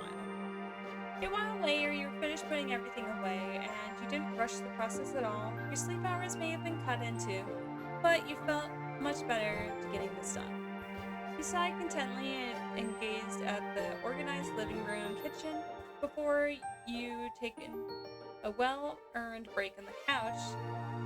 Something out of the window caught your eye. Your feet brought you right in front of the large window spanning the length of the back wall. Just anytime I hear this music, the beginning part, I was just like, boom, it suddenly turns into a horror game.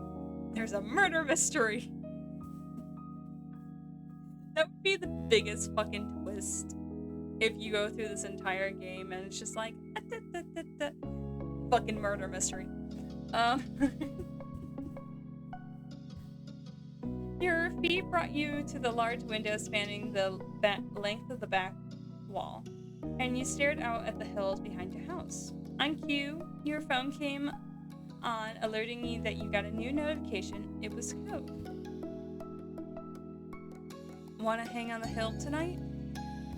Something inside you told this was the right kind of night to make the trip out there. You sent him a very quick message. Yeah. Heart. You went over to the front door, stepping over the threshold. You gave the living room one last glance over your shoulder. And then you shut the door behind you, silently make your way over to the poppy hill. With lights step in the dark, you walked across the hill behind your house.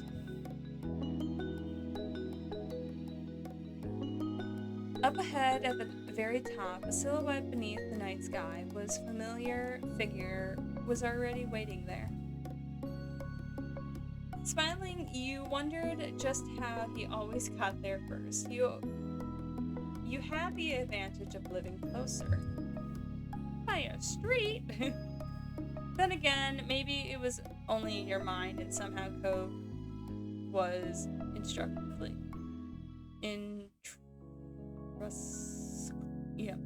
linked with this place. After all these years, it would be weird to scan the horizon and not find him there. As surreal as the shore without the sea.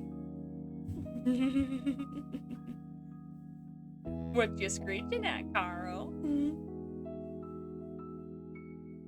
The distance between you and the growing shorter by the second.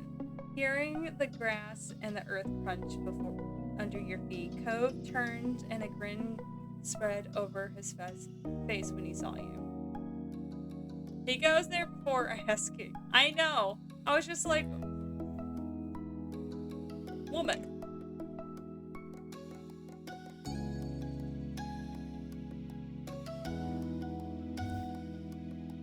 You took your place standing behind him on the crest of the poppy hill, looking over the ocean.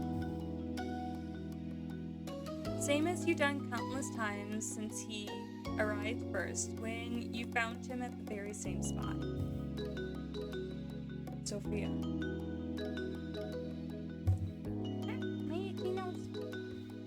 He had broken the silence, the spell that had held you both in place. You looked at him expectantly. There's something I always kind of wondered about. He cocked his head and gave you a sidelong glance. Guess what? I gotta go to the bathroom. I'll be right back. Ugh.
All right.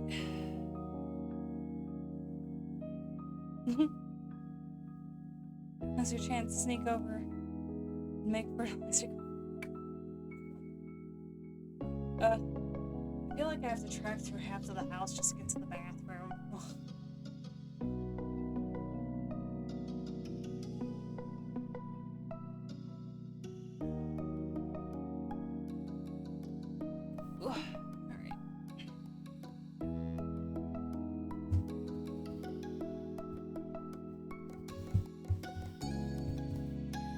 What did you think about when we met? When I was just a kid you never seen before, bawling his eyes out on a hill next to your house. foremost. He chuckled, his eyes drifted towards the sea beyond, before flickering back to you. The way his gaze pulled back to you made it clear he was genuinely invested in the topic. Luckily for him, you remember what you initially struck you in that moment, as if it had only happened yesterday. Well, I remember noticing your bright green hair. Cove bursted into general laughter at your reply. Guess that's fair, it does kind of stand out. Sighing a little bit, you continued to reminisce about your first meeting. I also remember feeling bad about what was happening. I remember that too. He ran a hand through his hair, and you knew his line of questioning wasn't at end, even before he spoke again. I mean... Do you remember what you thought about me? You know, as a person. Was I annoying, or mean, or... I wanted to get to know you. I didn't know what feelings were at the time, but I thought you were cute right away. I wanted to marry you. Maruka! Hello! How are you? Honestly, it was love at first sight, even though Little bitch! Oh my god. Honestly, it was love at first sight, though I didn't realize it at the time. I was worried about you because you were so sad. I don't really remember anymore.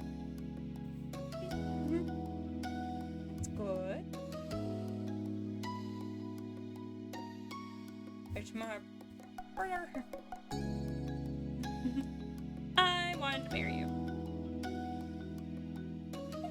His face fully turned to face you. Oh, it's my birthday.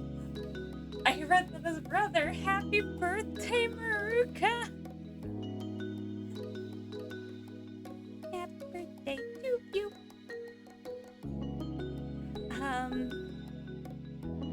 Cove turned fully to face you, and his mouth hung open. Seriously? You wanted to marry me after the way I acted when we met? Yeah. He stared at you, his eyes round as the full moon, and then he ducked his head away. He seemed to be struggling for the way to respond. What? I don't even know what to say to that. You really just knew I was right for you. He took a deep breath, building up his courage for what he wanted to bring up next. I wonder if we were really meant to be together. I think we are. We are the ones to decide that. I don't care. I want to be with you no matter what anything else decides.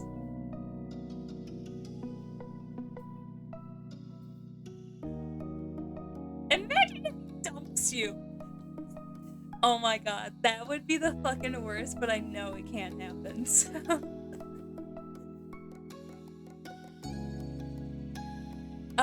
Cove smiles bashfully, and his eyes flicker... Oh shit, get away, mouse. His eyes flicker back to you under the green lashes. Cove lifted a hand, drifted to the scar of his arm. His fingers unconsciously glided over the mark. It was much less noticeable. Look at the little tiny mark. It is so tiny.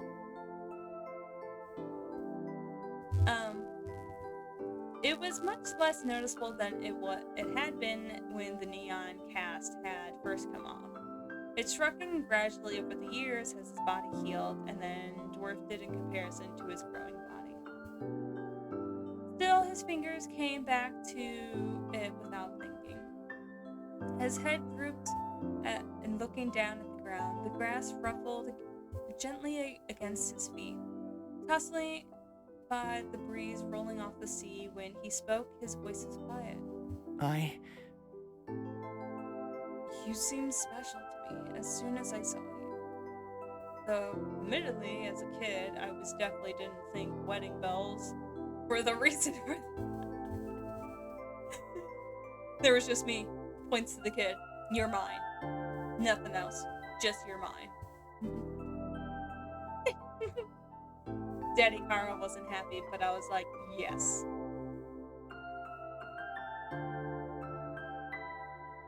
Hey! At least he's closer to my age in the game, unlike how I was with Professor Layden.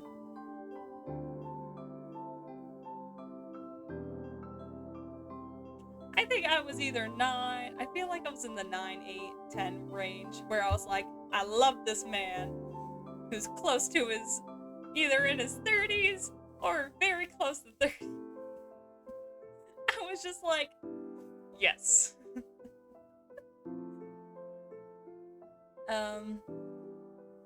Read that. You raised an eyebrow at his vague words, and wondering what it was that he meant. Cove lifted his head up, finally committing to your eyes fully once more.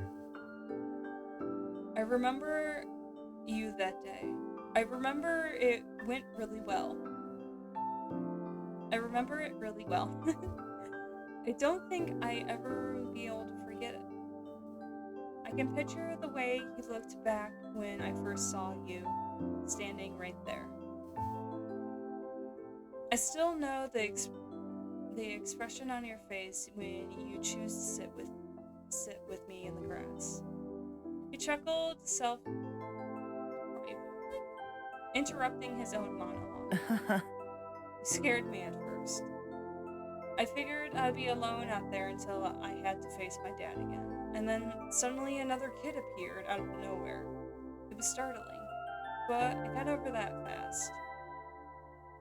You were a strange person in a strange place, but in that moment, you were exactly what I needed. Somebody I could talk to freely about what had happened and how it made me feel. And you listened to me, and you stayed with me.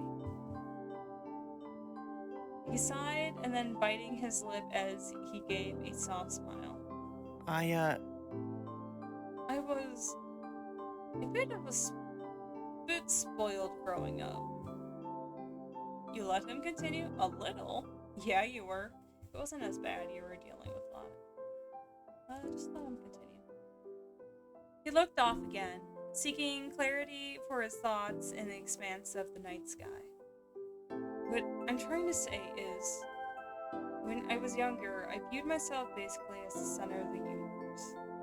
I didn't even imagine what wasn't like that. I mean, things didn't simply happen that would be weird. According to my little kid brain, it made far more sense that everything in my life had a specific connection to me somehow, right? He sought affirmation in you, wavy eyebrows raised as he tried to explain his child logic. So at the time, you felt almost unreal. Like, you weren't just anybody, you were some other kid who happened to be living in the neighborhood with your own little world that wasn't connected to both Colton. No, to me, you were there so you could find me when I was lost. Though, it turned out you were there for that. And you were trying to find me because something had sent you specifically to do that, and I didn't expect it to be my dad. I guess he knew more about what I needed than I thought. He chuckled, shaking his head as he shook off the thought. I kinda expected it all to vanish like a dream when the night was over. I would wake up and everything would be the same again. That's... I'd be back in my bed at home, my real home with both my parents. The future was something I couldn't picture anymore. I didn't know what school would be like when I went back, or the table I would be eating breakfast in the morning or anything. If I couldn't imagine it, how could I think it was something actually happening? I couldn't grasp my new reality. It was too big for me to hold all at once. So I never thought I'd see you again. Cove beamed at Hugh, his eyes shining bright. I never ever would have been able to guess that 10 years later, when I was grown up, the two of us would be still here, be still together. I'm glad I met you. It was hard to believe it's been so long. I guess that makes your dream come true. Mere words couldn't encompass the joy you felt. You smiled. My nose is so itchy.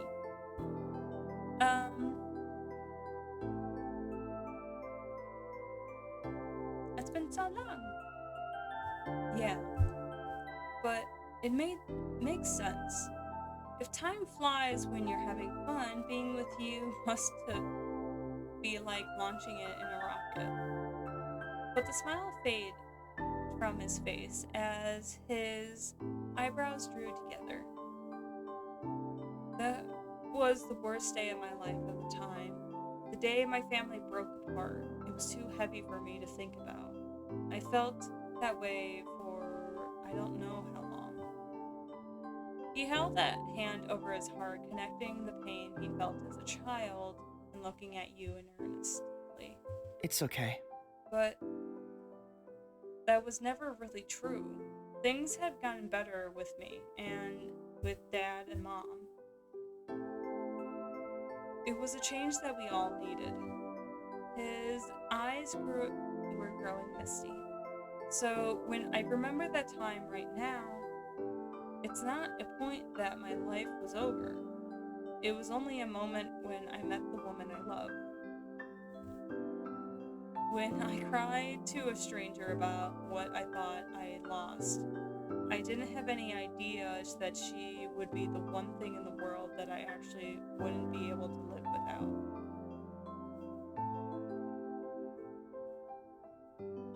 I love you too. I never want to lose you.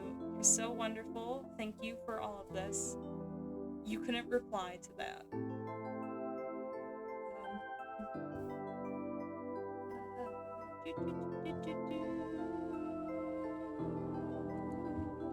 I'll say it back. You won't. Bitch, if you die, how can I bring you back and kill you myself? Then you hugged him. You gripped his shoulders, you ruffled his hair, then you kissed him, then you teared up, you're grinning back at him. He leaned into the kiss, his lips softly against yours.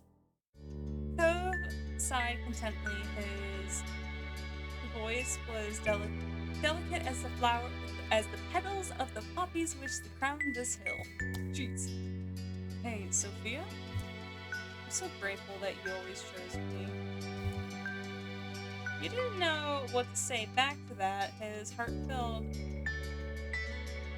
appreciation left you speechless. He tilted his head up and then lost in thought in sparse clouds above. I wonder how late it is. Well, it doesn't really matter. My dad's fine with me being out whenever.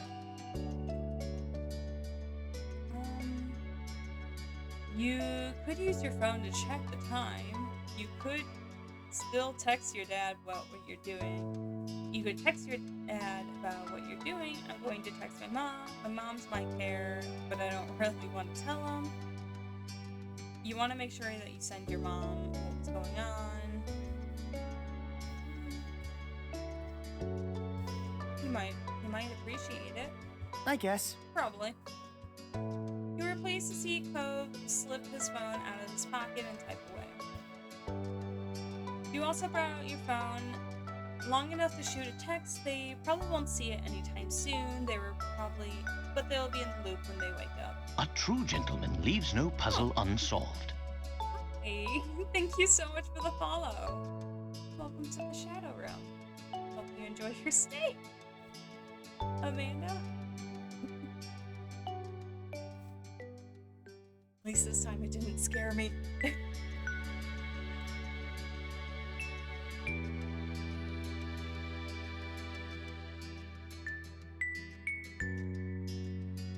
It's sad. I ran out of water.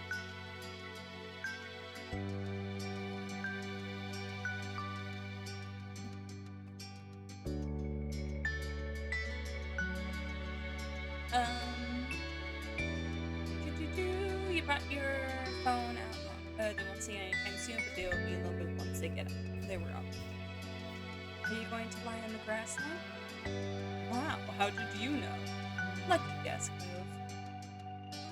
With a chuckle, Cove plopped down onto the ground and laid on his back. His usual way of speaking... Can you tell it's late? His usual way of spending time there. You stayed standing, you sat down, you sat in Cove's chest, you laid on your back, you lied down, snuggling up against him. What Daddy Karo wants me to do is just sit on his chest, but I'm gonna lie down, snuggle. You lowered yourself against Cove's side in the grass, wrapping an arm over his chest. Cove smiled at you, using his free hand to cradle your face. Oh no, she's mad. Run, she's got a knife.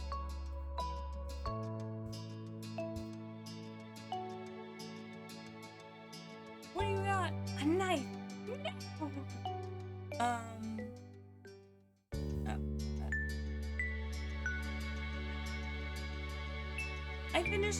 You finished Megu's birthday drawing? Yay!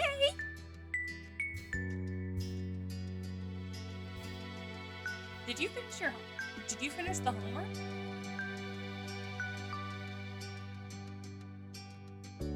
Oh.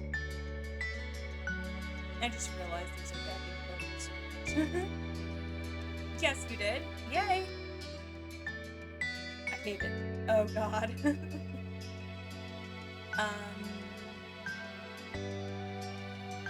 The both of you fully settled into relaxing on the hill. It must have been the beginning of one of, it felt like the beginning of one of your nightly outings, but you realized the sun was peeking over the horizon. Damn, how long were we out?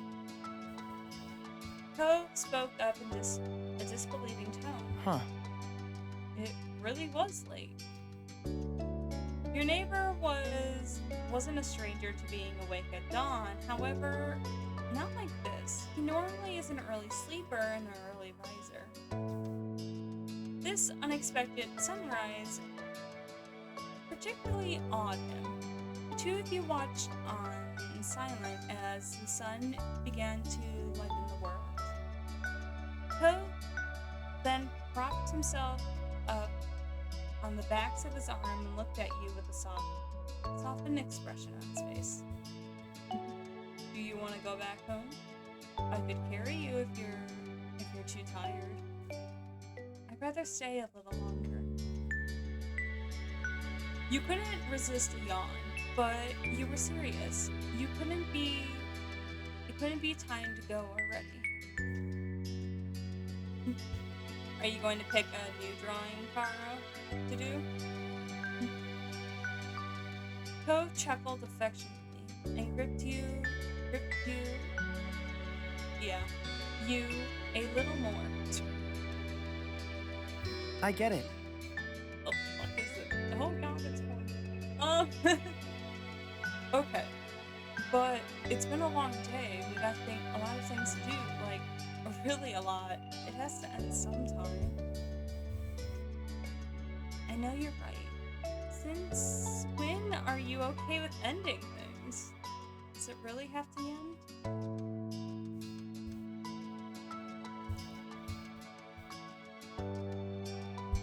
That makes him laugh again. It was a fair question. Since you made me feel better about it. And we can stay if you want. You can still stay if you want. Cove smiled brightly at you, as warm as the new rays of sun were tickling your skin. Burning my skin. In that moment, you couldn't have appreciated him being there more. You situated yourself to be comfortable. You leaned into Cove, kissed him. You teasingly asked him to marry you. You earnestly asked him to marry you. I still need to finish your 50k redeem. How did she head?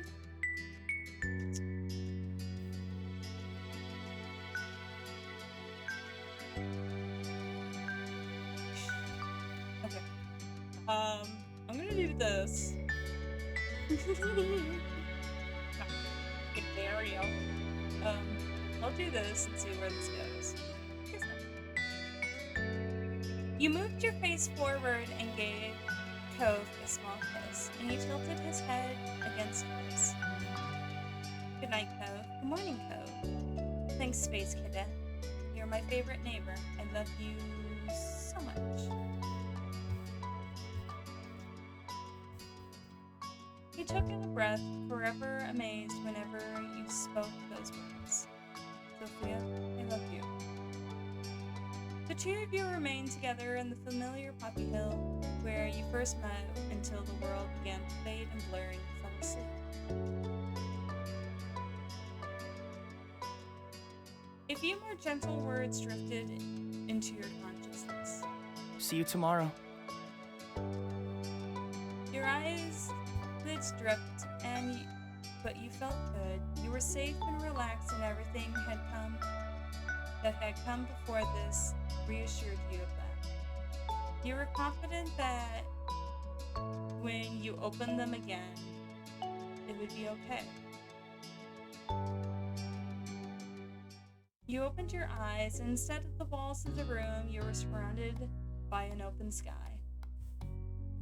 It's not the soft pillows or the sheets underneath you, but the bed of the earth and the grass that you taken last night.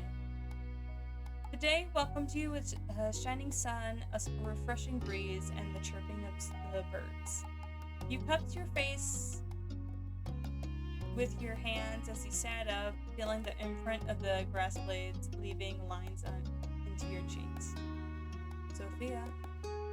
Hearing your name, you lowered your hands, looked around, and there was your fluent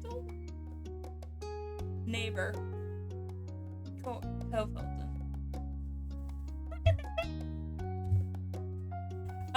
He made himself very comfortable, laying on his stomach with jewelry and shoes that had been taken off and the flower in his hand. Good morning. Good morning to you too.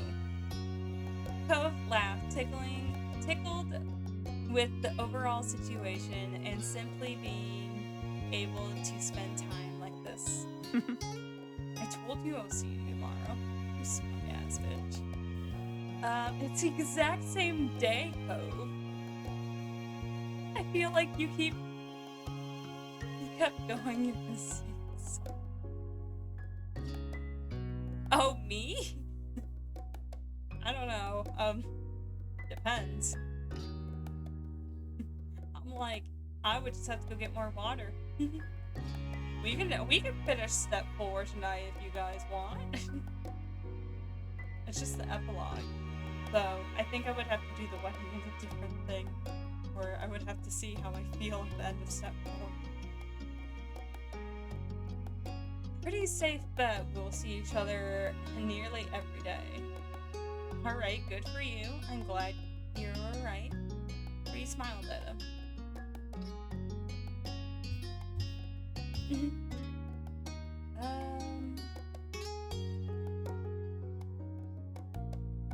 Long ass video for YouTube.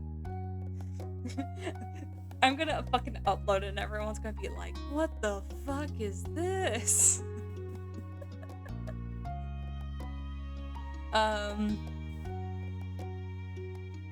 We'll see each other nearly every day. So, smiling, you shook your head and left Cove to his victory. Cove turned his head to the sky as his expression content. looks like it's gonna be a nice day. We're gonna have to come up with something to make it the most of it. I'm waiting to see if there's another married option. If not, I'm going back. He trailed off, blinking slowly into the sunlight. Someday, when we get older than we are now, I wonder what we'll end up remembering this moment for. What will we feel when we look back at it? Will it be the same as we're feeling right now? It's nice. I can't see what the future's going to look like again, but I think that's alright. Come on, I want another married option. I didn't want to do it yet. You're way too sentimental. I'm pretty sure I'm going to forget all about this. I think it will mark a new start for me. I don't know, but I'm looking forward to finding out.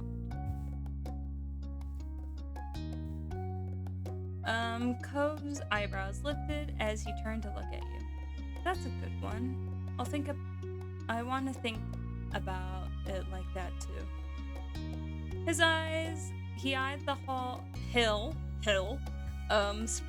sprawled out before you, and down below there was down the wild hill, the nature gave way to civilization.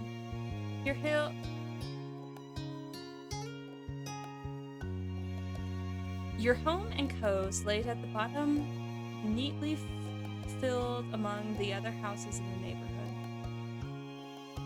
Hey, Sophia, I bet I can beat you to get back to the road. You laughed, amused by the wager, and you reminded of you so many moments in your youth. As much as I like it here, it's okay if we leave now. We always can come back to see the poppies and the fireflies again, right? Cove met your eyes, waiting for what you were going to say in response. Right? I like that. It's going to be another nice day. You're amazing. Yeah, we'll better do that. You're not getting out of it. We always be together one way or another. I might be able to manage that. He didn't know what that came from. Didn't know where that came from, but Cove blinked slowly. Hi, Grim. I see that we're up. Cove blinked slowly, his eyes still locked on you. Though you didn't need to see his face to know that he adored you. Nothing. It's just fucking 1 o'clock in the morning, almost 2. To know that he adored you. If there had been any room for doubt, the tender way he spoke would have filled it up.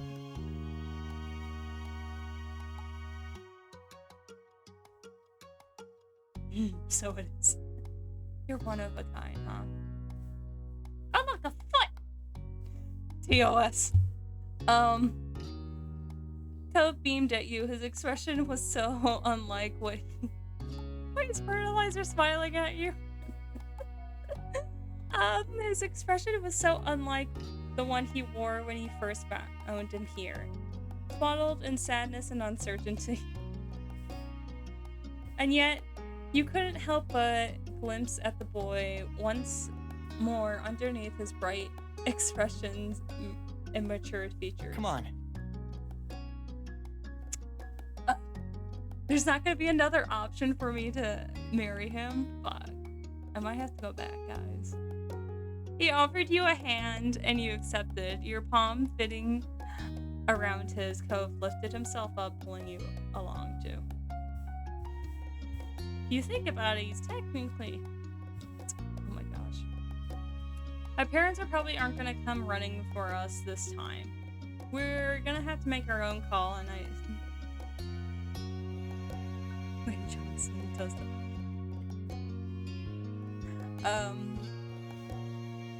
I can say that we can't hide away forever. Poppy Hill is just one of parts of those things.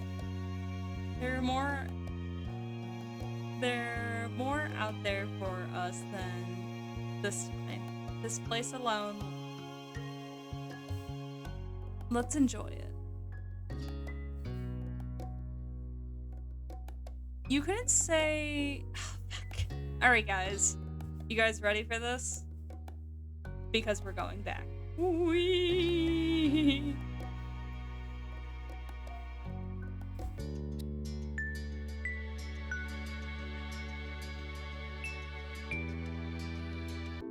Oh my god. I'm cheating. Why?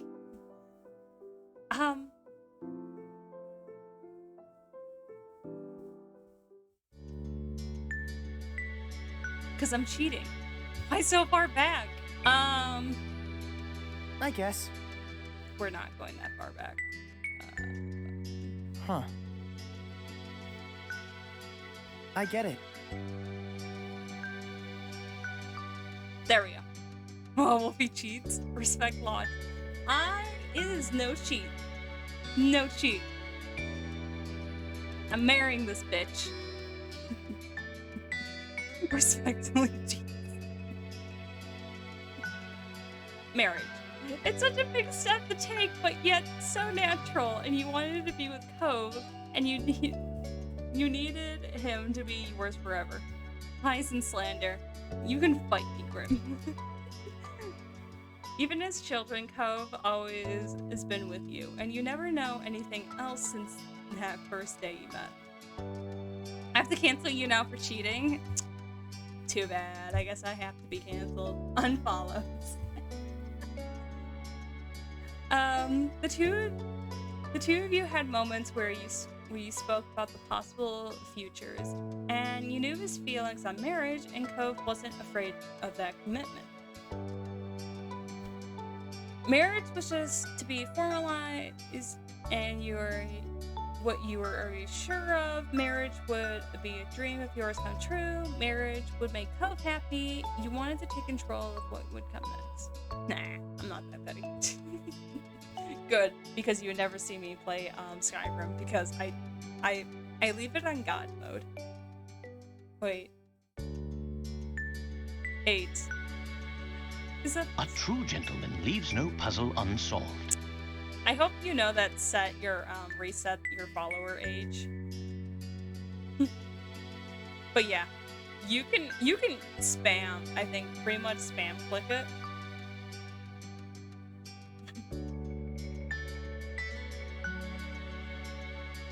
Yeah, because I accidentally I accidentally unfollowed one of the streamers I always watch, and they were like, "Oh yeah, thank you for the." Wait, Wolf? I was like, I accidentally hit the button. I'm sorry. And she's like, "Oh, you're good." I was like, "I'm so sorry."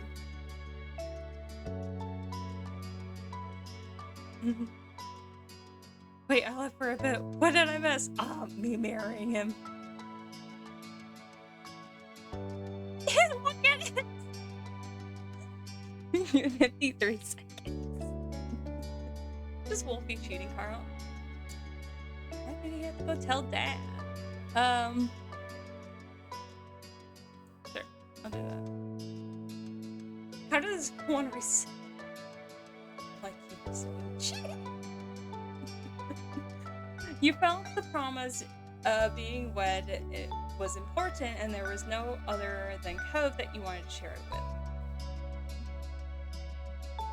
Was he hotter than fertilizer? I went back in time. I used my god power, and I went through a timeline, and there was no option for me to marry him, so I reversed the time. Now I want to spam reset to make it worth it. No.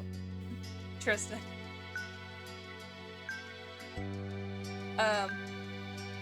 You'd be kidding yourself to pretend having Cove as your husband wasn't what you wanted. What?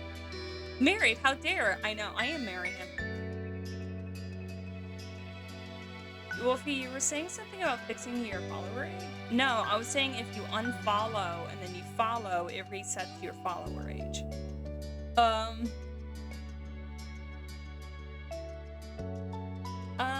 Wasn't what you wanted. You loved Cove and you loved him so much. It was time to stop kidding. Cove. Your voice tensed up, building emotion, and you couldn't keep this casual. Cove smiled, his eyes bright, full of interest. He leaned in closer as if he wanted to hear what you were saying.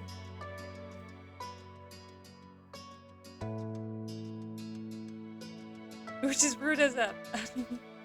Hey, you unfollow. Will you marry me? Marry me! Cole James Holton, his middle name is James. You are the love of my life, and I want to marry you. I want us to get married. It's nothing. Never mind. Just never mind.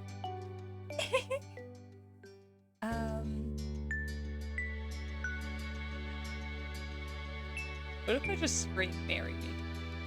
Yes! It's okay. I can always just look at YouTube to have a better idea.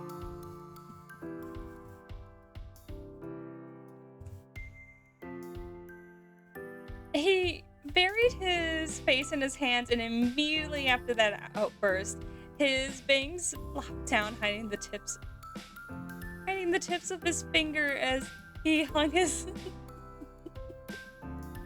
his head low. Really? Okay, that was easy. Wait, I haven't explained it all yet. Thank you. You're so wonderful. Or you were stunned. Okay, that was easy.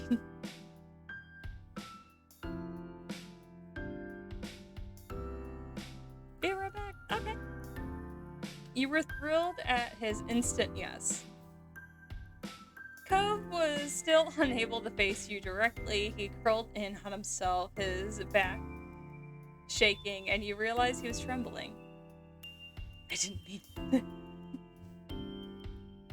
Are you crying? Cove's breath hitched, and you nodded shakingly, and you leaned closer to him and smiled softly at your Cove. Oh, you definitely cried! You got down on one knee.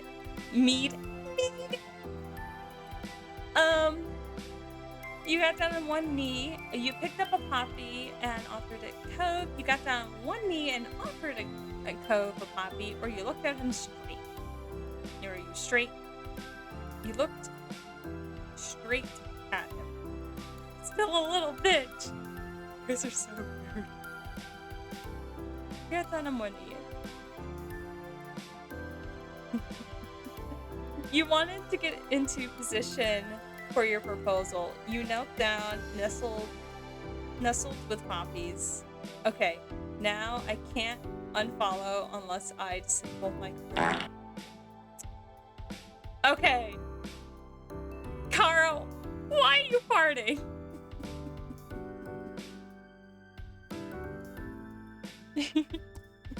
You glanced around for a second and you plucked a delicate white poppy, and you didn't have a ring yet, so this will have to do.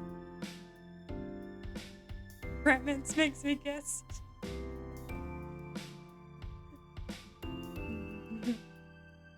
Cool. I didn't realize that was an option.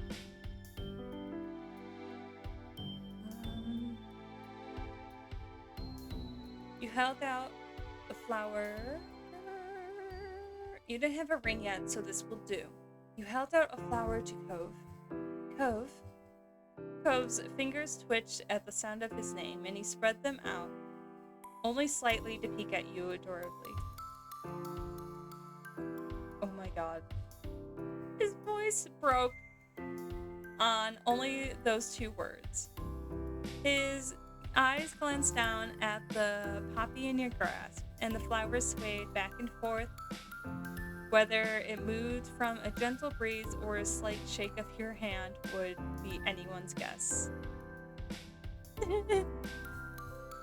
The dawn around you casts a golden glow on your white hair and pale skin. Ghastly pale. You're great. This is like the only time, like, the amount of, like, you're getting hit multiple times with all the options that you picked, where it's never really been a part of the deal.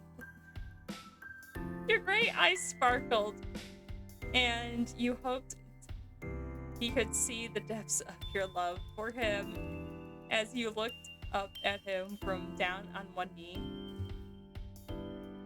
This is actually happening. Cove let his hands fall to his side, and all attempts to hide were gone. He was ready to face you and the life you were offering him. When I met you on this hill, it changed my life, and there's no one else like you. I knew it right away then. I thought you were so special. I was drawn to you from the start. I wanted to be there for you always. You've been there for me from the very first day. You're truly unforgettable. I've waited to ask this for almost my entire life. No matter how much time went by, my feelings only grew. I found you crying here because your life was about to be different, and now here we are again. You're crying for the same reason, and it feels right. Okay, never mind, it didn't work. Just use the Twitch. No. You make me happier than anyone. You are the most beautiful person in the world. You are my greatest support in my life. I never want to lose you. I love you. I can barely even put into words what you mean to me.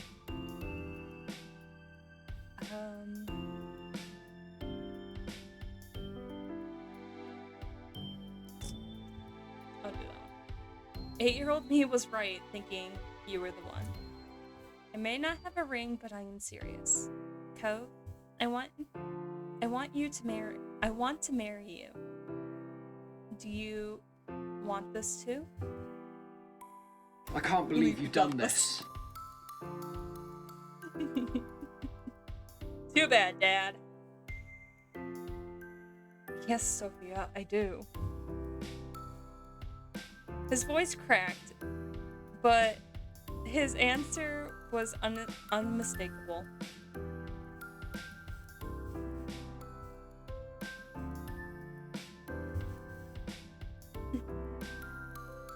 A drop of dew glittered on the poppy between you. Slowly, he reached for it, and you placed the flower in his outstretched hand with a smile. He held the stem tightly. Of course, I want to marry you. I want to marry you already. I wish you were my wife right now, and we can be together forever. Sophia, you are the best thing in my life, and I love my life. It's wonderful and amazing, and I don't need anything else. I don't want anything else. If I can promise to stay together and never let you go, there's nothing else I could say. Thank you so much for everything. Don't let your dreams be dreams.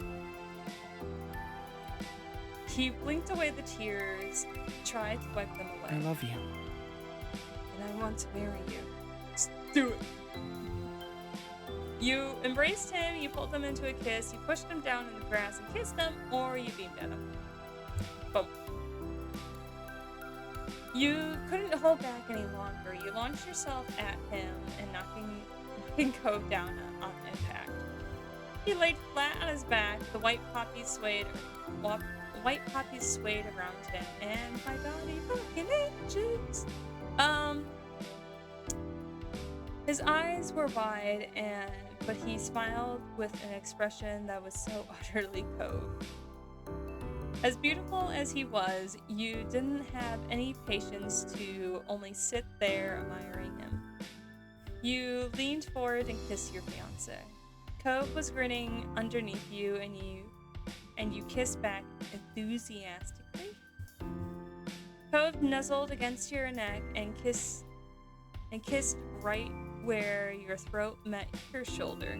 He kissed you again, a little higher this time, and kiss trailed all the way up to your cheek. He shook his head slightly, doing nothing to dislodge the smile on his face. He pulled you closer to him. Cove, I'm just happy. You felt the same, warm and satisfied. You could stay with him until the end of time itself. The two of you wounded up snuggling, tucked into the poppies with Cove's chest as a pillow, and you didn't notice when you started to drift off.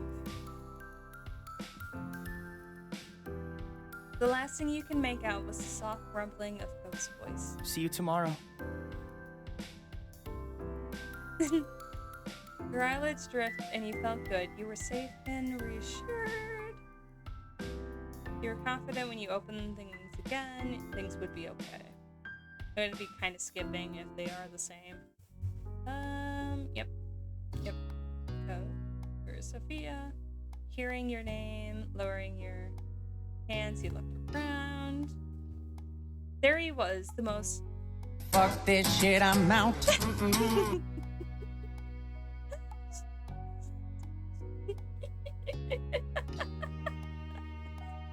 Goodbye.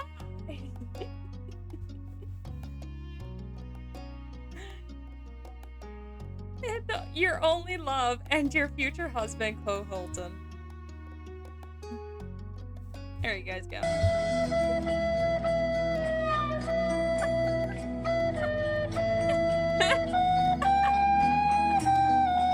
Oh my gosh, you guys.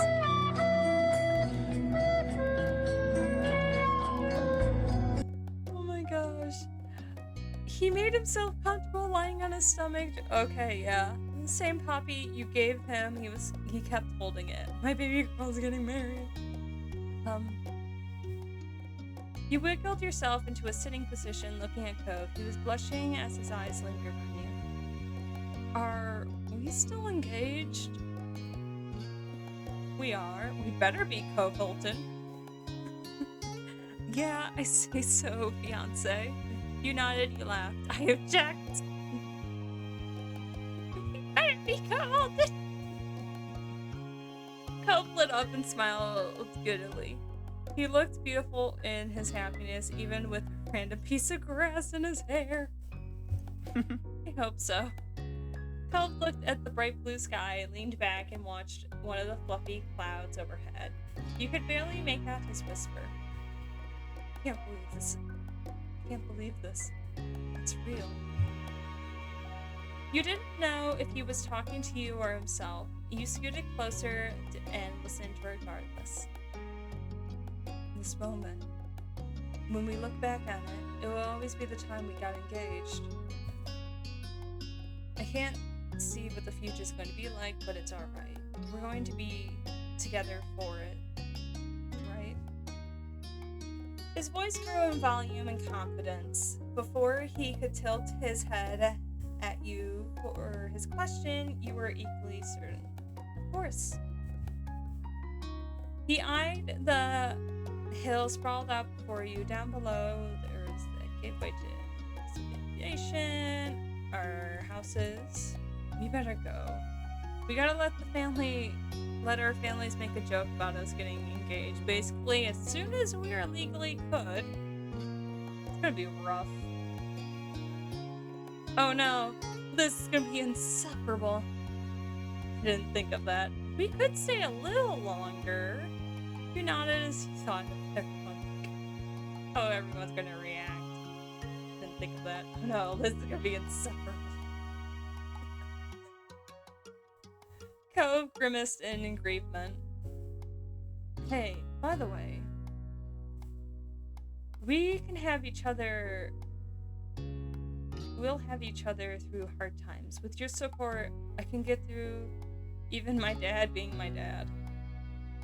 I love you. It's a good thing I have your back. We're never gonna live this down. I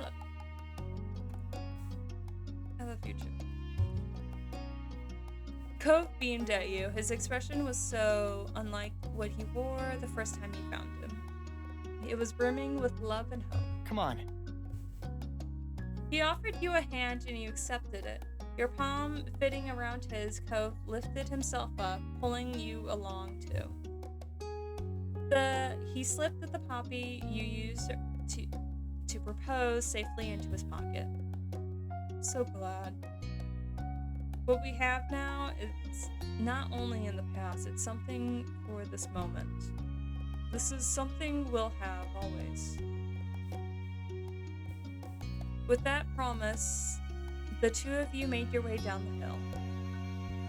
Couldn't say whether you were the one that broke into a run, or if Cove was the one that started, or if your feet had simultaneously made that choice for both of you. The end result was the same. The two of you dashed down the hill, like children, with the nostalgic reverie that could only come as an adult. As the wind whipped past you, you knew that the family and friends were waiting at the end of your sprint, and there was something you had to tell them after all. Your life officially linked with Coves took it as a first step forward. Alright! We did it! We finally got to the end of step 3. Ugh. Okay. Alright, it's up to you guys. Rip. Yeah. So it's up to you guys if you guys want to start step 4 tonight, or if you got the bad ending. Or do you want to, because I'm gonna end up streaming tomorrow, if we should do the wedding DLC in step 4 tomorrow.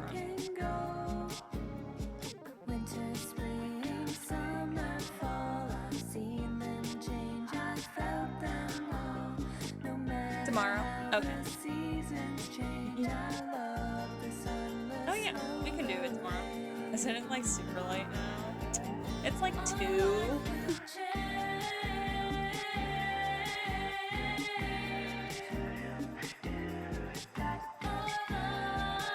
But yeah. I'll turn this down.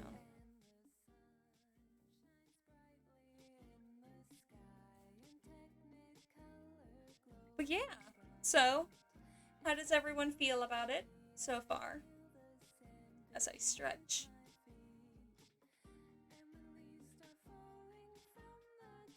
It buffs to the music, it does.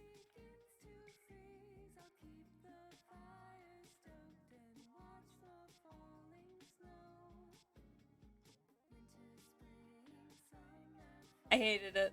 Beautiful. I'm so glad. Are you ready to walk me down the aisle, Caro? My daughter is getting married. So salty.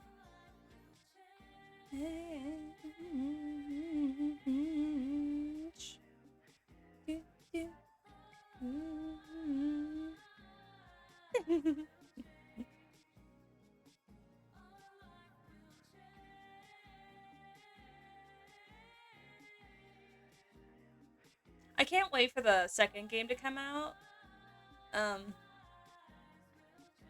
I know they have like the demo out for like the Patreon users, but I kind of want to play like the first step full. So I think I'll wait for that one to come out.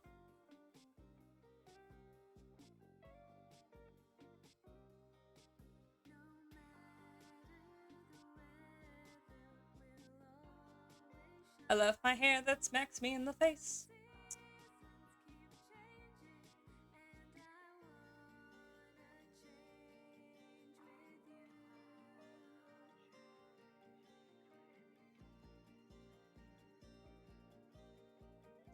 Jammy jams.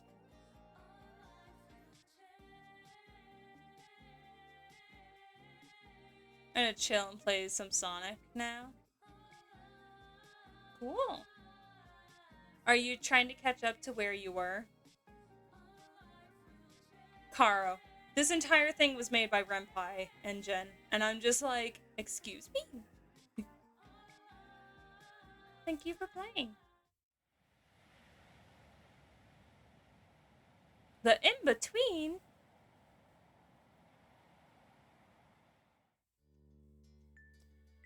Okay. I'm gonna get to the beginning of step 4. The end credits screen. Yeah, very Renpai. Yeah. I'm gonna get to the step 4 beginning screen, and then I'll save, and then we'll pick up there.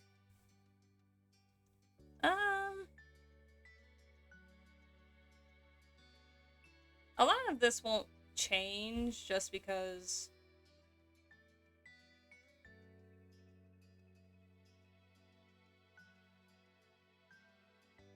can I have red eyes? Oh, I can't change my eye color. Fine. Okay. Okay, we got the scar, glasses, earrings, lips, slender, birthmark scars, accessories, braces.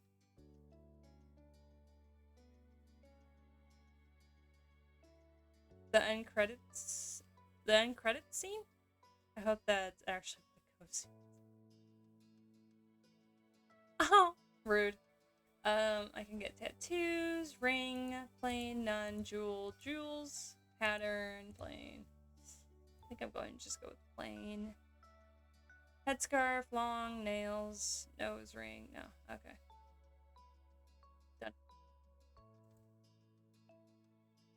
Okay, just gonna do relax, love. Yes. I'm going to click both. Alright, guys, ready to see what Cove looks like in step 4?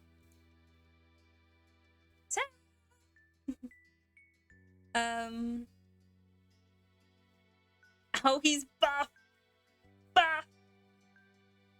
Okay, where's his shirts? Look at this man! This man is ripped!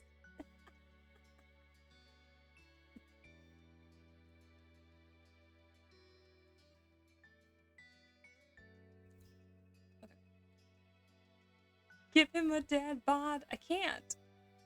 There's only like 2 options. It's either... The fact is that did that as soon as I slimmed him down. Like, Carl, you made him lose muscle.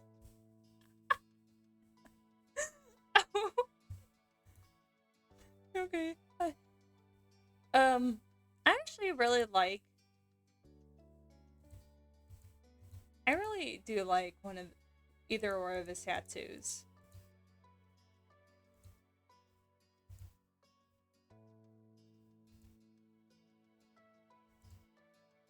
I think I like that one more. That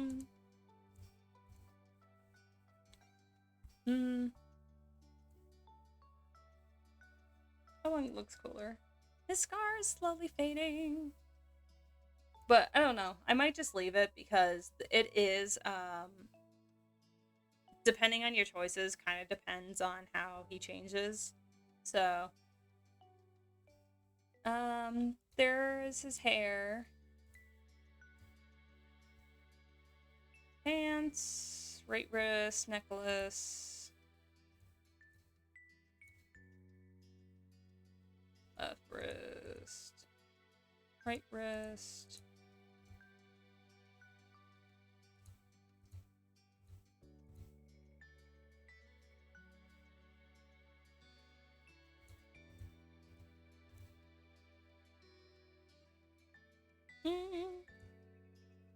Sunglasses.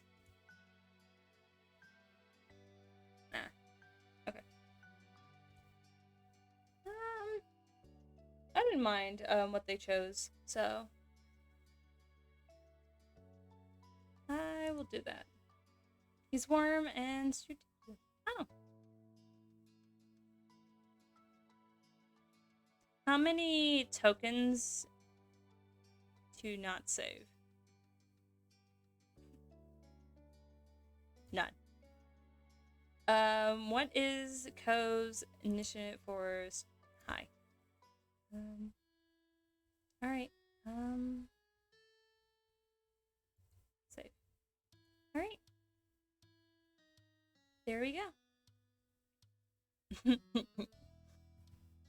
You can see what fucking time it is. It's 2 o'clock in the goddamn morning. But yeah. Okay, going to the menu. Yes. We'll switch over to just chatting. I'm leaving the background music because I like it. But yeah. I went on for 6 hours.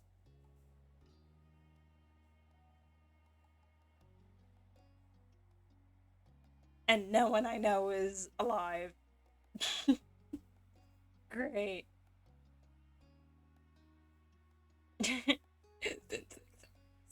I think this is my first 6-hour one, and I'm like, ooh, here we are. In 6, that's his minutes. In 6 seconds. Oh. We got Kalo's trash. Oh.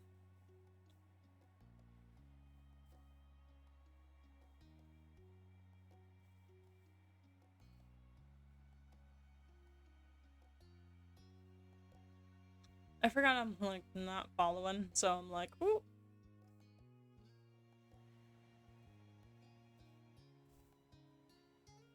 Is she playing Overwatch? Am I seeing that right?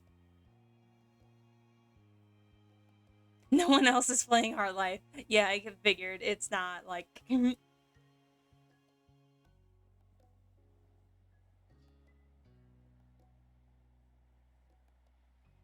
She's not ending, is she?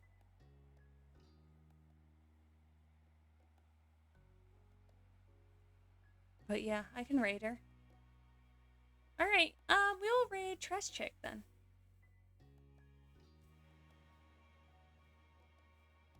But yeah, thank you all for coming out, staying with me for so long. I need to make this into a command because I am just typing this. For those who are subbed, you get that command. Gotta scroll down to the normal emotes.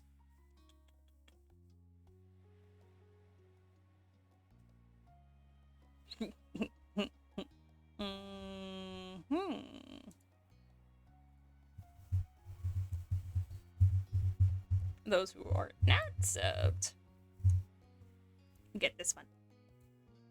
And now I need to actually fucking copy that because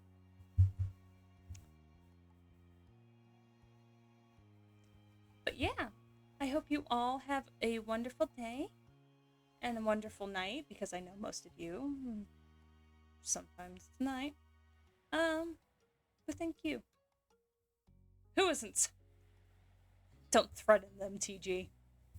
But yeah. Bye. I hope you all have a wonderful day. Night.